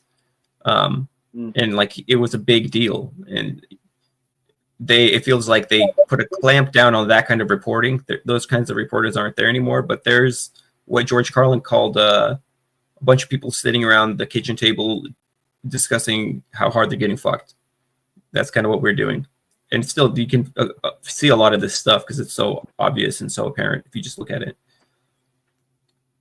Yeah, definitely. It's still pretty hard to hide, I think. Like even by ancient standards, it's not. I don't know. Like maybe I'm in South America, but I know a lot of people here also see it the same way.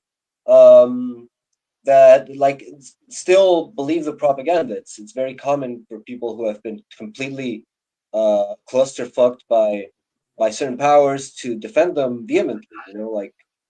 It's like you can tell the difference between what Israel does and what Hamas does, but there's still people who defend Israel, and it's like there were Palestinians defending Israel. Like it's the same, or any form of Muslim defending the actions of the West in their land, The Emiratis. Something that you see that. Spice know what I'm talking about. The Emiratis. We call them the Emiratis. The Emiratis, yeah. Oh, Spice know what I'm talking about. He gets what. Oh yeah, but I can understand that because at least the Emiratis are getting the benefit of it, But there's people who are wherever there is a conflict in the Arab world, you will find their hand in it. You will find it in Iraq. You will find it in Iraq. You will find it in Libya, in Sudan. They have a hand in every conflict, in every troublesome area. I call them the Arab Zionists. Yeah, they're the and Jews they are more well. they are more Zionists than the Zionists themselves. Yep. We should have conquered them in 91. Spice. I know. Spice is in Iraq, and I am far away, and we are agreeing about the same guys. Yeah. I think every Arab knows this. Well, yeah. Even in Sudan right now. The U.S. and Russia are going to divide the earth like Spain and Portugal. Mark my words. Somehow I doubt it. Well, I think they'll try. Yeah, China as well, but I think they'll try. But the world has kind of changed from 1600, and I've said this before. What we're in right now is late stage empire, and the robber barons have stolen everything that they've managed to steal. That's not nailed down. The management class is completely corrupt and incompetent. There's no money for anything to make our societies better. So now I think, the American empire for sure are coming to that realization. And I think they're starting to panic a little bit. And I think that, to Gabriel's point about, wanting to cling to the narrative, there's comfort in the narrative, right? There's comfort in maintaining this facade of the international rules-based order, because the alternate is waking up to the fact that everything around us is crumbling. Yeah, the and you're totally other countries of the world, the other countries of the world, they're de-dollarizing. So, America's not going to have the money to do this stuff moving forward. Like, we won't be talking about, American expansionism or anything in 20 years because they just won't have the funds. And you're already seeing that, guys. I mean, once you see the January numbers for treasuries, I'll bet you they're going to be awful. And I'll bet you February's will be even worse. And, when countries like China and Japan, for that matter, are de-dollarizing, there's just not going to be that money to go around. So what we're just seeing now is everything kind of collapsing of itself. And I was saying this last week, I think this is a structured bankruptcy, to be honest with you. So that's where I think we're at. Question. Yeah, just a question. I don't know, but if Wyatt or Noni or anyone else can have the information, I heard that China wanted to get back gold deposits they had in USA, and USA refused, or something of that sort. I don't know. Germany. I think you're thinking about Germany. Germany asked for their money back. Yeah, Germany asked for the gold back about 10 years ago, and they got about half of it back. I think but China doesn't have China have an issue with America. They are asking about deposits, and I think maybe I misunderstood or I had wrong information, but I heard about this in America refusing to give them. Yeah, I heard about it too. There's a pretty tense situation going on between America and China right now. Can you tell me what you heard? Then under Biden, yeah, just an article. I saw an article passing by that China wanted to retire its reserves from the USA, and it's part of this back and forth that's been going on. There's a pretty tense situation going on between China and America right now, but it's still better than under Biden, because under Biden there was a very tense situation with troops in Taiwan and a lot of military shipments to Taiwan, and that was really pissing China off, and right now it's more like they're bluffing with their cards. China and Trump, they're doing a back and forward of, I'll do this, and China says, okay, I'll do this, but they haven't really done it yet. They're like in a sort of bidding war among each other, but there's not the same rhetoric of like active war that there was under Biden. So that's what I've seen on it. I don't know if Wyatt has any other information about that he's closer to the area. But that's the impression. Generally, as I mentioned before, China is not interested in war against Taiwan, because it could be a potential massive disaster, because it's not like it's not linked. They don't have a simple border. There's a water crossing that you have to do, so it's always high risk. And Taiwan geography is like Afghanistan. It's very mountainous. You really don't want to fight in this kind of mountainous place. So no, not like the Chinese can't win. They can win. They can win like United States win Afghanistan. But what comes after is another story altogether. So the Chinese don't want that. So the Chinese just don't. It's just not worth it for them. But unless they are being forced into it. Donald Trump on the other hand also is anti-war. So these two is just going to just duke it out. Without military things. Unless the Chinese economy went into some kind of shit, then that's a bit dangerous. The economic situation is not good internally, and they are highly dependent on the exports, which is now under threat because of the tariffing from Donald Trump. So we shall see how the Chinese going to do. The Chinese is now militarizing, preparing for war. So I mean, preparing for war doesn't mean you want to go to war, but at least it's a strong deterrence against war. So that's why I always like say that it's a good thing. Like for what Poland is doing is good. The stronger your military, the more likely you're gonna have peace. So we shall see. I'm not that. I know a lot of people is very excited about a war in Taiwan, but honestly, it's a.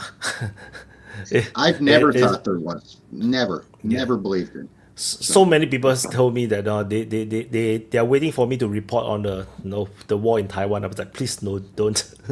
I still want to go to Taiwan for holidays. It's a very nice place for holidays. So and so it's good to have that shipping lanes functioning right under right by Singapore. It's good to not have that whole area blockaded.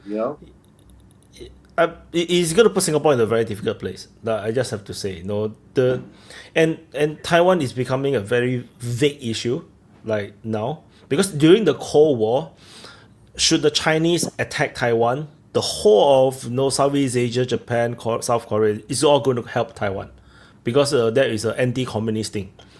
But now today, because the agreement have not been updated, so it's very confusing right now. Like in the past, it is understood that if there is a war in Taiwan, I think Singapore military will help in the war in Taiwan. But the thing is, now we're not sure. Now I don't think we'll go. So, and then Taiwan is in this like not here, not there situation. They're not even sure if the Americans is going to come and help them. So, and besides, back in the day, Taiwan was China officially. Yeah. And China was, so they got backstabbed by the Americans. Yeah. They literally got backstabbed by the Americans because the Americans want to snatch China from the USSR side. So they basically offered them a deal that they cannot refuse. And Taiwan, the Republic of China got abandoned. They could, although the ROC then was still very prideful, because they still hold the ambition of returning back into the mainland. They still want to invade back and they still want to take back China. So but then the thing is, those are very early days, right? The nationalists just lost the war and just retreated to Taiwan. So that was early days. By this point, after 2-3 generations of young Taiwanese, they lost the interest in taking back China. So that's why it's very weird. Like the entire situation around Taiwan is very confusing. Like no one really know what it is. Like even the Ministry of Foreign Affairs for the Republic of China is confused. I was criticizing them just yesterday. Like they were like complaining about China saying that Taiwan is a province, but then they themselves call themselves Taiwan. Then I replied below, what? It's very confusing. Are you Taiwan or are you Republic of China? You have to decide what you are. So they themselves are confused.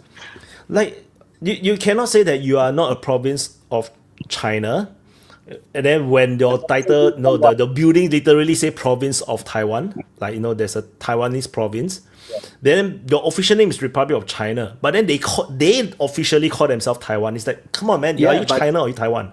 But why? They consider they are invaded. The Chinese province of Taiwan. They consider the only liberated place is the province of Taiwan. Maybe that's how they consider it.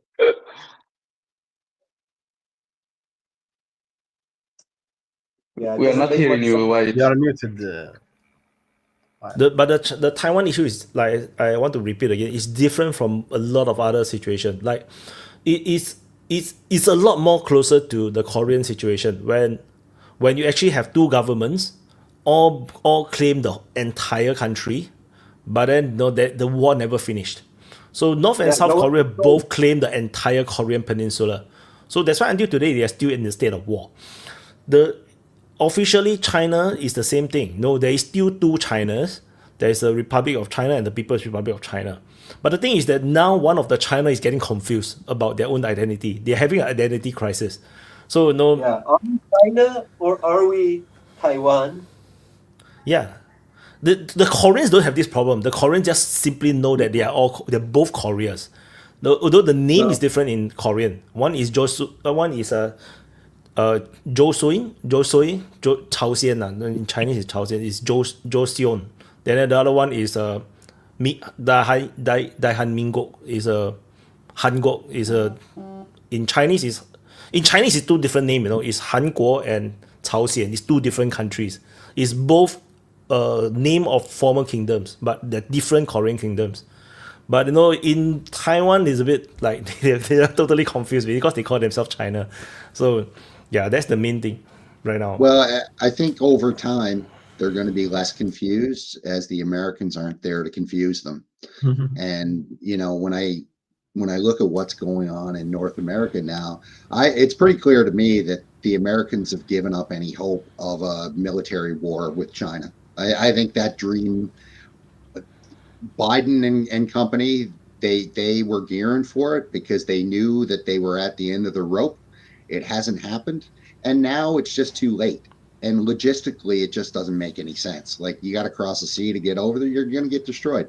So I think that you're going to see less and less involvement in America in that strait because, well, what Trump is doing, he's looking more inwardly, and they're talking about this fortress North America, whereby we just tariff the hell out of China to insulate ourselves from China. So that's their new strategy. It's how do we hold on to what we got for as long as humanly possible, and we're just going to tariff what we can. What's that? It doesn't really matter if you make it or not. You've got each other, and that's a lot. So yeah, just give it a shot.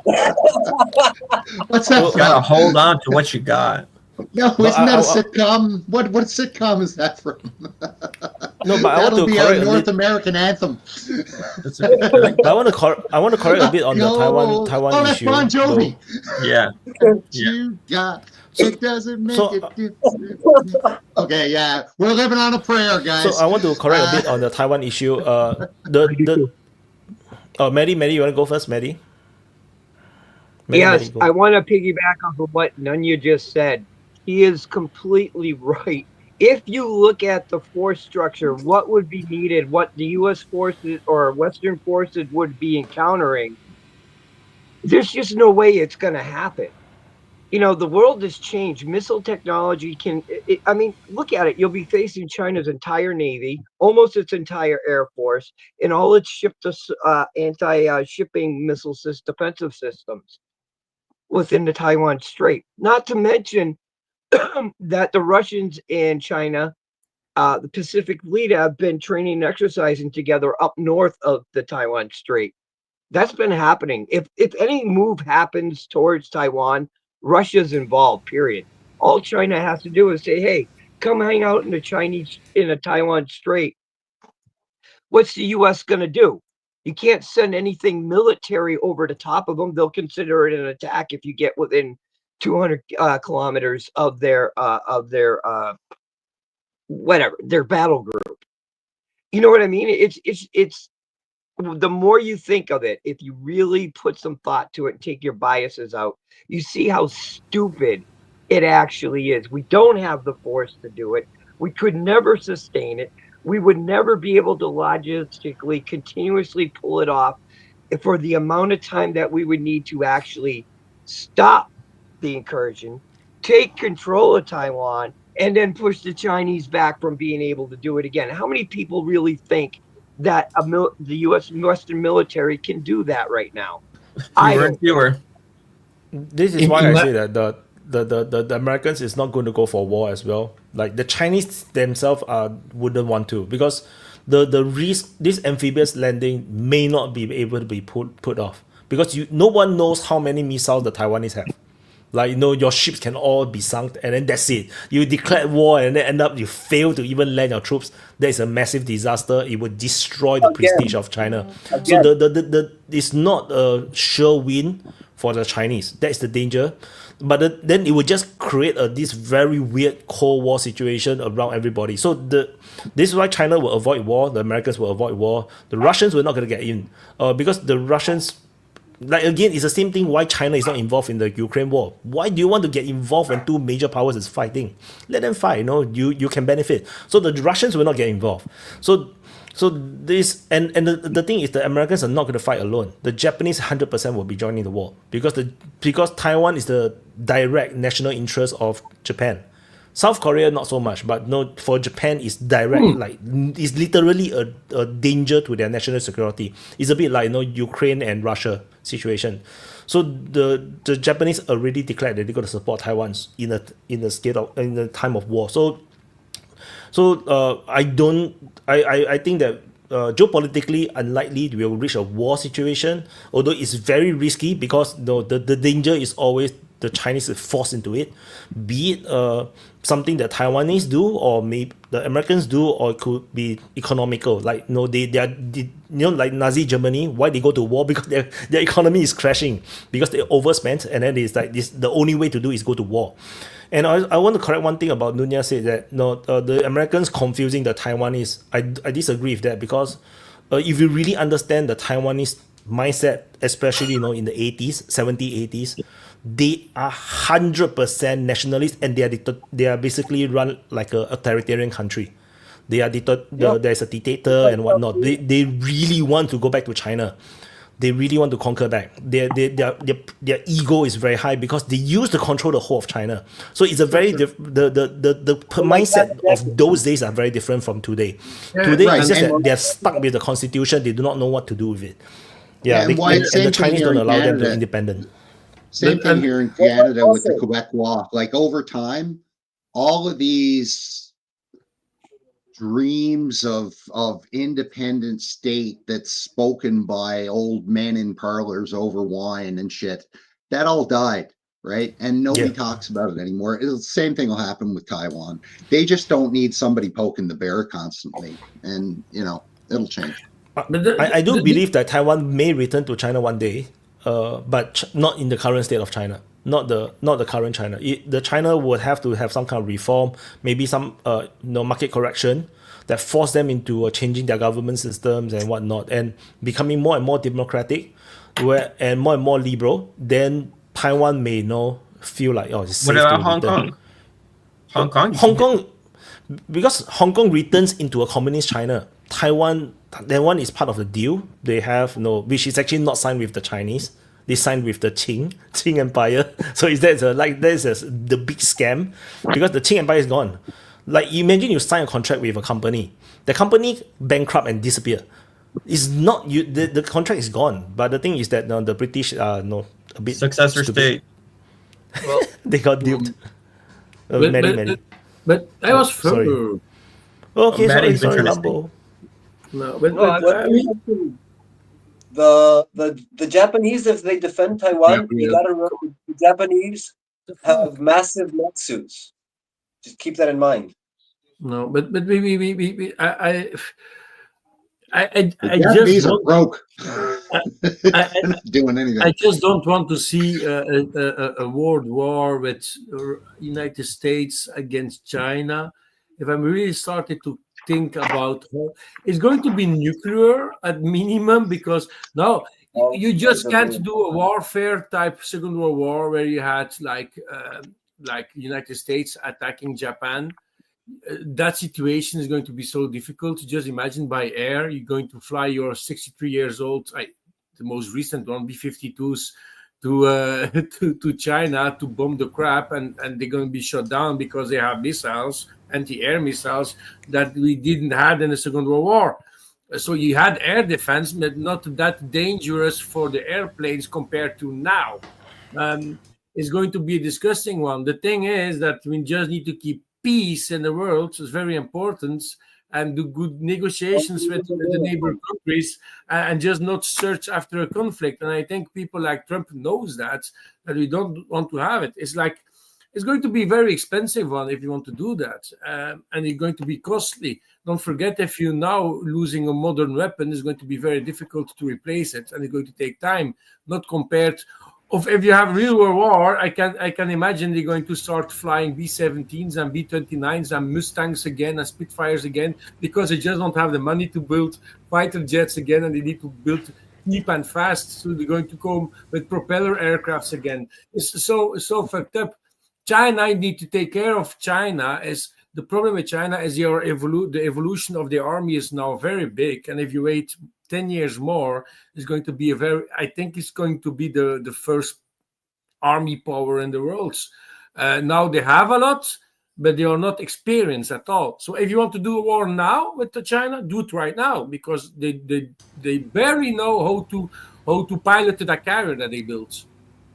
They barely know it now. They don't have experience, so it's going to be easy one to destroy. But if you wait 10 more years, difficult one.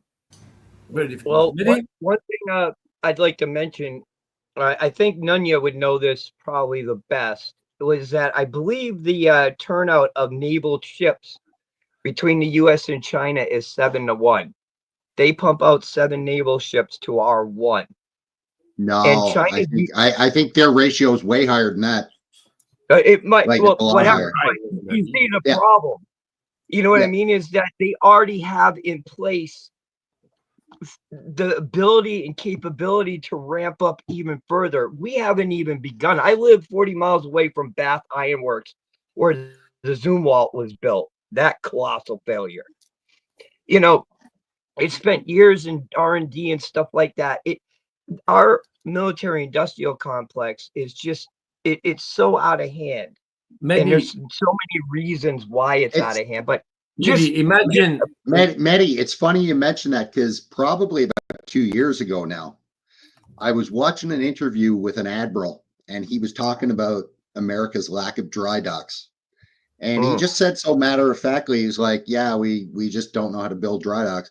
And he started talking, and then the reporter said to him, we said, well, what do you mean about the dry docks? You know, and the admiral just looked at him so matter-of-factly, and he's like, yeah, we just don't know how to build dry docks anymore. We've lost that capability. And he said it so matter-of-factly that, you know, it was as if the reporter was asking such a stupid question to him.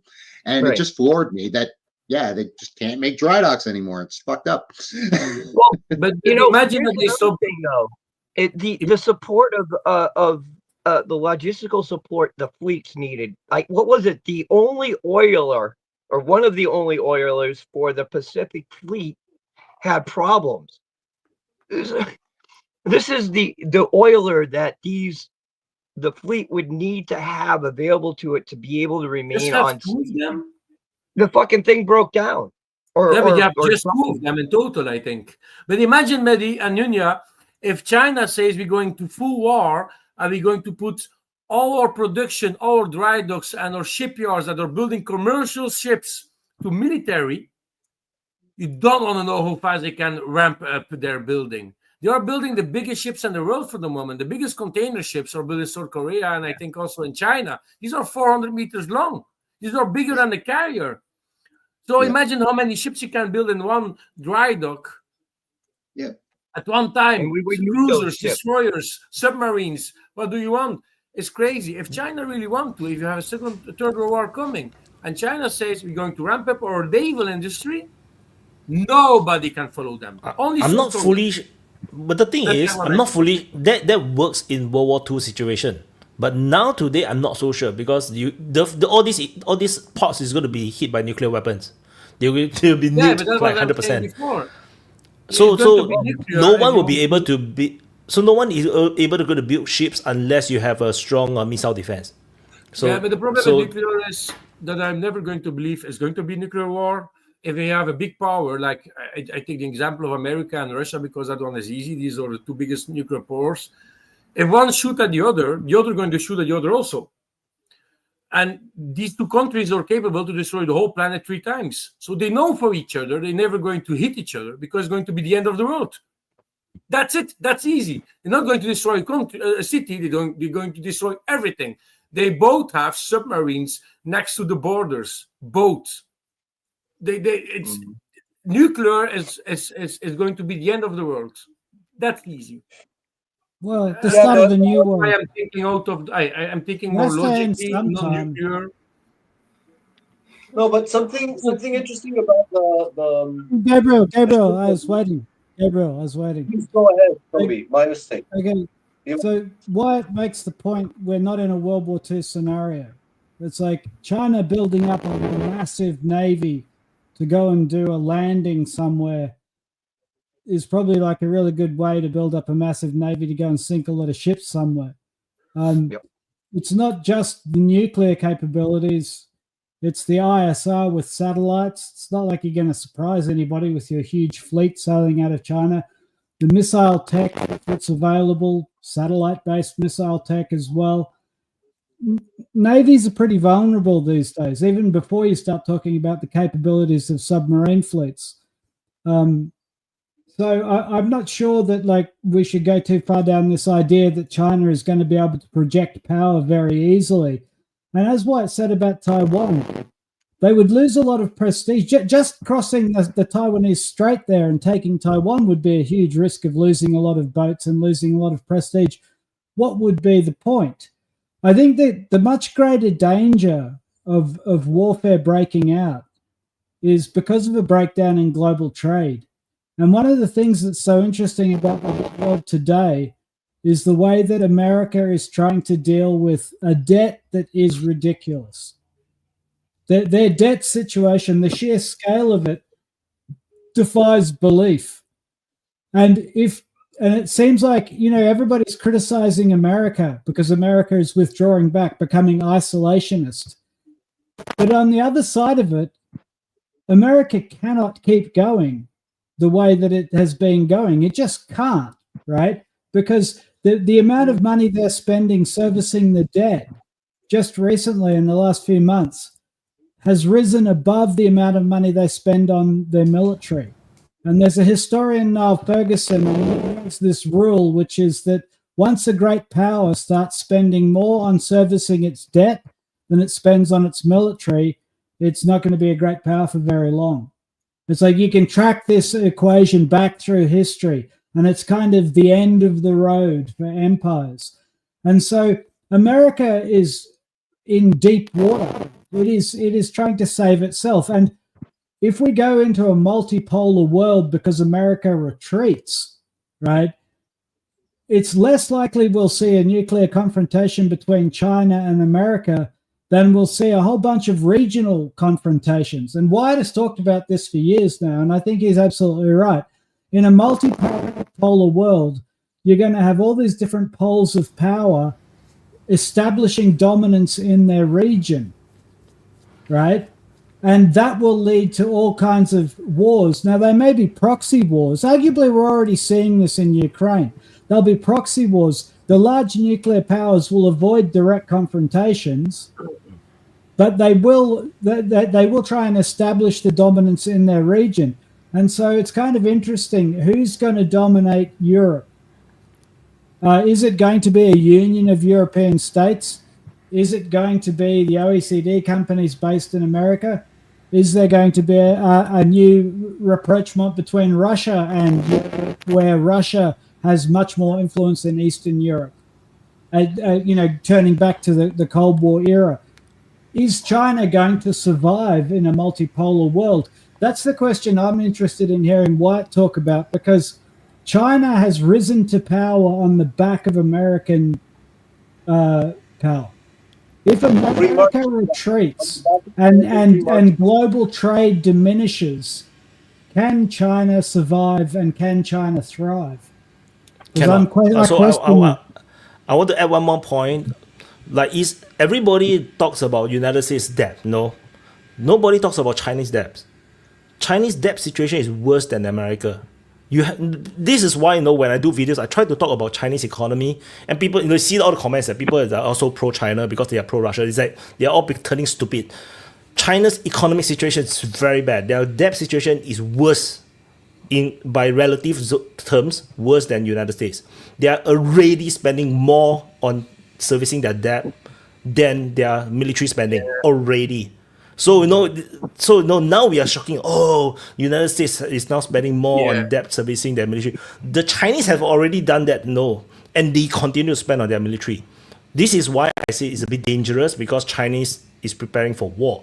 Because if their economic situation collapses, war might be a solution to get out of it. This is the danger that I'm looking at. They know that it's a lose situation to go to war. But you see, if they have no choice, they might go to do that. And the danger about the Trump tariff, they just whatever war, like the Nazi Germany, they just keep going to war. They don't care who. They just keep fighting. But That's who the do you danger. think? Singapore? Is of course they're going to conquer Taiwan first, for sure. It's going to be like, just like, the Nazi Germany conquered, Czechoslovakia or, Austria, like they'll make some excuse. Then after that, they're going to do more. They make some more excuses. Like, if the economic situation is shit, then they might do it. The danger is now Trump is, because like I said before in one of my videos, I said the Chinese economy now is entirely lifted and managed by this strong export. The export number is ridiculously huge, but the thing is that people didn't talk about their debt. They are just covering just nice to service their debt. But if the tariff hits and it affects their export, then China is going to be in some trouble, and then we're going to see some danger. Maddie? I was going to say, and I mentioned it, we talked about this long ago, and one of the things I brought up was that throughout history, one of the ways that kings solved this problem, they went to war with the people they owed the money to. Basically get you out of it all. If you win, it's gone. If you lose, you lost. You're fucked anyway. So, this, what Wyatt is saying, it kind of makes sense. I thought the U.S. was more inclined to do this but China too. They're in a position where that is an option. I'm not saying they're taking it, mind you, but I'm just saying this isn't something new. This has happened throughout history. But the Chinese debt is largely to themselves, so they can print money to solve the debt issue. But the problem is when they do that, it cause inflation. It will not go into hyperinflation because it's a closed economy. Everything is closed. But what it does is that it will cause the export to be so cheap, no one in the world can compete. Like now already, no one can compete with them in terms of cost. They will be so low cost that every country will start to have to tariff them to hell. If not, they will die. The economy will literally die. There's no way to compete with China because everything will be so cheap. It's already happening now because they are already printing money to try to sustain their debt. So it's only going to get worse, especially with the tariffing coming in. China is not going to have an economic collapse, like the Great Depression, kind of like, it's not going to collapse the whole country and then they just burn. And it's not going to happen there because they are so controlled.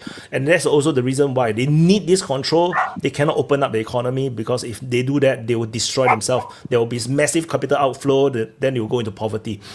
So they have a different problem from China, United States. United States, of course, have serious problem, but China's problem is not small because they just like Nazi Germany, they overspend on infrastructure. They just keep throwing money at infrastructure, and now they accumulate. They spend so much of their future money. They're gonna have to pay it back somehow, and that's the danger. When that's what Hitler's solution is. You go to war. I'm worried that China will do that. Hopefully they will not. Lambo, sorry. Yeah, I just going to finish and then I'm going to leave. But I just wanted to finish with the Gabriel. I had the finger. Respect. No, I just wanted to make one comment. I'm going to finish and then I'm going to leave. I'm going to sleep, Gabriel. I don't have all the time to speak. I just want to finish with the naval topic. Yeah, thank you.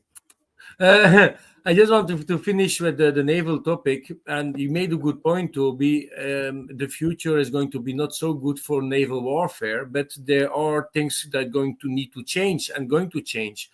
Now, if you look at the US Navy, they have the most fancy, expensive carrier groups.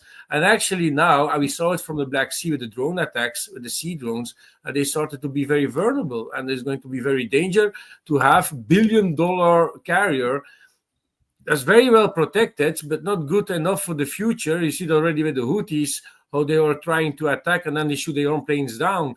But the naval future, and actually Iran, funny enough, showed it a little bit. And it's actually reversing from how the carriers started to exist. The carriers start to exist by refurbished ship, cargo ship or battleship, like from the Yamato class and the Second World War from Japan. They converted the third hull to carrier. And what they're doing now in Iran to stay cheap, they made a drone carrier based off a cargo ship. China has a lot of them. So how fast do you think China can convert a ship to a carrier by just putting a deck, cargo area, lift, and you don't really need a catapult to launch several drones. For me, the future of a carrier is going to still exist because you need to do some countries need to do long distance warfare, like United States. They're going to drastically change, and they're going to become much cheaper because you don't need these fancy catapults. They're going to have a lot of air defense. They're going to have submerged drone launch capabilities, and they're going to have drone capability to launch also. You're going to have swarming of drones launched by a ship. Plus, you have your big escort that you all have. And that's a problem for Iran. They make the fancy, cool drone launcher, but they don't have the other ships to protect that ship. So they're never going to really use it to attack. And I see that as a future. But if you are in a World War III situation, you need to think fast, act fast, and as cheap as possible. And the drone is going to predict the future about the carriers also. And they're going to be cheap carriers, very big carriers, because you just take your biggest container ship you own, 400 meters long, 50 meters wide, and you put Iron deck on it, and you can take thousands of drones at you. Thousands of drones. And you have your escort ships that you already have, your cruisers and destroyers to escort it. So I'm thinking like that. Yes, the naval warfare is going to be a very big problem for a lot of things, but they're still going to build them, and it's never going to stop because you're on an island and you need to defend yourself. You need ships, but they're going to do it in that way. And I just think, it's a theory, that Iran predicted a sort of future for the carrier. I don't know if it's correct what I'm saying, but that is my way of thinking. So for that, I give you all. And it's just the cheapest way of displacing power, strike power. Yeah. Go on, Vaughn. Yeah, Lambo, you apparently didn't get the memo. We don't call them the Houthis anymore. We call them the Shooties. I'm going to remember that one. Yeah. Thank you. And I mean, all the shipbuilding you're talking about, it sounds wonderful. But how many ships can you build when your shipbuilding yards get bombed with cruise missiles? Yeah. You know? Depending who has the most air defense. You probably can build more with bombed shipyards than with no shipyards, okay? I can tell you that. Well, I think the big question That's here a point, is, Gabriel. like, is America really willing to go to war with China over this small island on the other side of the planet? No, it's not because of that. It's because China. It's because America's in the same situation as China. It's a way to escape servicing their over bloated debt. America, right now, we're in a race to see which country, China or America, is going to be the first to make a war to service their debt. Like to escape from their debt burden. And I mean, how does the U.S. have a war if they take Canada, the Panama Canal, Greenland, and consolidate their sphere of influence? You could arguably still maintain that wealth without having a new war. That's true. I think the U.S. is too far gone at this point, Vaughn, to be honest with you. That debt is just too high. So, and I've said this before, the best thing for the U.S. just declare bankruptcy, start over. It's probably the best option at this point. I asked Grok about that Nanya because I wasn't really sure. I don't know enough about it to know what you're talking about, but it sounded interesting. And you seem to know what you're talking about. So I asked Grok, what happens if the US defaults on its debt? And it took a few minutes to answer. But basically, long story short, they could do it. Mm-hmm. It would be ugly for a lot of people. And a lot more people outside the US than inside, ironically enough. Yep. But it can definitely be done. And the thing is, right, America is an isolated landmass. If you discount Mexico and Canada, it's got oceans on either side of it. It's got all of the natural resources it needs. It's got all the food it needs. It actually can do a big reset, and everyone's going to live. In fact, they'd probably live really well, and they'd probably live better than they're living now, right? Yeah. And so, it would be really ugly for everybody who sits at home with their cat and their fursuit dreaming of their 401k, and hiring prostitutes and dreaming of themselves. Those people they're gonna suck it in, right? They're gonna be the new poor. But for the kids, the kids will be saved. They'll be able to have houses and families and futures. And so, despite, Grok is against it because you know what Grok's like.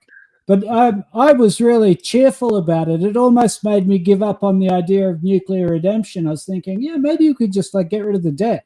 But I think the bankers are actually on the side of nuclear redemption because, because they're the ones that can lose the money. Right. And I think there's only one rule in the world today. And maybe I say this because I'm an Australian, but it just seems to me that there's only one rule, and that is that bankers can't lose money. I saw that in 2008. And I up until that point, I thought banks were businesses that made money. In 2009, I was told that they are altruistic services that provide liquidity to the market. And I'm like, I see. We need the banks. And if they don't make money, then the fish stop swimming and the birds stop flying and the rain stops falling. And there's nothing else as important. But I think we are rapidly approaching the point where we either have nuclear redemption and we have the cult of the wasteland and go in that direction, or alternatively, we do have a pretty serious conversation about wiping out debt. Both countries can wipe out their debts, with a lot of damages to global economy or something. There will be. It's able to flush off the debt. It's just that it will just make a lot of people very unhappy. It's not it's impossible. It's possible. Just a lot of people are going to get very poor. That's all. Yeah, but totally possible, right? Yeah, and it's been done in other countries. Yeah, and it's been done in other countries, right? So it's possible. It'll be ugly, but it's possible, right? So yeah. I think only smaller countries cannot sustain it. They cannot survive something like this. But the big main powers, the superpowers could, Russia, United States, Iceland. But they did a lot of reforms, right? They do huge reforms, and they basically they don't pay the debts. They're no, the debts are all gone, and then they don't pay it. They just said we're not gonna pay the debt. Sorry, they defaulted on it, and. The big threats at the time from the banks, because the banks didn't want to lose money, and the IMF and all these people, you won't have access to capital markets, you'll be shunned. None of that happened.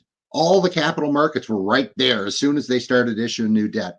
So, it's definitely possible. Everybody will, to Toby's point, the 401ks will get wiped out, all that stuff. There have to be structural reforms, but when you're facing $37 trillion debt and climbing $4 trillion a year, I'm not sure that you have any other choice at this point.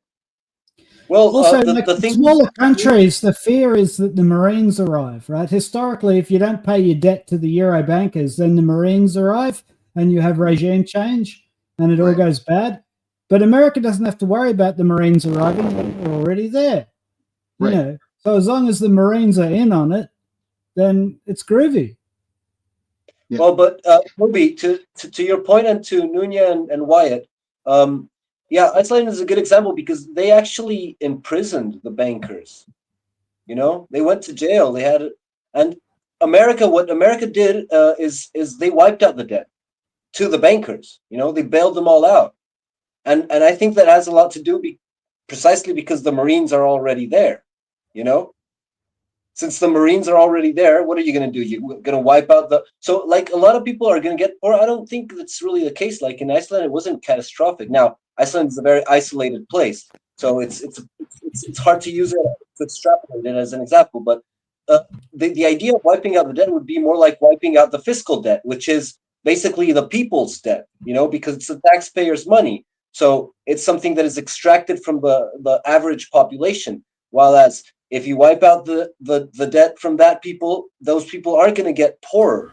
They're actually going to be saved. While as if you wipe out the debt of the bankers, then the bankers get super hyper even richer, and the people have to pay for it, you know? So it'd be the other way around. You wipe out the debt, it's basically you're just screwing the bankers in favor of the people. The difference, that's why I say no. Only the smaller countries is going to suffer. Like if it's like Greece, no, when they have all this debt, no, then they got threatened by the EU and whatnot. The thing about Iceland is that they are lucky. No countries come and sanction them and say that no, you can't do this. No, you have to pay your debt. And then the warships just surround them and sanction them, tariff them to hell. That didn't happen to Iceland. That's why they survived. But a different country, like what happened to Greece, what happened to maybe some other African countries, like if you don't pay your debts, they're gonna kill you. But no one can kill the Americans. No one can kill the Russians. And most likely no one can kill the Chinese. So they are going to survive and they're going to game the hell out of the rest of the world. So yeah. Sad conclusions. So scary. Vaughn. Yeah, I was just going to say while I was gone, I saw a video. I don't know which M1 it is, but it was captured in Kursk and it was being towed. And it looked like it was in pretty good condition because it looked like they put it in neutral. And it was towed. It had both tracks on. It was rolling fine. So either it's an Australian one that made it to the dance, or it's the last of Uncle Sam's contribution, finally finding its final resting place in a museum. But yeah, so just saw that. I was like, damn, because I was thinking it was going to be dragged down the road, and they showed them drive by, and I was like, it looks like they just maybe ran out of gas or something. I mean, they obviously abandoned it for some reason, but I couldn't see any damage to it other than. Yeah, the description say that it got hit by the FPV drone, but yeah, it doesn't look like a lot of damage. Like I think the crew just bolted. Like, no, not the second FPV drone. Then they quickly run away because it looks like the cope cage is a little messed up on top, but I couldn't really see anything done to the turret or the hole. And like I said, it was rolling fine. It looked like they put it in neutral and were towing it just fine with no resistance. You might have lost the con.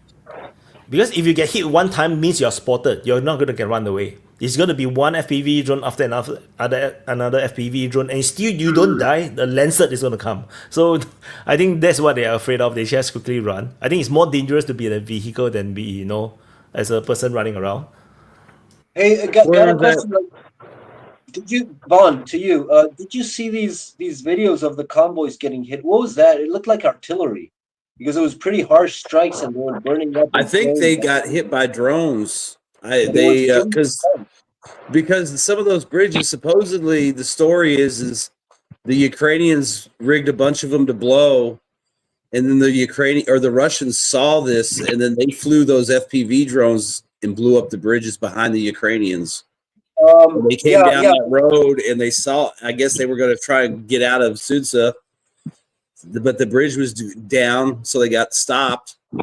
But but the thing was saying, once you're spotted, they show one hit it, then another one, then another one. There's a couple videos of like an aftermath too, where, and you don't see any people. So I'm assuming once they got stopped, maybe they saw a drone and they all scattered because they knew what was coming. Because you don't see anybody running away or people standing around getting hit. So I'm assuming they probably just said fuck it and ran back. I don't know. There's a village there, so I guess they ran into the village and hid there.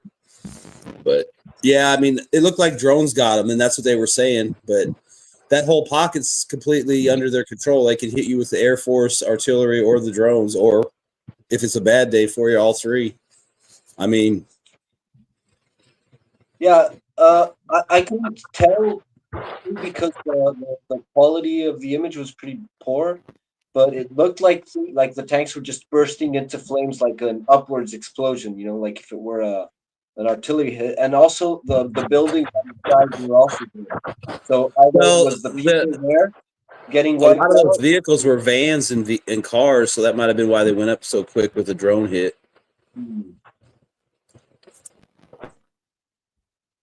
Yeah, maybe. No, I was wondering because they looked pretty precise and it seemed to me like artillery, and I was wondering what kind of precision artillery they could have been using.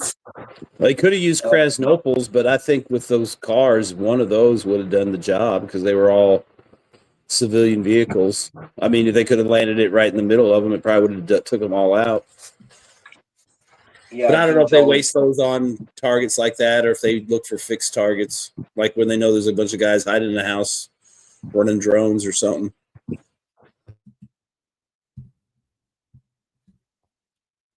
Do you all guys want to do closing? I feel like we are the conversations seems to be running its course, so let's do closing, and we can have our new guy to start first. Spice. Okay. So how do you do the closing? I don't know. So you can say whatever you want. Nobody will interrupt you. Okay. Hopefully Russia takes Kharkov. Thank you very much. I know this. Wow. So now you know Iraq is actually pro-Russia. So very much. So Spice, I also know. I sent you the email to join the speakers lounge. So so join us there. It's a private lounge. And Dunya, closing statement.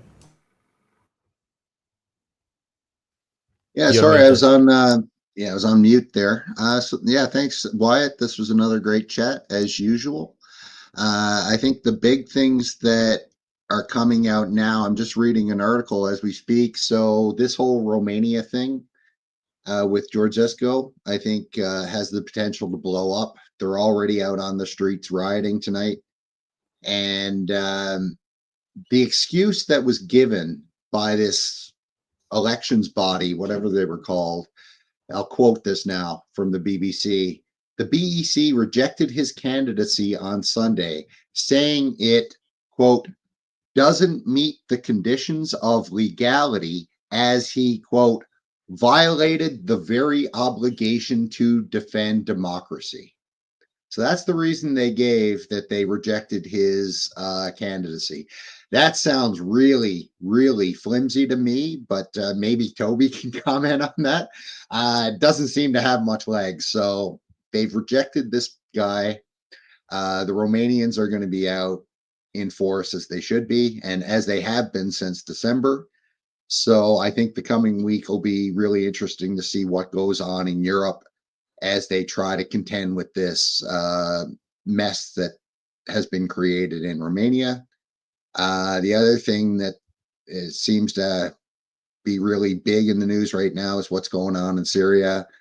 I don't know what to say about that. It's like, you're almost numb to it at this point. Like, I've seen too many dead people just shot up for no reason, it seems.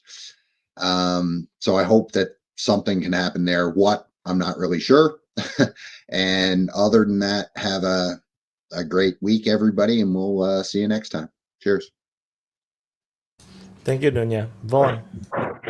Yeah, I just want to say once again, thanks to Wyatt for providing the platform. Everyone out there should like, subscribe, and share. If you want to keep up on what's going on, I mean, Kursk is developing fast. I mean, obviously, it's hour by hour. I mean, there's been stuff that's happened supposedly while we've been on the air. I mean, the noose is tightening in the Kursk region. So I guess this week and the next week, this week we'll see what happens in Kursk. I bet it's going to be pretty bad. I don't know if it'll be totally collapsed, but I would expect it to get worse and worse as the week goes by. And then maybe just wait and see what happens somewhere else on the front. I mean, it's primed for action everywhere.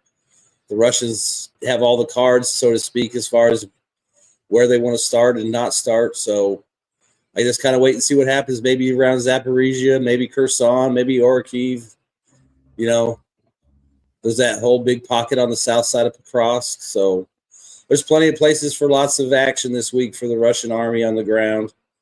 Kursk is going to be the big deal, though, probably. And then maybe something else will pop off somewhere else. But I don't see any good news for Ukraine in the near future. And the Syrian thing, I mean, it's fucked up, but I mean, I almost feel like someone's trying to draw the West in with the death of Christians being highlighted so prominently just to keep things going there. Because, I mean, I don't really know what else you could do unless you want to go in there and physically stop them. which obviously the president of the United States isn't in favor of doing that. So, and Israel's obviously the only other regional power there with Turkey that could maybe step in and do something, but they don't seem like they're interested. So I guess the status quo for that part of the world. I don't see any changes there.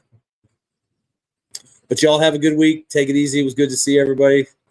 New guy, you got to check out the VC. You'll like it. Thank you, Vaughn. The rotator. So Gabriel first. Yeah, great to see you guys all. It's a pity that Jimmy didn't show up. Would have been nice, but oh well. It's like, I guess you gotta stick to your strengths, right? Which is running away with a tail between the legs. And also he might have been scared, because dogs are scared of Asians, that they might eat them. So he was probably super scared that Wyatt was gonna start looking at him like a chop suey. But yeah, great conversation, and it's interesting, this whole issue of the bankers. Like, how much of a stranglehold do they have on us that they'll actually throw us into nuclear redemption instead of getting like the bankers redemption? So I guess it kind of depends on us, like we don't have very much individual power to do anything. I mean, we do, but can't ask regular people to be like I don't know, historic heroic figure. But like if we sort of get enough I don't know, rowdiness, we might even have a say in the world that we live in. Good to have you, Spice Merchant. I hope you jump into the VC and share your opinion. Eventually, you'll go to war with Nika, but it's going to be entertaining to watch. I'm glad we avoided. I was sort of hoping for it to happen, but we averted the disaster. Maybe it's a good omen for what's going to happen with the world in our peculiar historical period. So with that, like, share, and subscribe. And it was a good viewing this show, and I hope it keeps up like that. Maybe some more tunnel operations. We're gonna have to talk with our resident KGB agents so that they can program more of those tunnel operations and we get high viewership. But yeah, thanks for coming. See you all soon enough, eventually. Thank you, Gabriel. And our closing by Toby. Yeah, well, happy birthday, Wyatt. I want to say I've really enjoyed your last few podcasts that you've put out, because I wanted to know what was going on, and it occurred to me that like it's really good having you in there as a resource, because it gives such a detailed picture of what is actually going on that it gives confidence to know. I'm not at sea. I meet other people around me and they don't know what's going on. They see what's in the mainstream media and they're seeing completely opposite analysis from day to day, and they get confused. And so it's not just you, it's also like everybody on the panel. It's like the fact that we have these discussions and these back and forths, and even people like Wayne and people like Lambo, for God's sake, it's like it's good to have that kind of perspective out there so that you can knock it down and say down Lambo, down, and get a clearer picture of what's going on. So I really enjoy the community for that. I really think the open mic is good for getting a balanced picture. It's like, obviously we don't have any geniuses, but I do think that we get a lot of mileage out of our retards. And we cannot despise Europe enough, right? Especially the elite of Europe. The way that they're behaving at the moment, to Nanya's point, I'm sure that Romanian jurisprudence on the nature of democracy is a deeply involved subject. Don't know it myself. I suppose Romania's history as a great democracy is like one of those murky topics that I haven't yet studied, but I'm sure they'll come up with justifications across Europe for getting rid of the wrong guy and calling that democracy. I just think that the Ukraine war is an absolute indictment on the human race, but particularly upon the corruption in the West. I think it's been a very cynical money-making exercise from the very beginning. And I think that what we're seeing now is just desperation to not get exposed. And we're seeing all of these very wealthy people try and prolong a bloodthirsty war because they're frightened of being exposed for stealing money off their own people. It doesn't get much lower than that. So I just think it's an absolute tragedy. I really hope that Russia wrap this up. More to the point, I hope Ukraine wraps this up. I hope Ukraine understands that they've been sold a pup. And I hope that we do see some exposure of the corruption in future. Yeah, very sad what's happening in Syria. Not unexpected for that part of the world. But yeah, thank you, Wyatt, and happy birthday. And I'll see you all in the next one. Thank you, Toby. Thank you, everyone, for joining us. And it's my turn to do closing. Yay. Bye, guys. So I got to remove you guys. So thank you, everyone, for watching the DPA Open Mic episode 119. Now my turn to closing. Today is, of course, the very expectedly heavy on the Ukraine war situation, particularly on Kursk, because that's the biggest news happening. And it looks like the rumors that Putin have ordered that all restrictions on the special military operation is lifted seems to be true, given the fact on how the Russians are really actually going for offensive operations in multiple sectors. So we will continue to monitor to see how that goes. And thank you for all the kind words. I'm just like you guys. I'm just a normal person. I just don't trust the mainstream media. So I started DPA generally just to share my views on what is the reality, and a lot of things I said, like even many years before the Ukraine war happened, still sticks today. You can actually dig into the DPA's website, and see what I write years ago. So there's some super chats I think I missed. I think the bunch of propagandists apart from Comrade Nunya, which Nunya already saw this. And thank you, Toronto, Brad. So for those that do not know, my birthday is on the 5th. So it's already like 5 days ago, 4 or 5 days ago. So thank you for all the belated wishes. And also I started this new gig where I'm going to wish happy birthday to everyone that have birthday that day, because it dawned on me that because we have so many viewers, right, per video, they're talking about like tens of thousands, which means that almost every day there's a chance, high probability that there's someone having their birthday. So I'm going to say happy birthday to you guys who is having birthday today. If you are watching, we have like 200-300 people watching, means there's a chance that there's someone's birthday every single day. So possibility. And yeah, so I just now the China issue, I urge you guys to go and research yourself. I think it's a bit difficult because the Chinese are very not forthcoming with their numbers, but indications and generally just talk to Chinese people. If you have any China friends, they definitely have relatives at home, friends at home back in China mainland. Just talk to them and ask them what is the situation back in China mainland, the economic situation, job situation.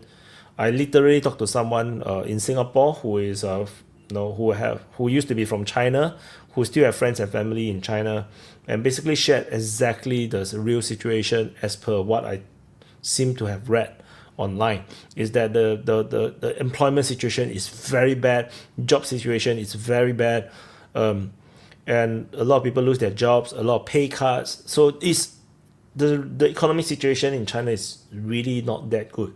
It's not going to collapse, like I said just now, it's not going to collapse the country. in the way how we expect a collapse to happen, like the Great Depression. Maybe the Great Depression, maybe, but no, like it doesn't collapse into Libya. No, put it that way. But it's going to have a lot of suffering. It could be like Great Depression in the United States, like a lot of poor people, and there's still some rich people who will survive well, but everybody will not have a job. There's a possibility. It's not entirely clear, because China is a very peculiar country, because they're so powerful, they're so big, they can absorb a lot of damage. So I'm not a China doomer per se. I'm just saying that it's by the logic of how things is going, there is always some kind of danger that it will collapse on its own economically. It's a matter of time. Got a feeling to that. But depends. China can still fix it, maybe somehow. I'm not sure, but they will definitely have some major market correction if they want to do that. United States, of course, debt situation is just as bad. That's why they are not doing their best. Like Donald Trump is doing their best. And I saw just now a tweet that they're going to have this year. They're going to have a massive to that they need to repay. I think it's 7 trillion or something like that. So I'm not sure if they have any money to repay, or they're going to reconstitute the loan. I'm not sure. Let's see how this goes. Definitely the United States is not in a good place as well. So it's scary when the world is so messy and so unstable, but this is a result of decades and decades of corruption and the lack of doing due diligence. And like just now what some of them say in their closing, the Europeans are still refusing to admit and face the reality, and that's extremely disappointing. As someone that have been looking up to the Europeans, because Singapore used to be a colony, so we look up to the Europeans, as first world countries, as countries that is advanced, and we want to learn from them. And as I now grow up and as an adult and see the decline of the West, it's kind of very freaking disappointing. So anyway, that's it.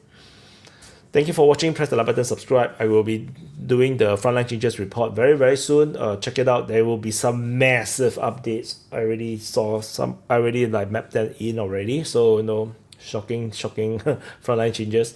So thank you for watching. Press the like button, subscribe, and I'll see you guys. Have a great week ahead. And yeah, what else? And see you guys and happy birthday again if you have a birthday, and see you guys in the next update. Bye guys.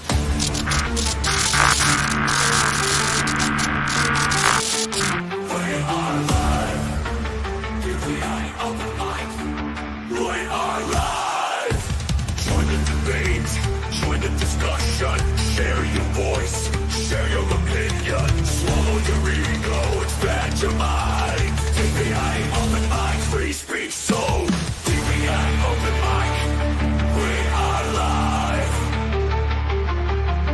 DPA Open Mic, we are live. Don't hold back, 'cause here we go.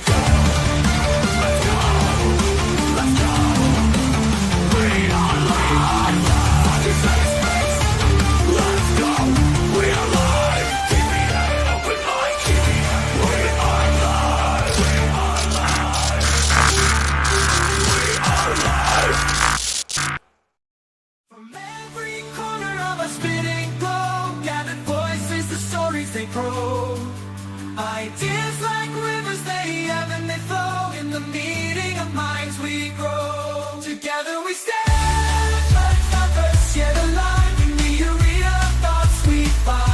A world where every voice decides, debating the future, unconfined.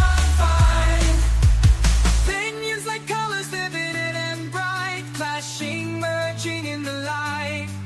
From whispered winds to roaring mic, in our discourse we ignite. Together we stand, diverse yet alive. In the arena of thoughts we find. A world where every voice decides. Future unconfined. In the clash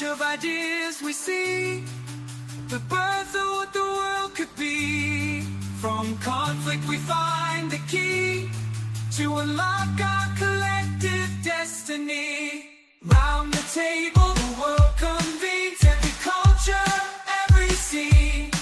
In the marketplace of dreams, we chart the course of unseen streams. Together we stand.